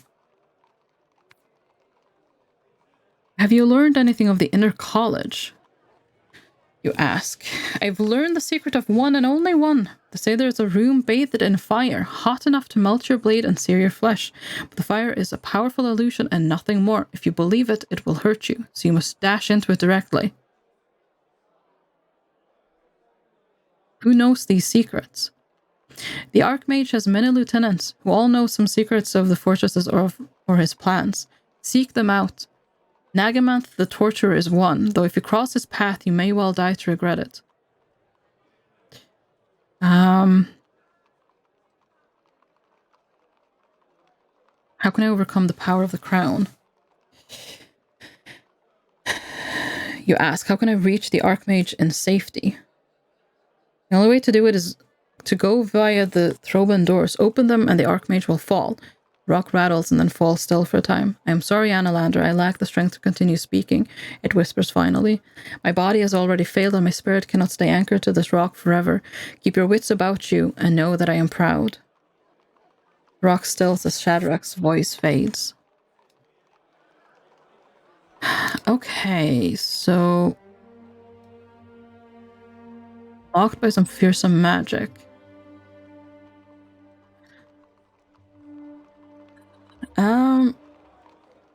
Right. Outside the tent, the hawker claps you on the shoulder. Well, friend, she says, did the stone unlock the mysteries of the universe for you? Did it dazzle your senses, delight your spirits?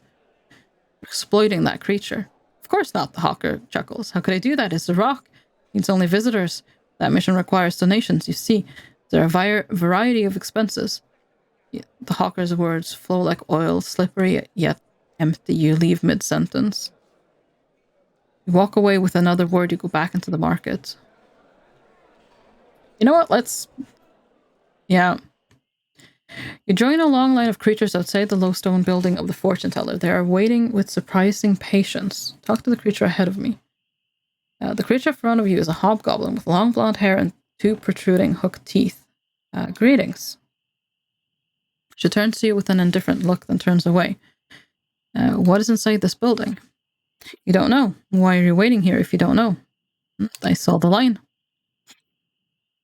So you joined? Well, and she shrugs. I suppose when I first joined the line, it was for the same reason, but it seems so long ago. How long have you been waiting? This time? A few hours, maybe. What do you mean this time? She shrugs. Well, this is my first visit. No one visits White only once.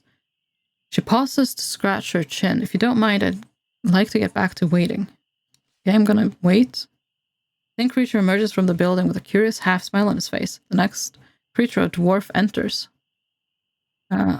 Lee, keep waiting. Continue to wait. The dwarf emerges. She too has a curious half smile on her face. A black elf goes inside next.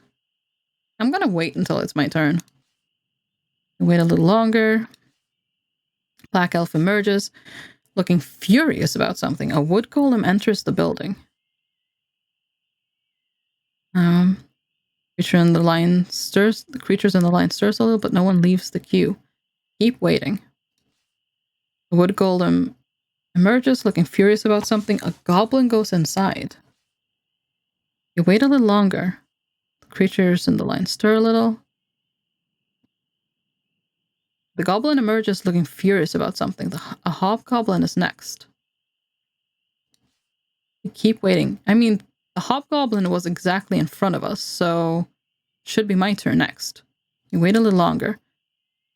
Oh. Okay, no, that's a different hobgoblin then. Also looking furious. Guard enters the building. Push to the front. You slip out of the line, closes up behind you immediately, and you walk towards the door of the building. A small moth child stops you. What do you think you're doing? I heard the teller's name is Wide. Small moth child shrugs. That's right, so what? Let's see if it's worth waiting for. Oh, it's worth it. This is my 13th time. Okay, rejoin the line. Go back to the line to rejoin. To your surprise, the creatures shuffle back to let you slot into your previous place. Hobgoblin you spoke to before even spares you a faint smile. Okay, wait. Keep waiting. Okay, the moth child goes inside.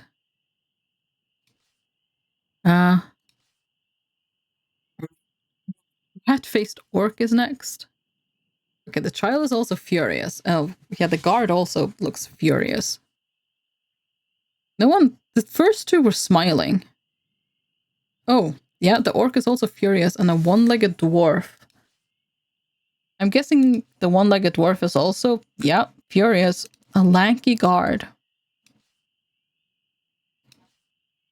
A black elf is next. He's also furious. People aren't smiling anymore, are they? A wood golem enters. Will I have a turn at some point? I have absolutely no clue.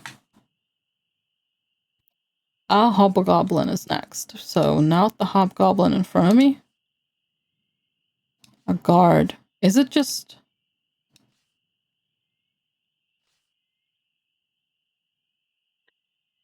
Okay, I don't think I'm ever... Creatures who have joined behind you hurry forward to fill the space, and as they do, you see they are the thin creature, the dwarf and the black elf you saw coming out of the building. They've all rejoined the line directly behind you. Talk to the thin creature. Didn't you just go in? Creature nods, yes. So why are you lining up again? Jill looks surprised. Haven't you been inside yourself? Not yet. Smiles. You'll understand once you've been inside. What explains it better than I could? What did the teller tell you? You ask. The thin creature shakes his head. It's too personal to share, he answers. Besides, without knowing the answers to the previous questions, you wouldn't understand, I think. And what will you do with the answer? She's my next question, he replies. I'm getting close to my true calling now. I can feel it. How many times have you been inside? That was my 15th visit, the creature replies. Every time the future becomes a little clearer. I see real potential now. I could become almost anything. Uh-oh, I didn't mean to do that. You shiver, smiling, almost giddy with excitement. I'll have to wait, of course. Please, says the creature. I need to contemplate my next question. I think I'm just going to walk away. I don't think I'm ever going to actually get there. I have no idea what to do from this.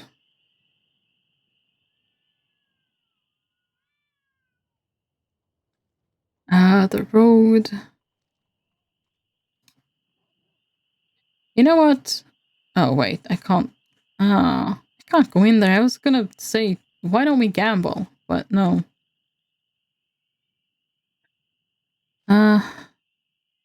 Move on. Beware? No, wait, that was...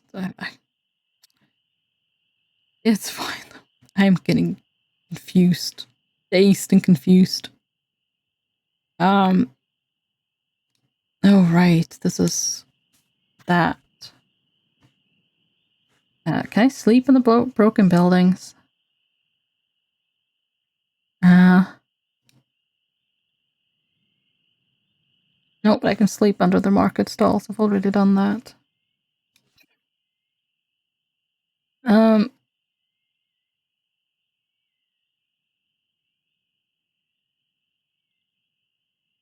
I'll eat a provision, sure.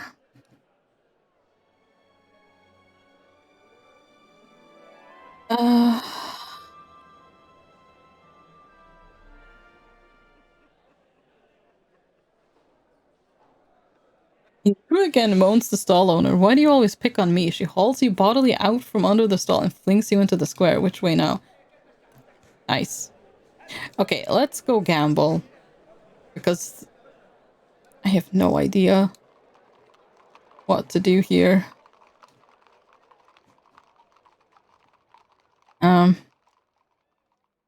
Okay, move on. Let's see.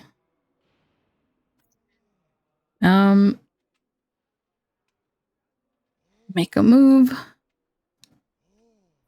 The dice chamber. Oh, the stake is too much. I don't have that much. Thank you. And then I'll play. Okay, roll dice.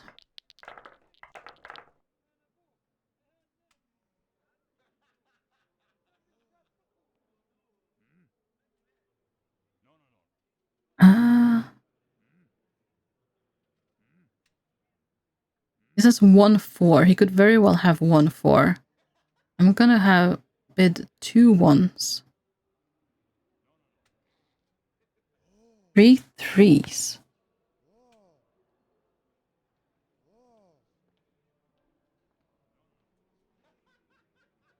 Huh.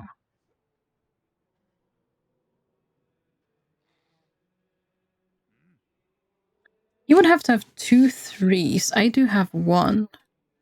It is very possible that he does, but I'm gonna... No, wait. 2 3s. I don't know why I read that as 3 for some reason. Okay, 2 4s. He doesn't have... okay. Oh, I could have gone for 3 3s. Oh, well. Because that, even if he called me, that would have been correct. And then I could have called him and... okay, I'm gonna go for 2 2s. Oh, can you tell me anything about the throw-bin doors? Little they lay outside of FA's domain.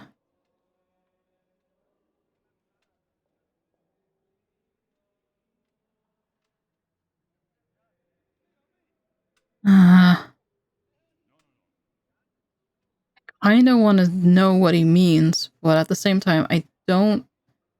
Well, he could have... I'm gonna try it. Ah, sugar. Yeah, I'm really not good at this game. I'm really not good at it.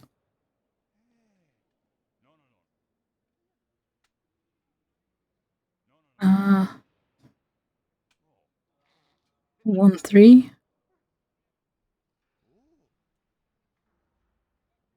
2 1s.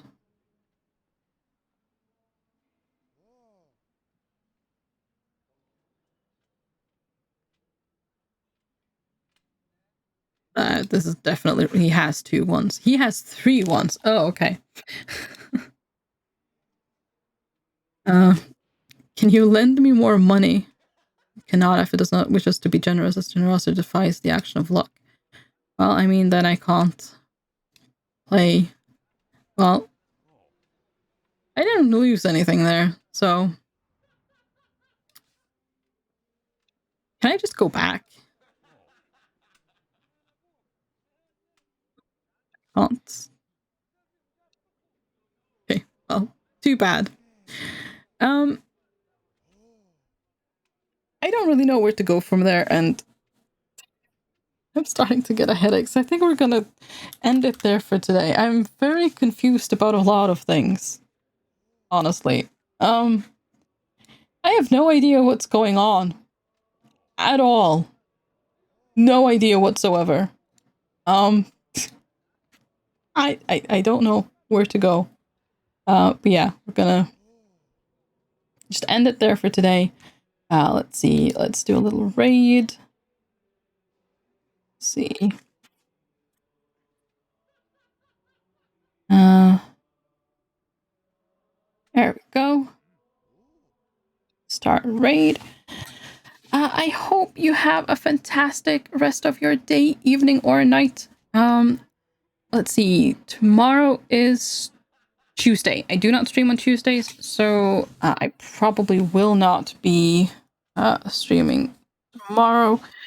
But I have had a few streams where I haven't been able to, so I might do a little extra stream. We'll see.